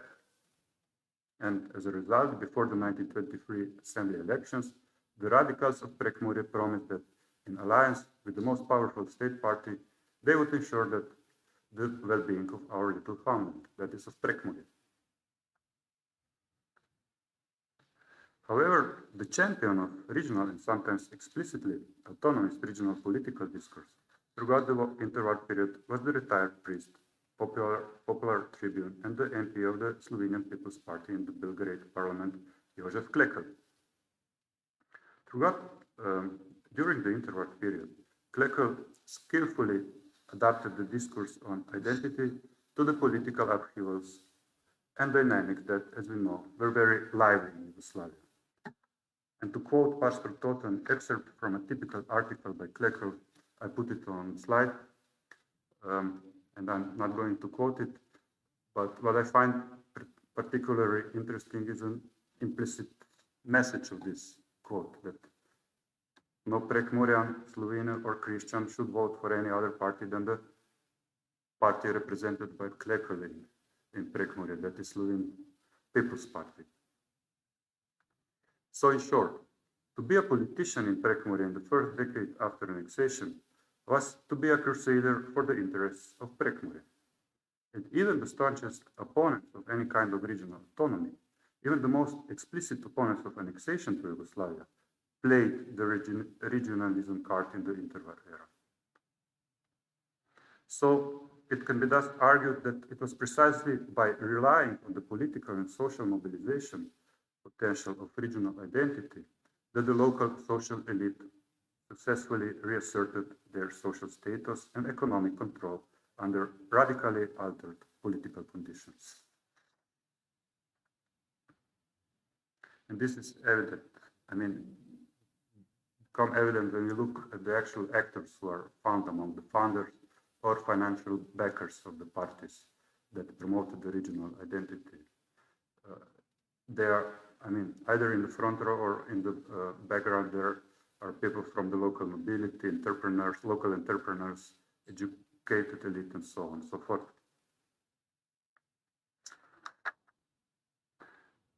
Now, what I've found particularly interesting is the fact that the idea of regional Prekmurje identity didn't emerge in the Prekmurje region. It was actually imported to this area by Slovenians from other Slovene provinces. In Prekmurje, in reality, the term Prekmurci only began to spread after the annexation to the Kingdom of Serbs, Croats, and Slovenes in 1919.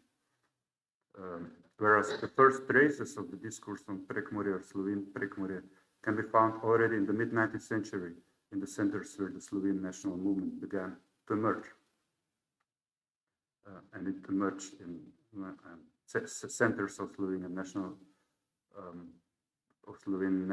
nationalism, like in Styria and Carniola or in Vienna. So, which means that classification of Slavophones of Zala and Vaš as subgroup of the Slovene nation is something that was, to reiterate, imported to the region. So to sum up, in the decades following the annexation, the state experienced considerable success in nationalizing Prekmurje Slavophones. By the end of the interwar period, the educated layer of the local population was already Slovenized, while the rural population slowly followed a similar path through schooling and by taking part in the activities of Slovene voluntary associations. With the communists coming to power in 1945, this process accelerated. The communist government targeted the local elite and supporters of regionalism and collaborators of the Hungarian authorities, given Prekmurje had been annexed again by Hungary in 1941. And as a consequence, members of local elite with regionalist or Hungarian beliefs fled from the region or faced violent reprisals at the hands of the new authorities.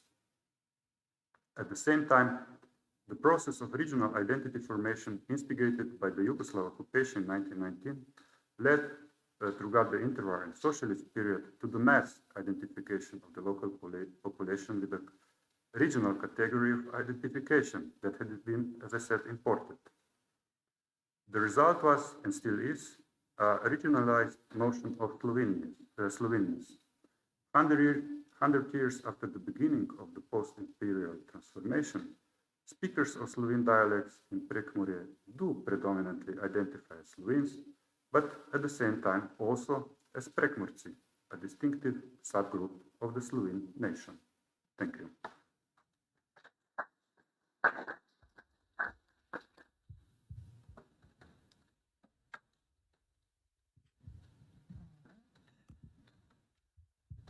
Thank you, Jurne, for that very rich presentation. Our next speaker on the panel will be, okay, we already have this up, is Agustin Berec, who is a historian whose work focuses on the relationship, between language and politics and the social history of 19th century Eastern Europe. His second book, Empty Science, Historical Imaginaries, which just came out in 2020, tells the history of nationalization processes in Transylvania at large from the perspective of proper names. He was acting editor of East Central Europe and research coordinator at PAST Inc. In Budapest from 2020 to 2021.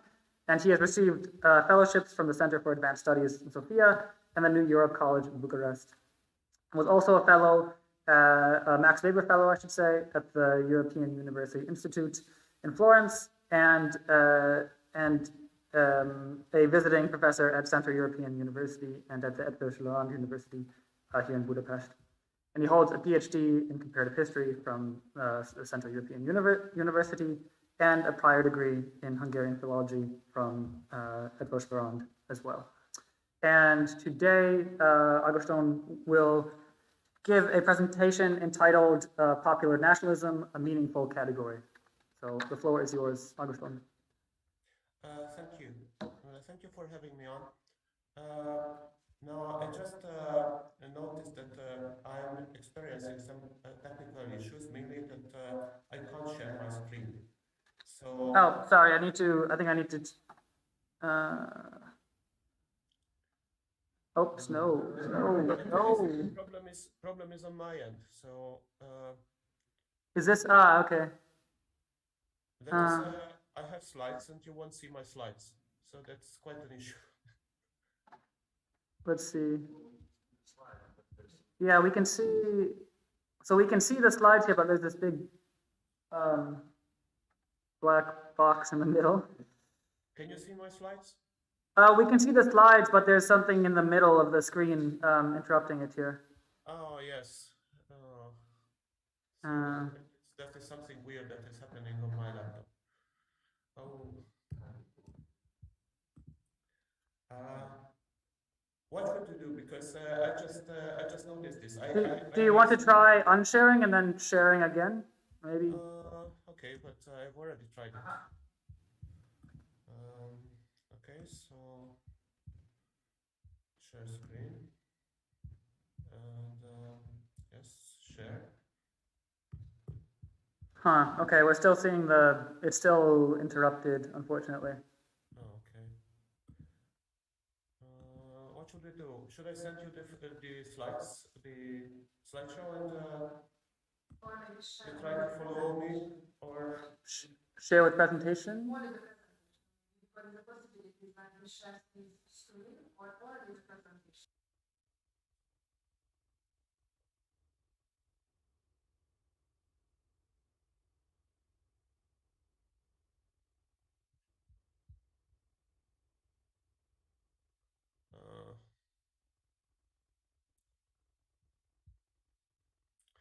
The problem is I'm familiar with Zoom, but I've updated it, and previously it always offered me the option to choose from among several windows which one to share, and now this feature just disappeared.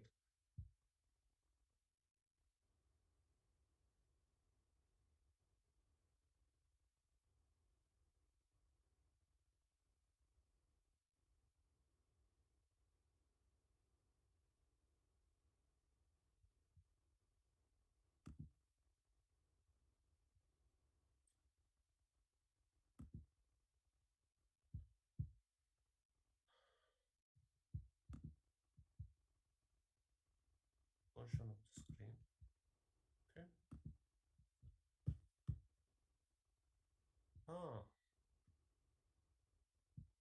So now I should expand this selection, I think, but it doesn't quite work. I think that it has updated, and that's created an issue.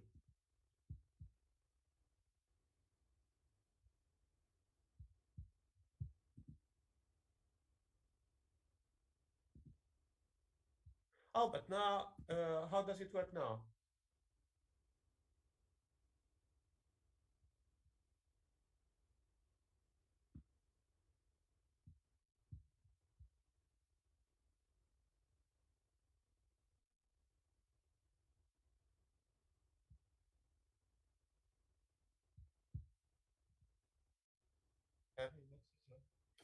Jó. Termovat. Gmail?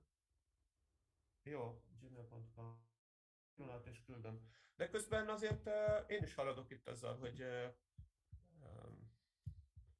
optimalizáljam ezt. Jó. Akkor... Ternovac. Csak Ternovac? Gmail.com. Jó. És akkor...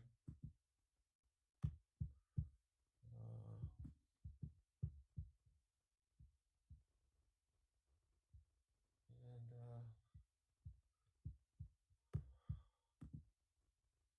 yes, this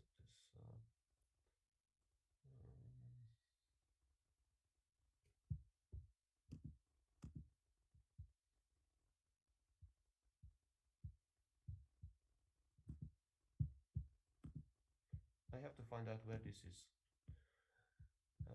Documents. Ah, okay, I see.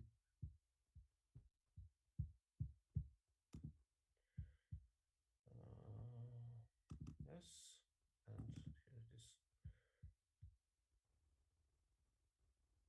here it is. Okay, here we go. Elküldtem.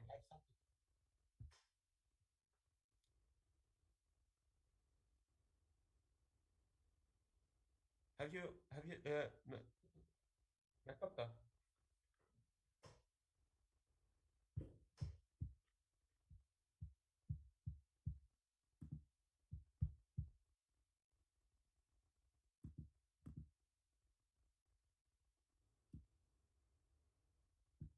Elment.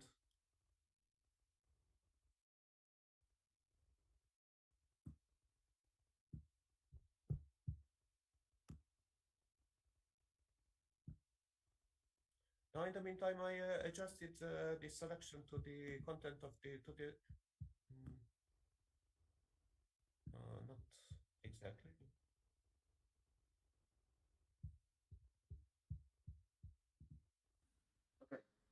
Okay, so then shall I change the slides manually here, I suppose? Okay.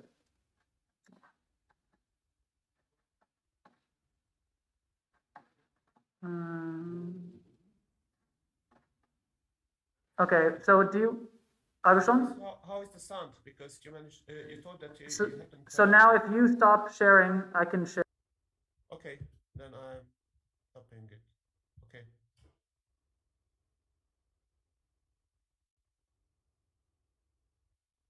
We can start with the second slide.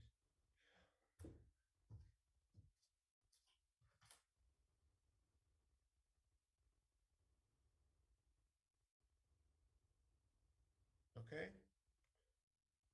And you can jump to the second.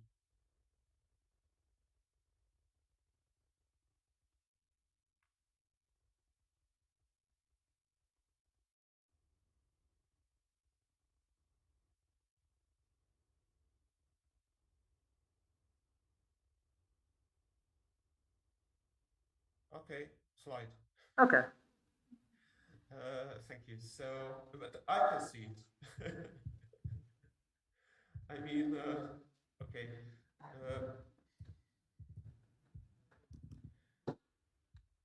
The problem is I can't see it properly. Ah, you can't. No. So what if I go ahead and use my own slides, because there is test on it that I want to use, and you will just proceed as I. Sorry, as long as. As long as you don't share, it's fine. Look at the screen. You're looking at the screen. Yeah. It's fine. Yeah. Okay. Yes, yes. So as long as you say when to switch the slide, then I can switch the slide. Okay? Okay. All right. So, Augustin, once again, the floor is yours. Sorry for this technical mix-up. Actually, I have slightly departed from my original idea, and I narrowed it down to popular nationalisms in mobilized minority or minoritized setting, because that is what I think fits it's the time limit. So wind the calendar back to 1910. And the scene is the second Congress of the Romanian section of the Social Democratic Party of Hungary. And the source from which we learned about this meeting is local police reports, which are quite detailed. So the keynote speaker is a peasant from Blaj, of all places. That is the seat of the Romanian Greek Catholic Archbishopric. His name is Theodor Onishor, and he's appointed chair by seniority because he's the oldest man present. Actually, 30 men are attending. And he's old enough to look back on the dualist period and characterize it as follows. After accepting the recommendation, Theodor Onishor is speaking about the compromise of 67, about the many and beautiful promises made to the Wallachians at the time, tax cuts, trimming back the number of clerks, etc. Barely literate Onishor continues to read, launches against the one-time makers of these promises, that they had not delivered on any of them, but placed a clerk in each village. Before that, 5 villages had only 1 clerk in total. Lots of new offices were created, pensions were voted for them, all kinds of difficult tax laws were established, and then the government of 48 freed the people from serfdom. The government of 67, in spite of its promises, has driven the poor into misery. No one emigrated to Romania 43 years ago, but now even the mothers themselves have to emigrate, just like the swallows. His Majesty the King has commanded the government that the coalition should make the equal separate vote by villages, which proves that the king has given the people rights. Therefore, long live the king, and long live the international social democracy. The latter is chaired only by the speaker. So, in many respects, Onishor's voice is atypical, but it is very consistent with those popular voices, like voices from the lower classes, that express their complaints in political and slightly often nationalized terms. I have to call attention to the fact that Onishor's voice is not a-national here. He has a slightly idealized view of Romania as the land of possibilities, where at least everybody will have a better will find a better living. And this is not entirely in line with what we know about, especially Marxist voices from contemporary Romania that would describe the fate of the peasantry as one of capitalist second serfdom. And later during the day, another speaker, a lawmaker from Arad, who later made a career in the Social Democratic Party, not only called the organization of social democracy in Romania as admirable, but he went on to make a statement that the entire civilized world is watching at Romania, which is hard to make put in context, because nothing in particular was happening in social policies or in terms of the Social Democratic Party in Romania in that particular year. But if you take a look at the last slide, if you take a look at the taxes, tax burdens that we felt on a peasant economy that Onishor was familiar with, and in this case, it is still largely a cash-strapped subsistence economy. Then we can see that Onishor was less naive than his words would lead us think. And also, there is probably not a clear-cut either-or choice between social and national discontent in his voice. Because what we see is that these were, in some context, highly supportable burdens, but also they came with a ideological message on multiple levels. So some of the taxes obviously transmitted an image of an elite image of how a modern state should function. So when you pay for the maintenance of roads, then it is a question how much it benefited the local peasantry and how much it benefited higher class people who just for whatever reason like needed better communication. Also, some county taxes were earmarked as going for the pensions and income supplements of officials. So that was something that was almost calculated to alienate a peasantry. But so that is one level, and then there is the additional level of a nationalizing state. And then we find taxes that went for, and they were earmarked for purposes like constructions of representative public buildings in the next city, or budget purposes, which is a quote for modernizing associations and programs.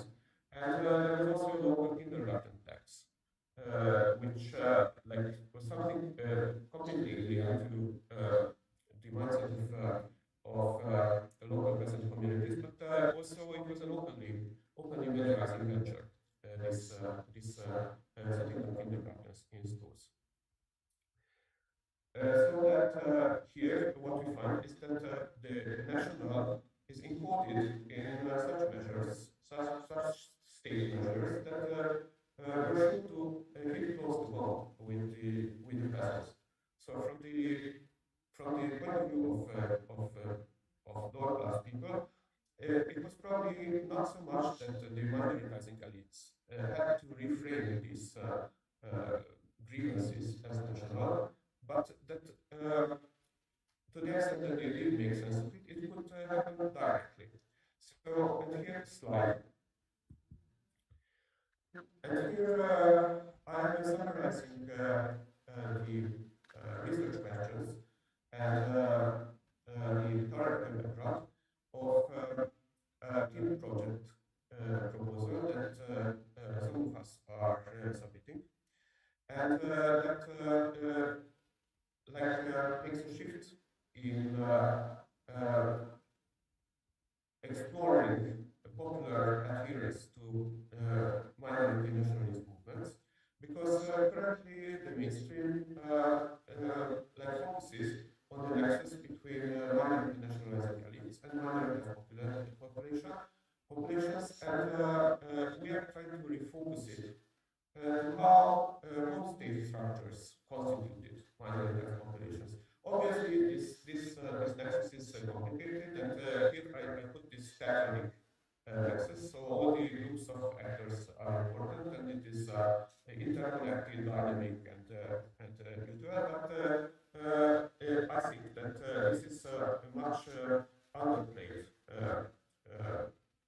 mechanism, or bundle of mechanisms through which all state structures could constitute minority populations, in a sense, minoritize them for whatever reason, but usually because they were claimed by external homelands or just strong rival elites, or they didn't fit. They were seen as somehow problematic to integrate.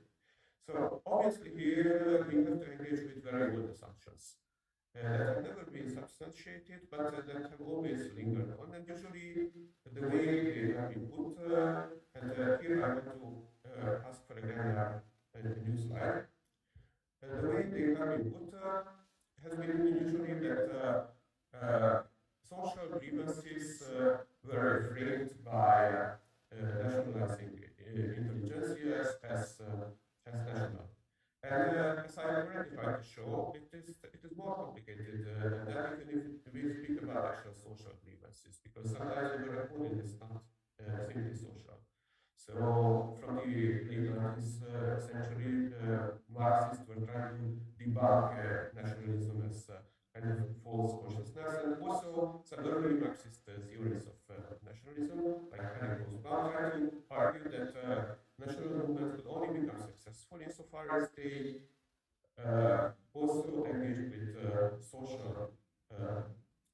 regions.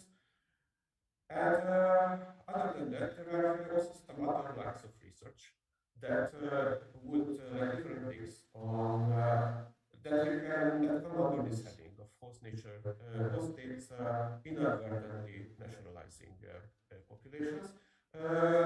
Probably most important, stops at national movements and describes how the rise of national movements was a reaction to host state and dominant agencies. So here the most often advanced scenario of national minority elites is this blocked mobility scenario where intellectuals hit against the glass ceiling and they are barred access from lucrative state jobs, and so they get disaffected with ballroom hegemony. Or another scenario, which is relevant in cases where there is already a social cultural elite, peripheral elite, and they start mobilizing their claimed constituency because they are afraid that their standing is being undermined by centralized states. But obviously, this explanation cuts short like what is happening, because it doesn't provide an explanation for why these masses who didn't seek any state jobs joined on the bandwagon. So it assumes a kind of an automatism from national movements to nationalized masses. And one very fashionable line of research is obviously the one that looks at the categories that states in their urge to cast statistical beliefs to the population add notions of ethnic belongings, and then inadvertently reinforce self-identification with these categories as censuses, or as it happened in Austria, they even impose ethno-national attributions on citizens via like these various national registers.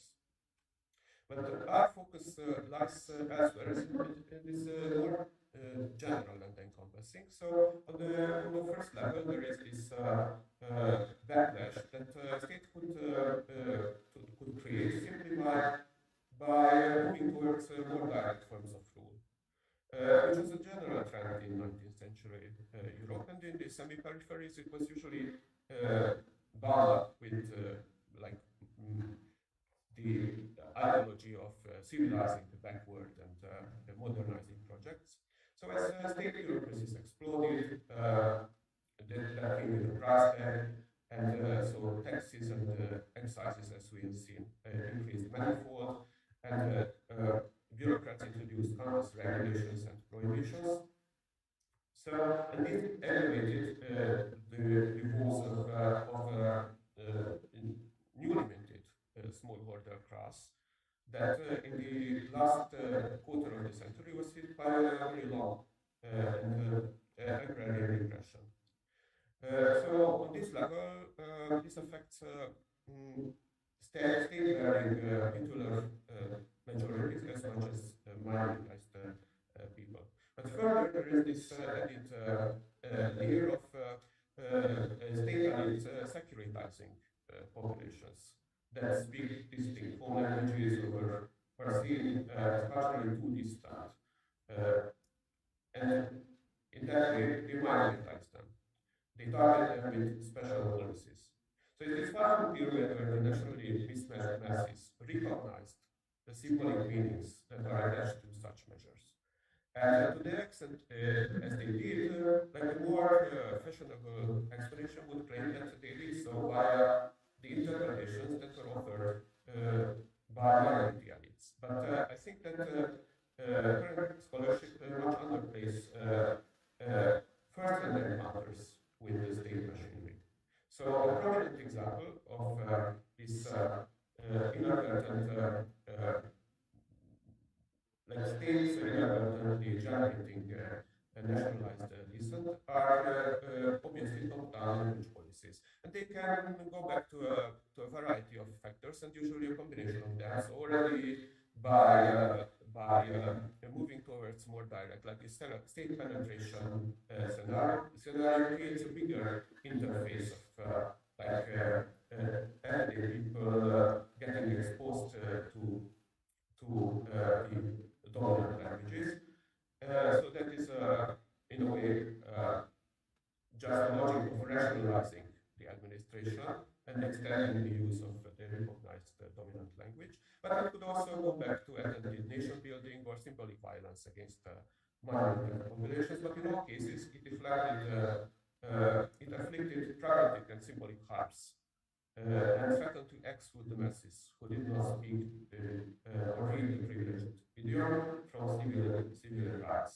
And lastly, there is also one factor, namely that the state elite preliminarily framed popular discontent as nationalist sentiment.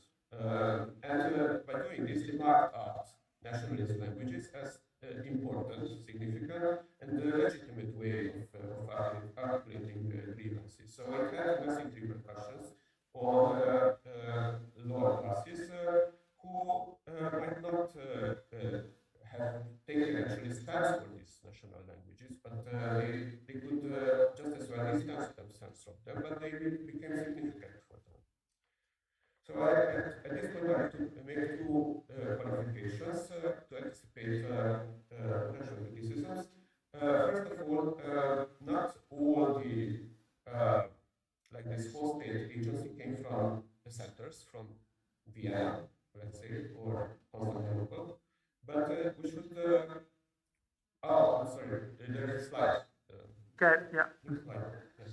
So that we should not restrict these host state functions to imperial centers or even central governments, but we have to extend them to any of the power structures that collectively made up the state.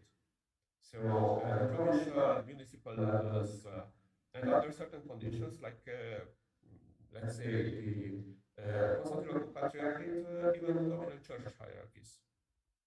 So we can that can account for the situation of Galician Ruthenians or Slav speakers in the Kustenland or Slavs in the Ottoman Empire, and policies like what matters for our purposes is not so much the deliberate and explicit state policies that we can trace back to central regulations or even lower level regulations, but rather what local representatives of the state power try to enforce. So in this slide, the best sources on these implicit policies were very often are the same that reveal the reactions of subordinate groups.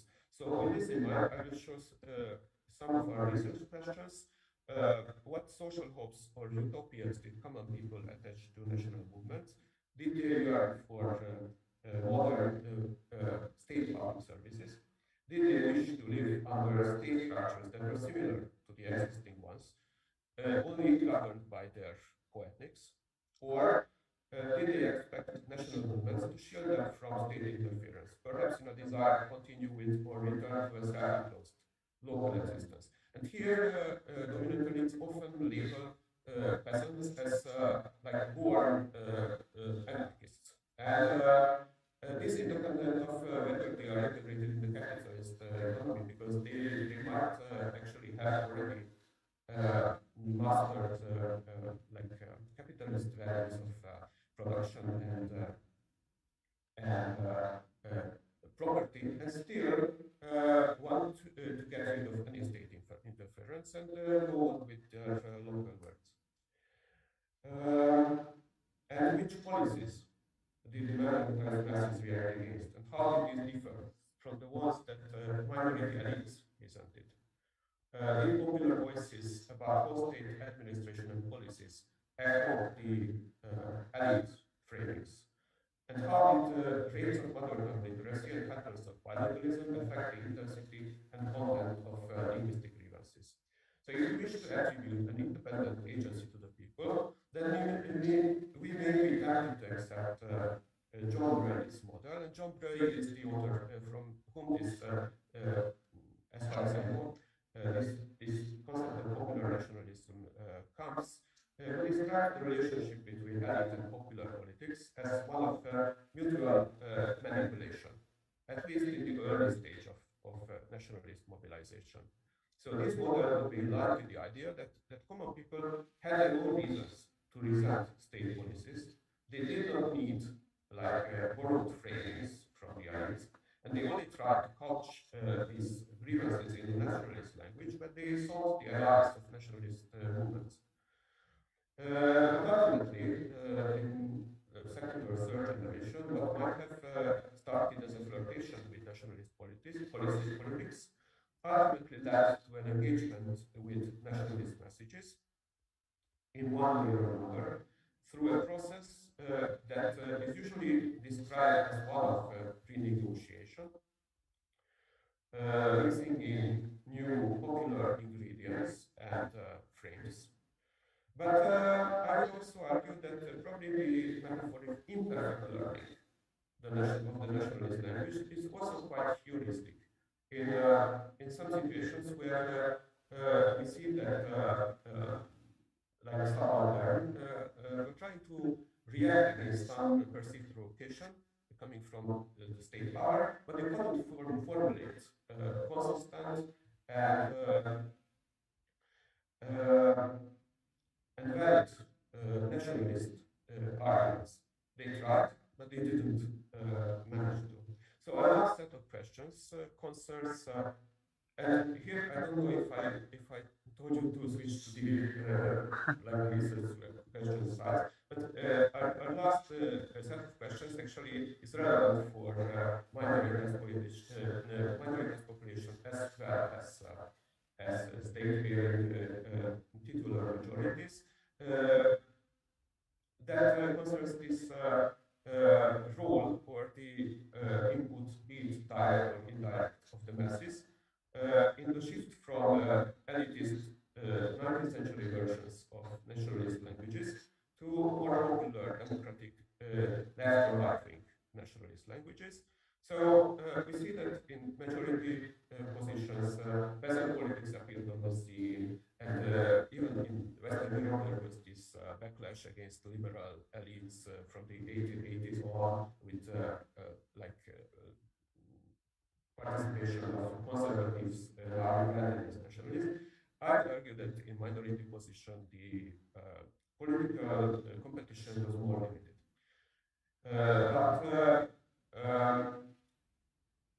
But the question is, did like this early popular understandings of nationalism prefigure 20th century brands of nationalist languages? Were popular editions elevated into the mainstream? And were there such varieties of popular nationalism that political elites, political propaganda did not latch onto? So through this process of negotiating between elites and non-elites, and were then stamped out of public memory. So the stakes here, I think, is that by responding to these questions, we can learn about how much agency should be attributed to the people in the formation of democratic nationalisms, and how resilient old cultural patterns were. Thank you for the attention. Last slide.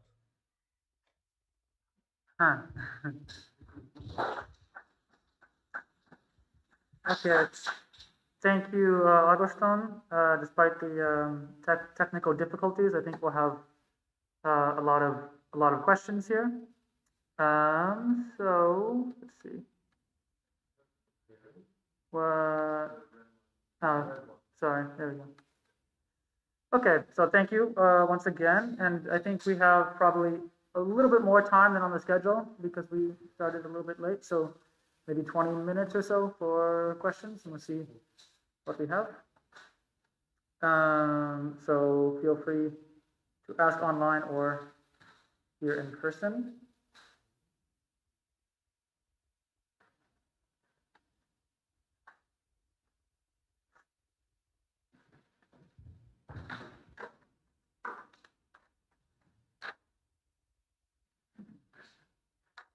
Sorry, Ivan.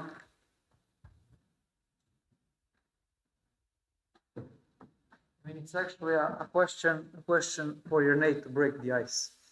It's the so if I understood you correctly, the term prekmurci was not used by the local population in this form before 1918, but it was later imported by Slovene activists. The local population still had a kind of their own traditional way of understanding themselves as different from Slovenes, but this was not the term prekmurci. But at the end, this term prevailed, let's say, until the present day. But my question would be, I mean, it's quite a today perspective.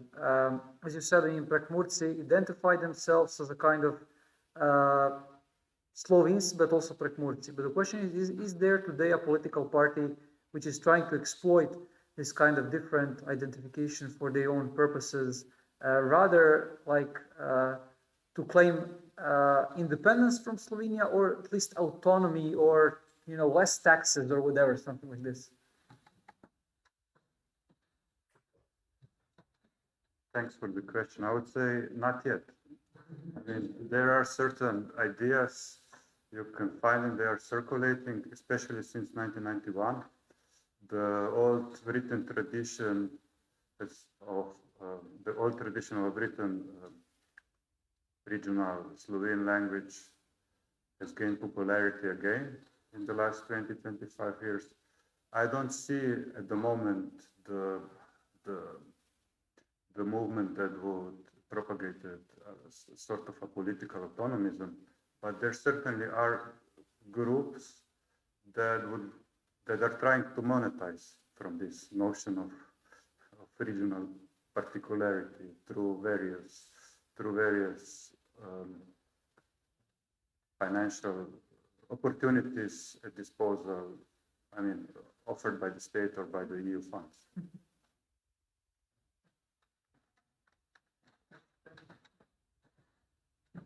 Okay, it looks like we have a question from Ségolène. Thank you. That's for Jai Aslan. A comment and a question. The comment would be that perhaps you said that the idea of prekmurje was imported from Slovenia, and perhaps it was a condition to be accepted after the unification of Yugoslavia. If it would have been a local creation, it would have been perhaps more difficult to get support in the new Yugoslavia. And the question, I was quite interested about the teachers you presented at the beginning. They were checked, classified according to their ancestry and language competencies. I understand language competencies, but the ancestry, I just wanted to ask you if you can speak a little bit more about that, because in so I bring back Alsace again. If people were classified according to their ancestry, it was because their ancestries lived in France when Alsace was French, and they shared a common memory with French people. Because the definition of ethnicity is also a shared culture. So I just wanted to ask how was defined the culture of these people, and how it was possible to think which culture shared the ancestry, and which ancestry, from the grandparents, from the great-grandparents. That would be my question. Thank you.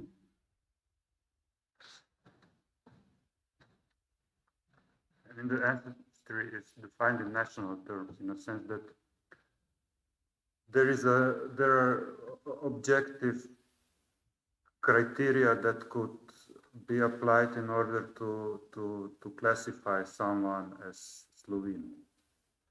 And this was then used in this list in order to mostly to exclude people, because you could be of Slovene origin,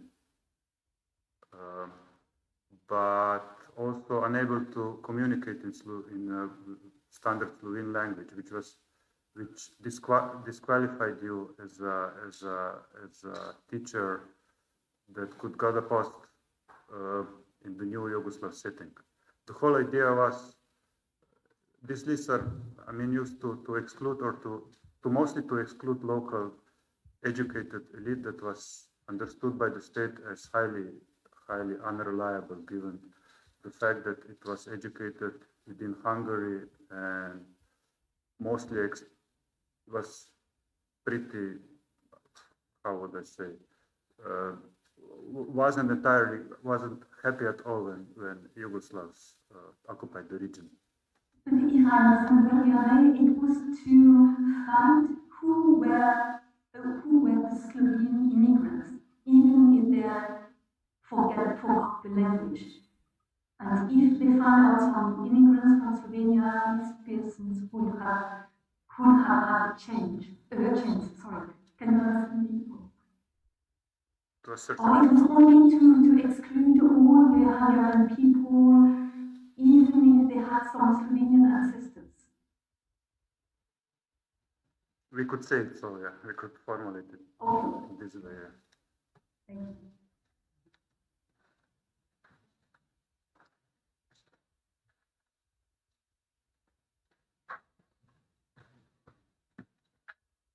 I had one question for each speaker, if I may.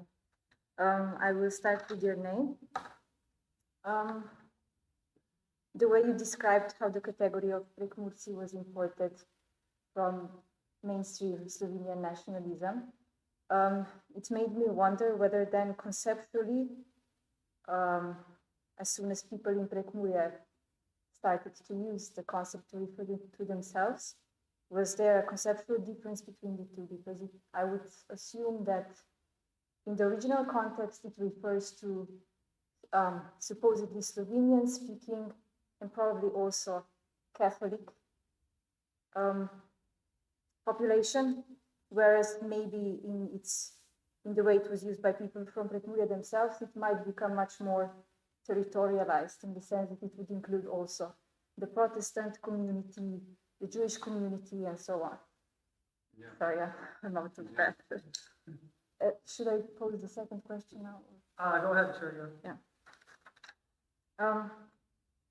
I was wondering which time periods you were focusing on in your project, Agoston, because I couldn't, it wasn't clear to me from your presentation whether you were trying to focus on pre-1918, because I believe that with the minority treaties, something fundamentally changes in the way minority and minoritization happens in Central Europe.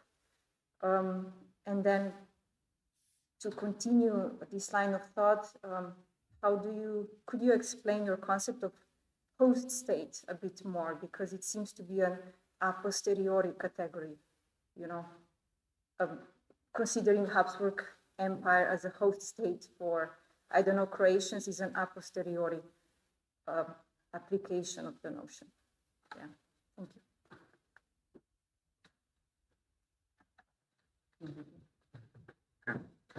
Yeah, initially this category was devised, the label Slovenski, Prekmurski Slovenci was devised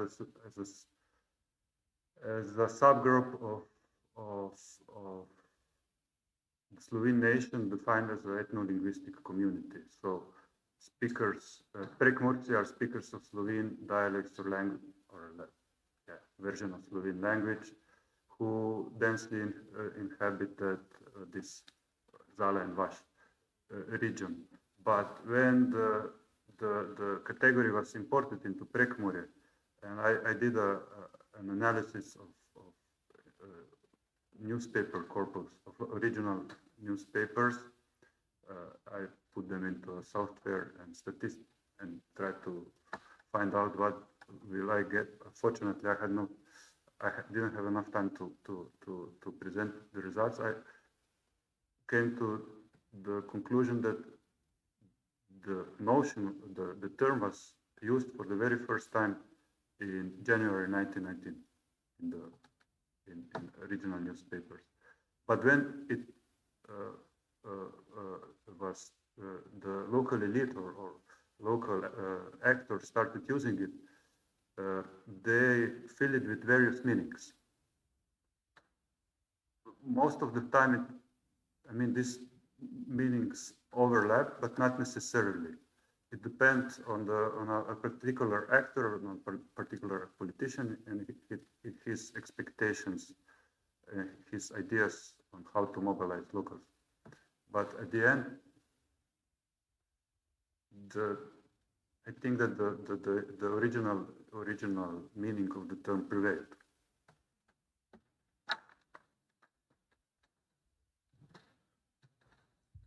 Augustin?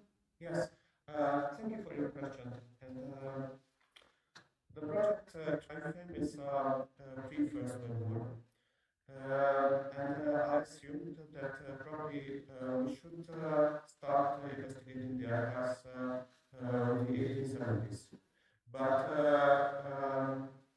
on a more formally, we would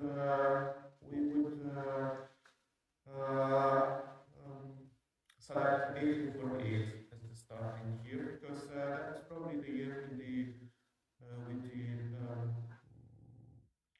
popular mobilization in that year that masses could engage with nationalism, did engage with nationalist languages.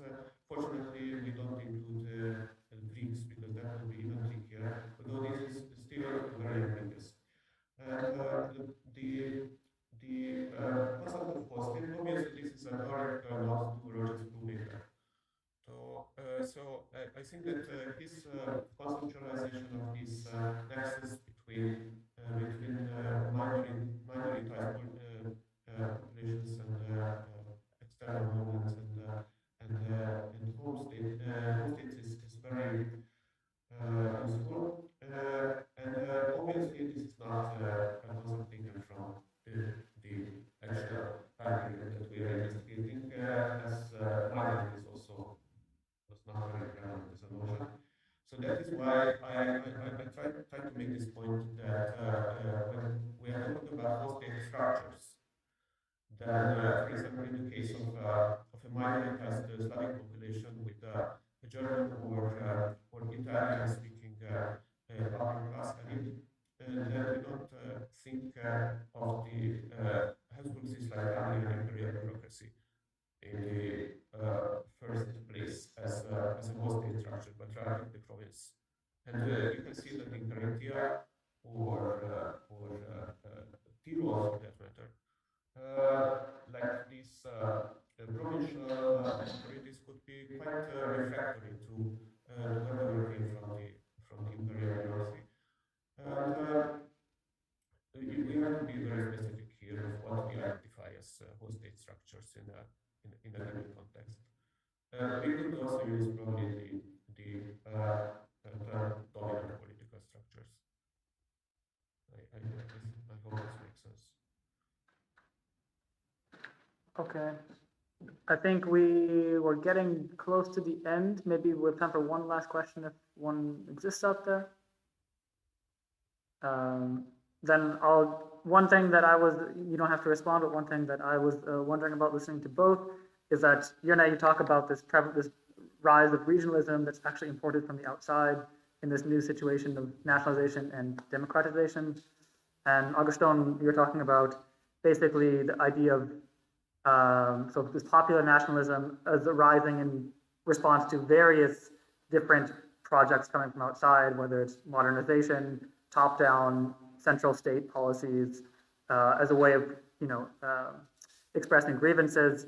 So I was wondering basically why in some situations the people use national language, why in some situations people use the language of the region, why in some situations the people use more locality-based claims.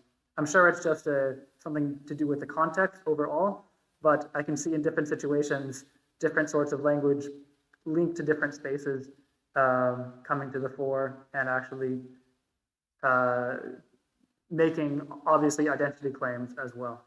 So I think maybe we are out of time for now, but something to think about hopefully. And any last words? Anything else to announce for today?